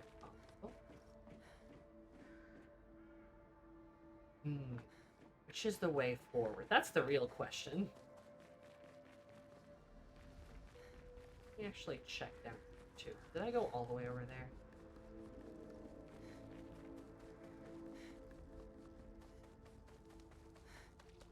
Minimal music's kind of spooky.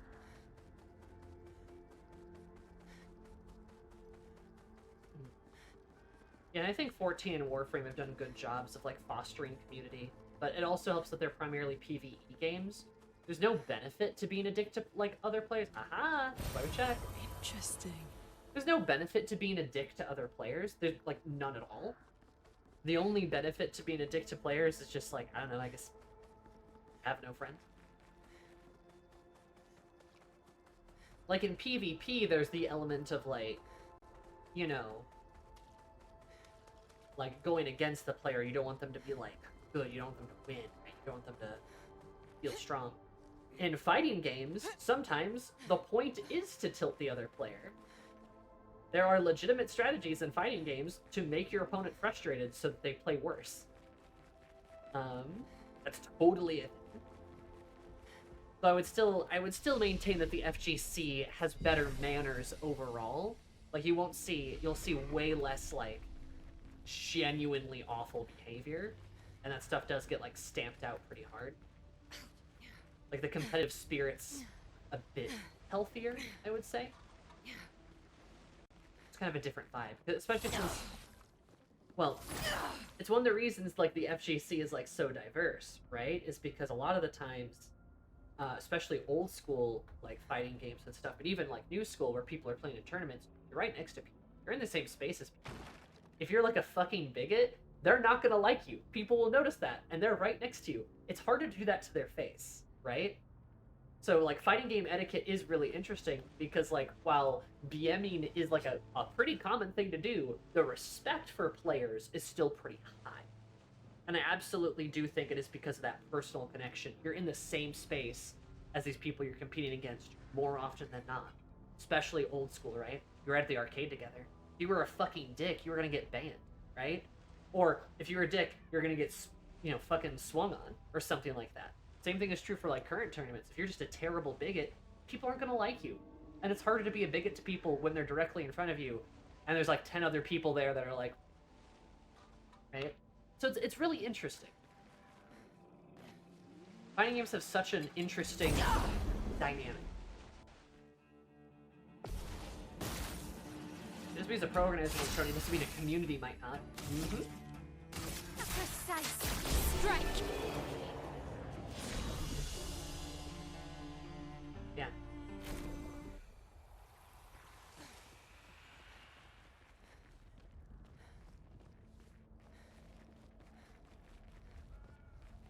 I mean, Asmir, if I'm gonna be honest, like, Twitter, social media, FF14, yeah, has a lot of serious issues. Like, absolutely. But, like, the game itself, I've generally had very positive experiences. And I think that's generally true. But, like, yeah, like, the, you know, the mean girls on social media, no, yeah, that's a whole nother beast. That is an entirely different beast, in my opinion. Twitter, you mean the hell site? People are still there. But yes, you're right. Social media in general, though. Strike. And even, like, among, like... I don't necessarily want to say this on stream, but even, like, amongst, like, you know, within, like, online communities, like social media, streaming spaces even, 14 has a lot of issues. A lot of issues. But the game itself, I would say, is actually, like, pretty good with, like, new players.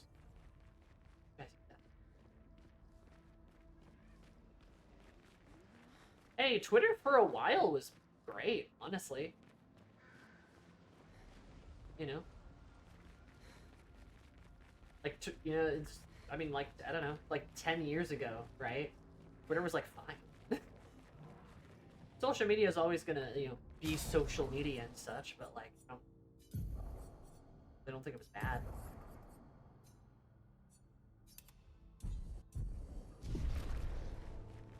Twitter was never great. Your opinion, but whatever.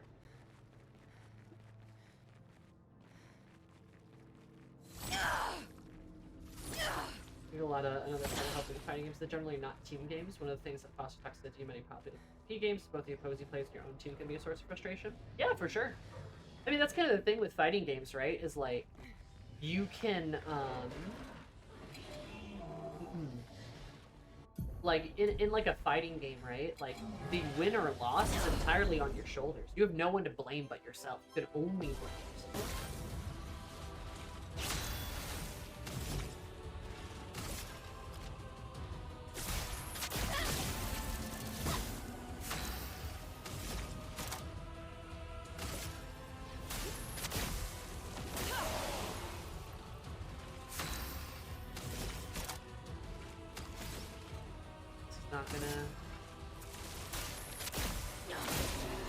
They're all resistant to it. Wait. Nice.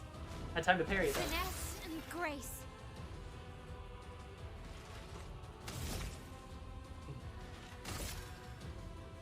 That's better. Good burn, good burn.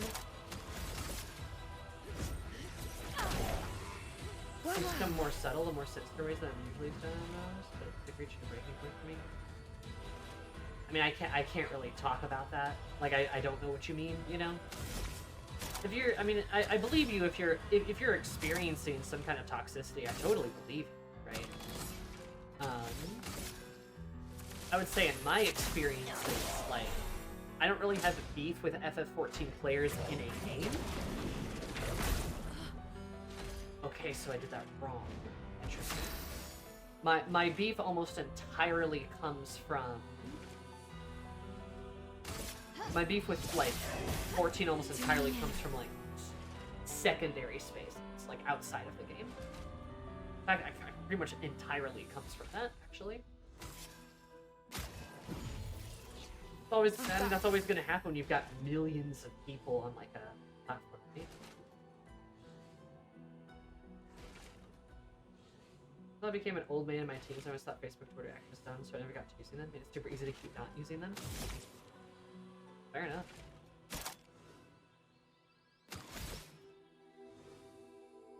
The secondary spaces are the worst part. Flames. Ready to go. And that's also like, and some of that's also just general like social media issues, right?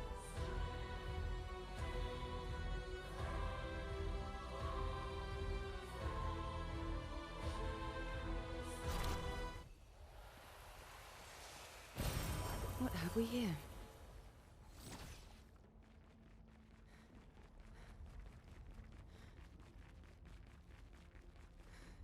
Oh, I love Blue Sky. Blue Sky's a great social media platform. Hopefully it stays that way. Okay, and that's how the... Okay, so it's a short. Good to know. It's short. Good to know. And one of the reasons Blue Sky is a great social media platform is just no fucking algorithm. If they ever get an algorithm, Blue Sky will immediately get worse. Reminds me a lot more of Tumblr. Back when, like, Tumblr was good.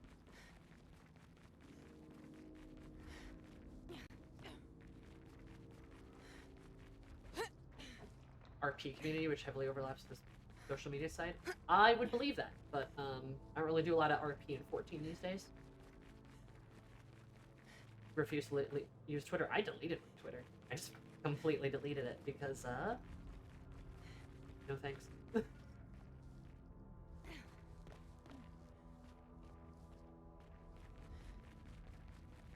Yeah. No, Tumblr these days is alright. Not as good as it used to be, but honestly, it's a lot better than most other sites. They're still funny. So, no, okay, that's back from whence we came. Usually they give you a flag there just for like lose. There's a lot of dashboard curation. Yep, sure does. And that's why like Blue Sky is nice, right? It's because like it's a lot easier to curate on Blue Sky. You're very willing to hit the block button. Best part about social media, baby. Somebody just gives you like a weird vibe, block them. It's fine. If you just not like seeing a ship this person really likes, block them. It's fine. Literally, it's fine. It's okay. And is inescapable. Oh yeah, I guess the discover thing exists, but that's all like friend links, aren't they? I don't even use it. I completely forgot about it.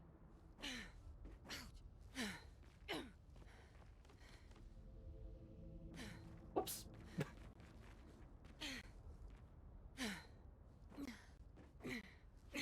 Yeah, Mastodon looks cool. It's just like no one I want to follow is on Mastodon. Generally, maybe not no one, but most people like I want to like follow and find. I just like cannot find on there. So it's kind of like, Shield, I just did not have you.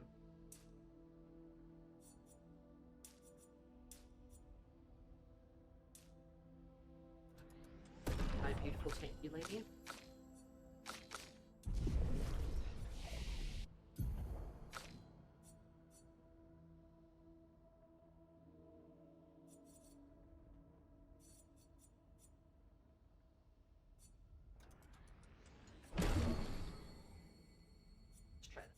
It's gonna be something I want. The communities like being in groups, but not places where there's like I'm just like a name on a screen. It's toss I choose. Interesting.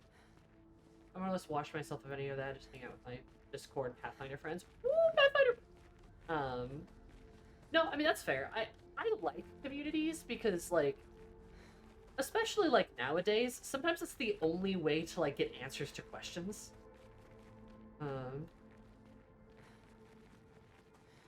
Debate being blocked, literally. But I struggle with finding an actual consistent friend circle of late. Like, I like communities enough to be able to just be like, hey, I have a question about how Foundry works.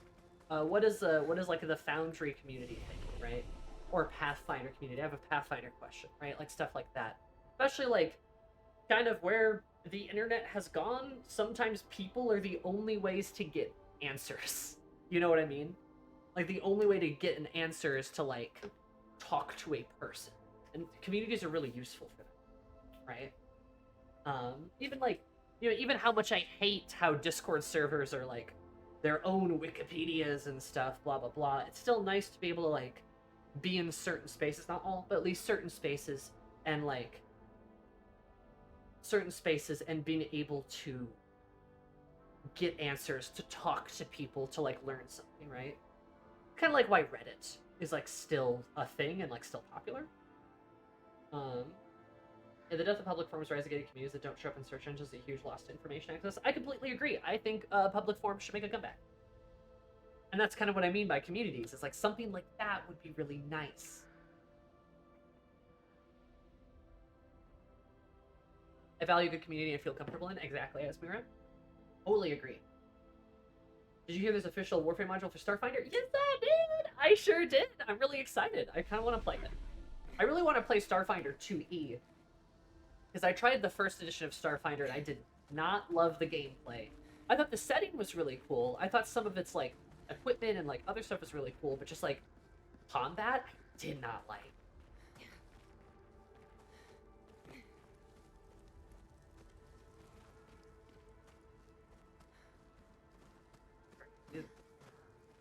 Well, that's like the boss we fought in that other area. Interesting. The dead Nevron. God, so many dead people. Oh, and there's like crows everywhere. Interesting. All the stones are still pointing there. Interesting. It's like PF and SF will be pretty interchangeable. Yes, it does, and I'm really excited for that because they brought back Dark Elves and Starfinder. Because they can have Dark Elves and Starfinder. They can just be aliens. It's fine. There's no legal issue with that, which I thought was actually a pretty clever thing to do. And it sounds like it'll be like fairly easy for people to like port over, which is great. Void Elves. Take this. Okay. Try me. Feel better.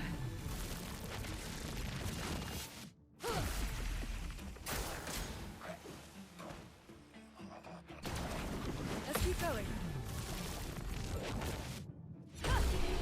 Say no more, I'm sold. Hell yes, Mira. It's just a shame that they had to get rid of the, like, the Dark Elves to begin with in, like, Pathfinder. But I understand because they were literally just drow, and it's like, well, really hard to do. Even in my own setting, I don't call them drow or dark elves. I don't want to. I just call them shadow elves. You know? I'm enjoying the hell out of Lancer right now. Ah, I want to play Lancer! I want to play Lancer more! It's cool. The Foundry mod, so all the missiles have animations. Yeah, that's... I want to get animations for Foundry too, but I've got so many modules right now, I'm just trying to learn what they do first. Oh, that's an interesting one. That's one of those knights. You know, it is really cool that they put a lot of attention to the corpses, because there's a lot of familiar... Oh, that's a horrible way to die. Jesus. God damn.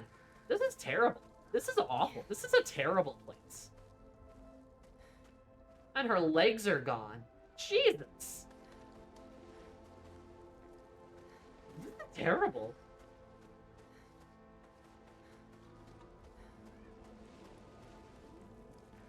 There's so much environmental storytelling going on. For sure.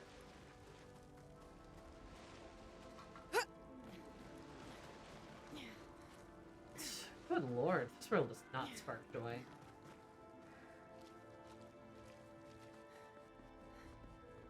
There's some big dead guys. What are you? Oh, aspect ratio? Is it the boy? No, is it a lady? It's a lady.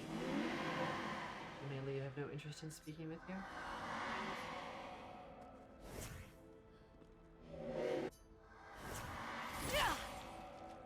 I mean, that.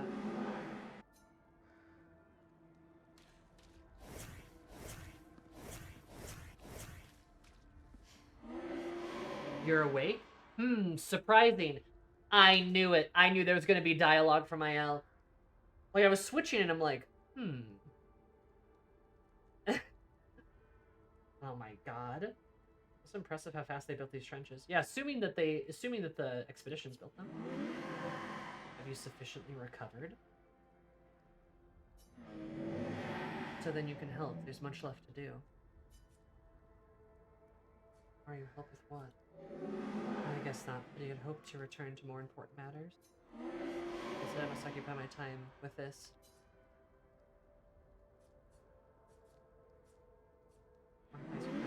Our lack and exercise and futility. I don't really have time for this. For the best that you don't get involved after what happened before. Go and play with your friends. I'll handle this. This gone south. Mile has some kind of serious connection to this entire story. What's up, new? Too. Oh, Sakapata. I wonder if, like, the Gestrals made some of these trenches, too. Or if they were just, like, these are literally, like, Paintress's, like, never-on defenses.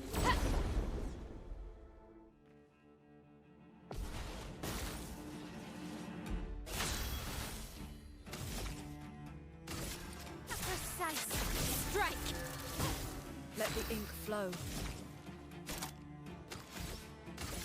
Feel the burn. Well, well.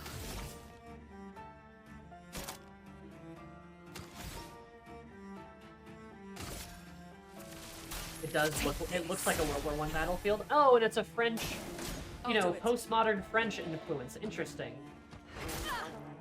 Good. Finesse and grace.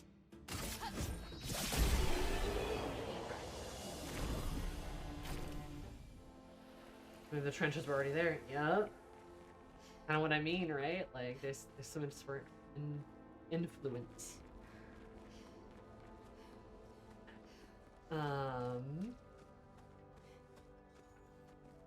Guys, let's do a rest.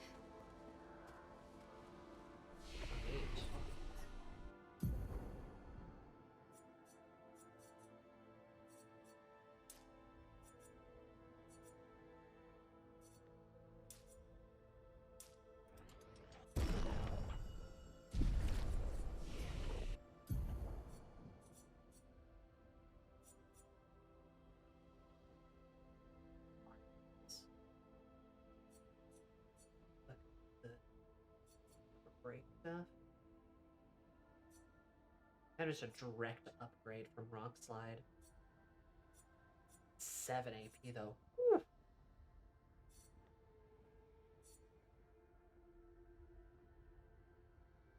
I want the lightning one instead though.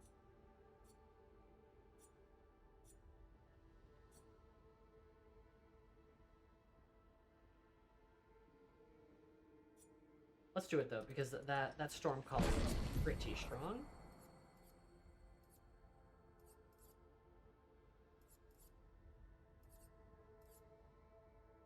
Lightning Dance.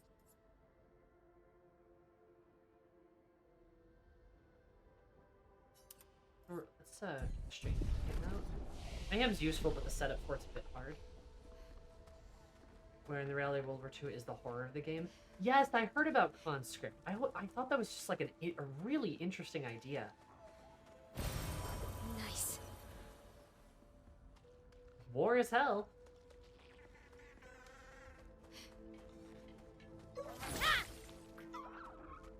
Of course. Where are you supposed to go, friend? Yeah, never played Conscript, but I feel like it'd be a really interesting game. There's a mortar.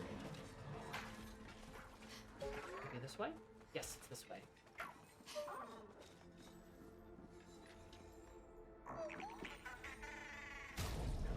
Okay, tell you what. Shield. Sorry. Put Verso in. I feel like you're gonna be weak to light.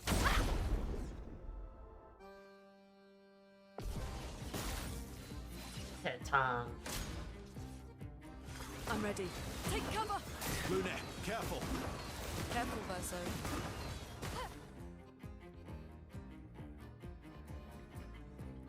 The little asshole will clean 3 turns.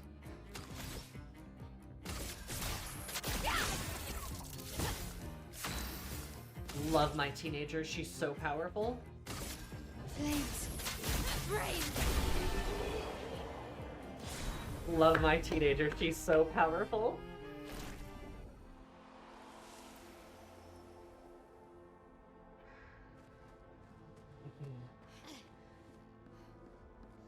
The first item I got was... Ooh.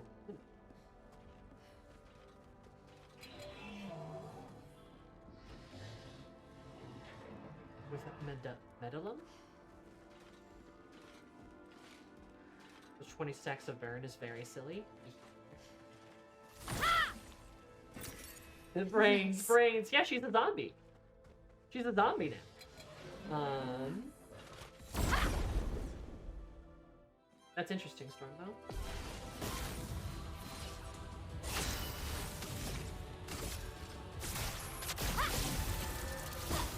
Let us stain them.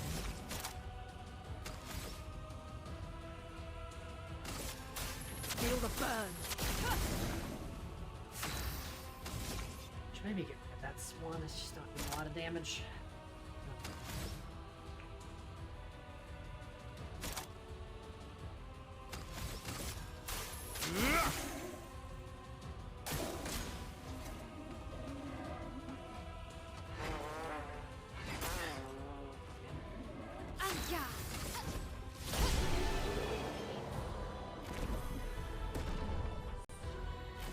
My teenager who's the most powerful ever.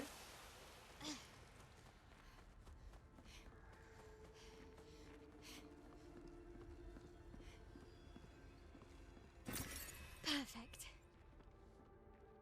One of those big ones in the bed. I got scared.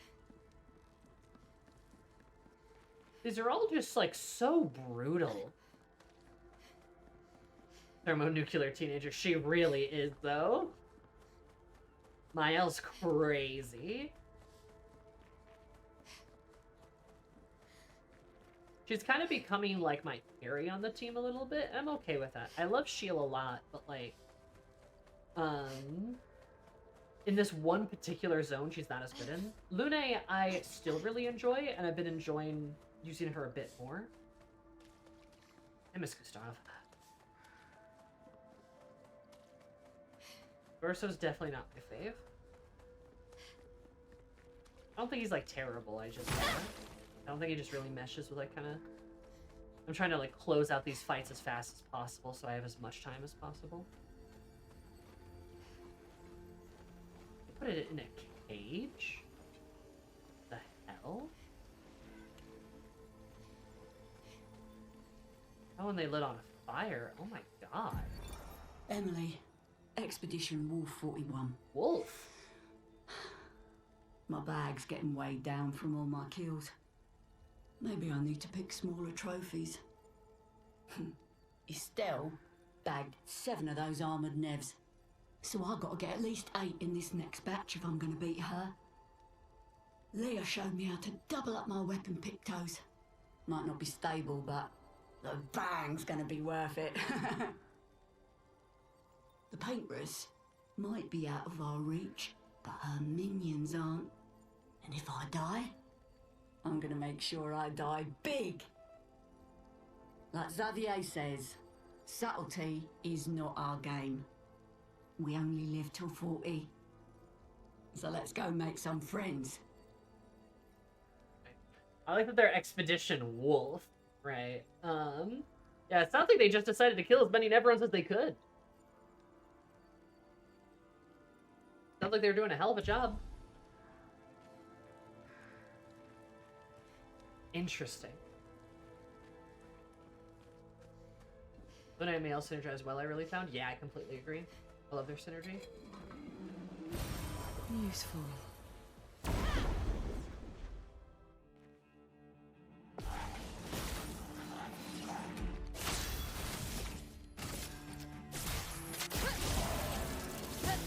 A storm is coming.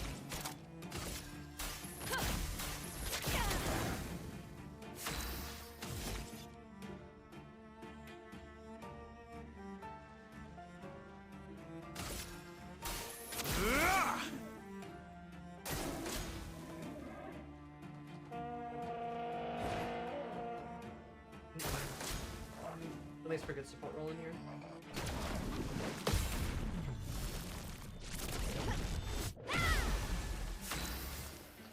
Sheila hasn't quite been my support. She's actually like one of my heavy hitters. Her and Mael both are like really big damage dealers. Gustav was more of my support, honestly. Maybe I should turn Verso to support. That might be better. From fire. Let's carve a path. Yeah.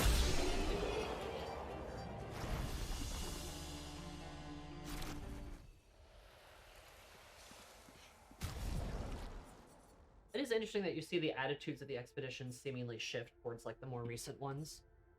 More recent ones kind of clearly having an attitude of like, well, we're not gonna win. So like, I don't know, might as well just do this shit.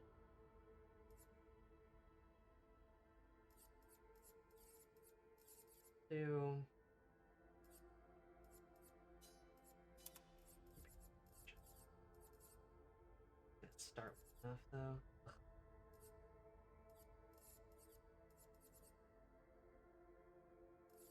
Doesn't have a ton. He's got powerful.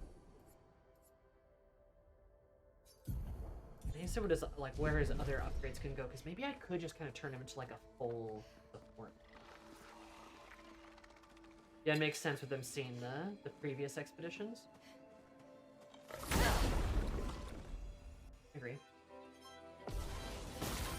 Chromatic. Okay. Well, shit. Not quite where I wanted to be, but alright. Strike! Brace yourselves.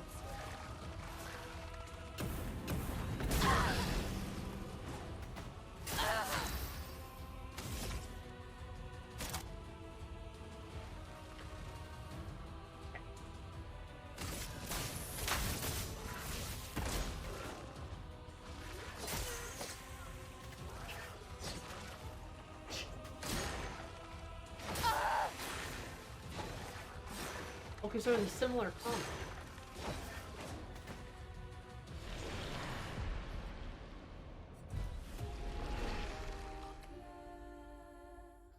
Ah, damn.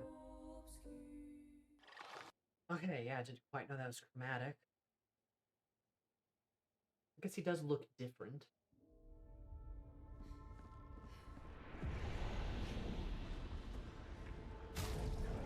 Let's see if we can't remove you from the fight. Throw her. Throw a heal on us. Let's see how well we can do against this guy.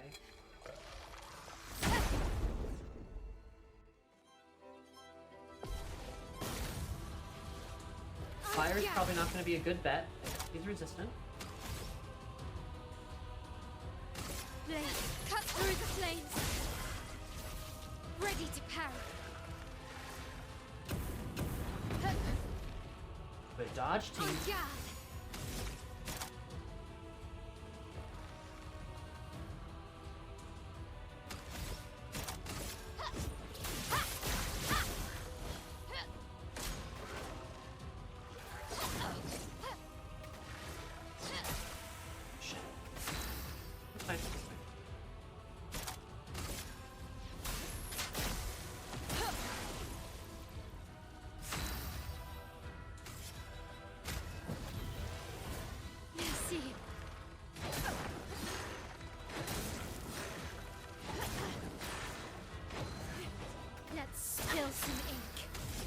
Oh man, that is wobbly, wobbly, wobbly.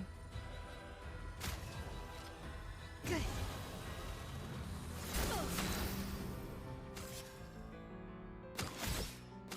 Be something.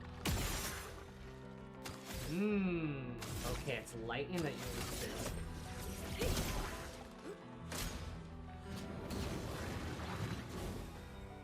Interesting. Okay, you're a little asshole. Good to know. Lady Luck's not today. Broken though, that's good.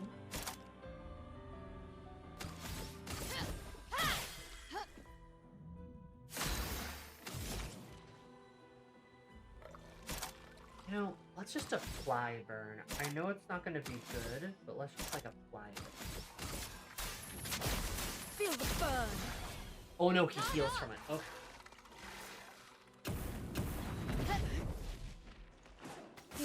Definitely bad then. Let's not. Let's speed things up. I'm ready.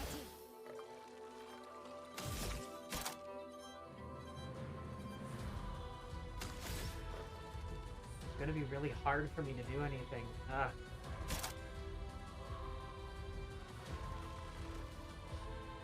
Where's the fences place to come?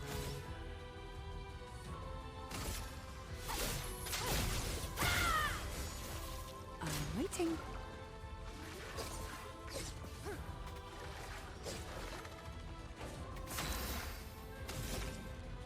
But for a single turn, that counts as the turn. I see. Okay, so I'm gonna have to change my strategy then.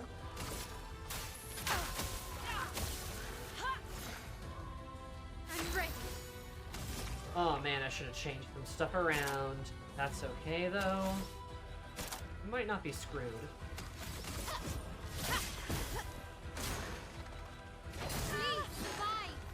It's locked on you.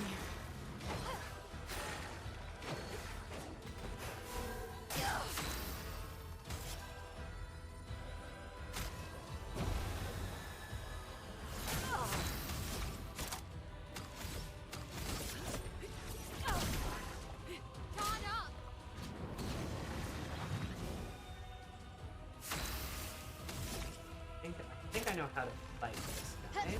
Finesse and precision. Ready to evade.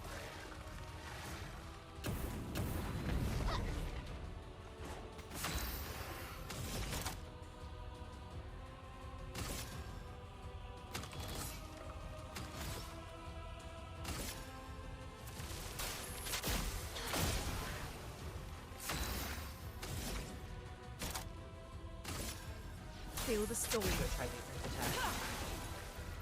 Pulling him down good though.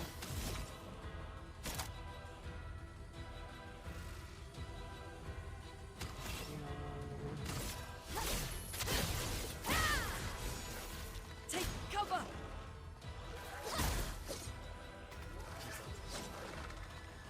Well,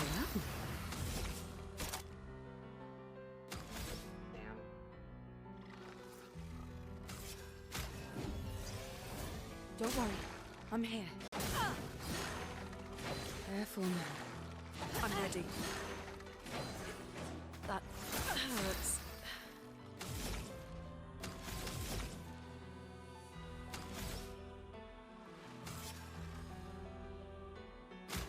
Let's keep going.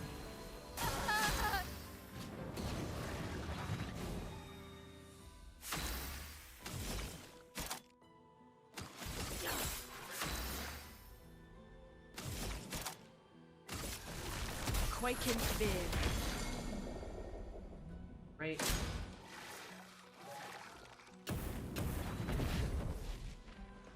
A storm is coming.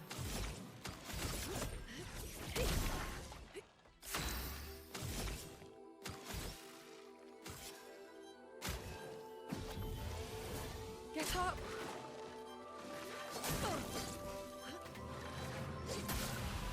God damn, I don't know what that was. Dodge, but okay. I'm waiting. I can do it.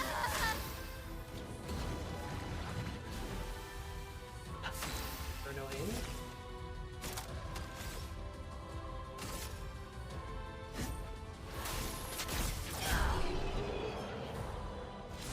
Wish they would have been alive for it, but oh well. Ah!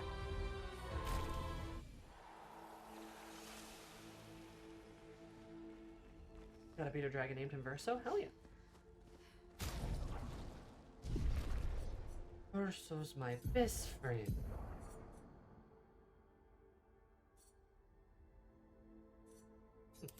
Okay. Street light. Nice. That's fun.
Not dead. And later, Mael, Verso, and Shield, which is great. Here towards just setting Mael up for life, but could not figure out how to get Lune to work for me when it came to her strains. I like her strains. I feel like I've jazzed with them, you know.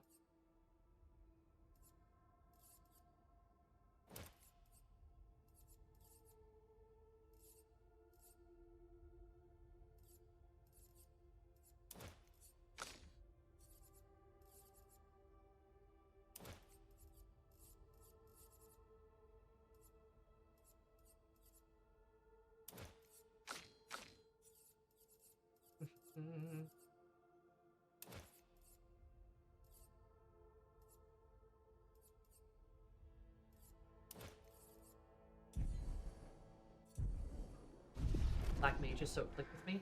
You know, I think that's kind of why it probably clicked with me too, Asmira. Great. It does feel very Black Magey.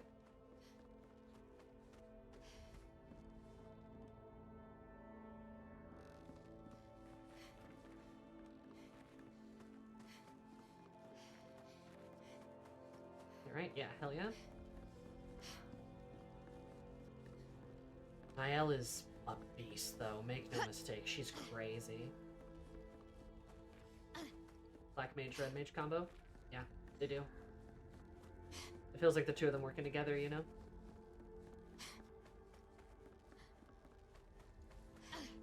They work so well together.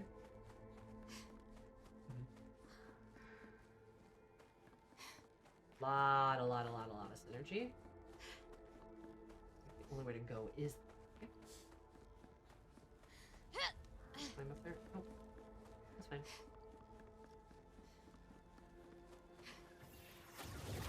These trenches are dark, though. They are scary. Useful. Contents also imply powerful. Yeah, it's like, that's not bad. That's not bad. Sunsets make it especially, like, spooky. Is there not a way through here? There must not be. That's where the one guy was? Okay. I guess this is just like another little, like, side area? Up for the chromatic enemy in the journal. I mean, that makes sense. Right, because there's this area moving on. Okay. Okay. I see. I see. Anyway, this place sucks. This is a terrible place to be. Don't go here.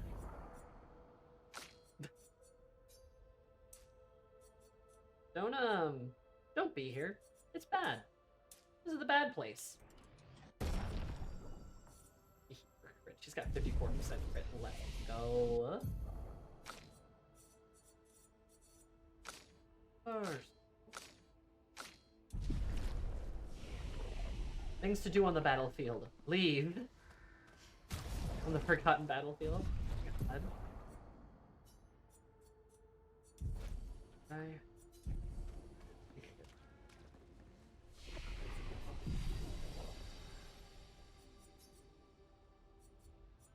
Oh, okay. How did I not even realize fast travel was a thing until right now in the battlefield? Food sucks, staff is rude, beds covered in corpses and blood. Just things to do in forgotten battlefield. Leave. Don't come here. Never be here. Never come here again, actually. Go away forever. That's all I can think of off the top of my head.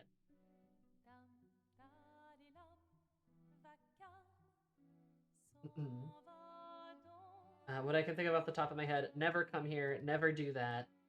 A horrible place. Everything is suffering.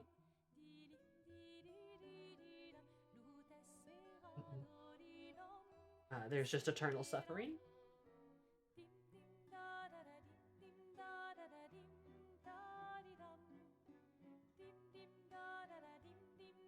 God. Okay. Damn it. Nothing of honor was buried here. Well, I don't want to say that. I don't want to say that because, like, you know, arguably the expeditioners that died there and are kind of entombed there in a way, I feel like that's honorable. I feel like they should count. Right. You know, arguably. But thank you all for being here. I do appreciate it. Y'all are lovely. I love you all. Take care of yourselves, and I will see you all for Wednesday at Peak. We're playing with Ashley, Bunny Hearted, and Senna Breyer. I'm sure you know at least a few of those people. Should at the very least know Ashley. But we're playing with some friends, doing some more Peak stuff. I've been really enjoying Peak, so I hope you guys do too. Ashley and I had an absolute blast last time when we were playing with Hayden, Squirrel, and Popcorn. So, yeah, it was a blast last time. We're doing some more of it. Maybe we'll do more in the future. I don't know, but it's a lot of fun. It turns out playing video games with your friends is fun. Did you know that? That's crazy. Also, Peak is just, it's just such a fun game. Popcorn, our goat! Woo! She's awesome. I love Popcorn.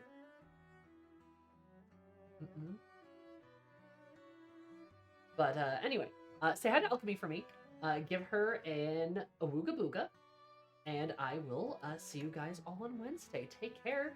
Be kind to yourselves. Survive the oppressive heat that I'm sure most of you are dealing with. Goodbye. Toodaloo. See you later. Bye.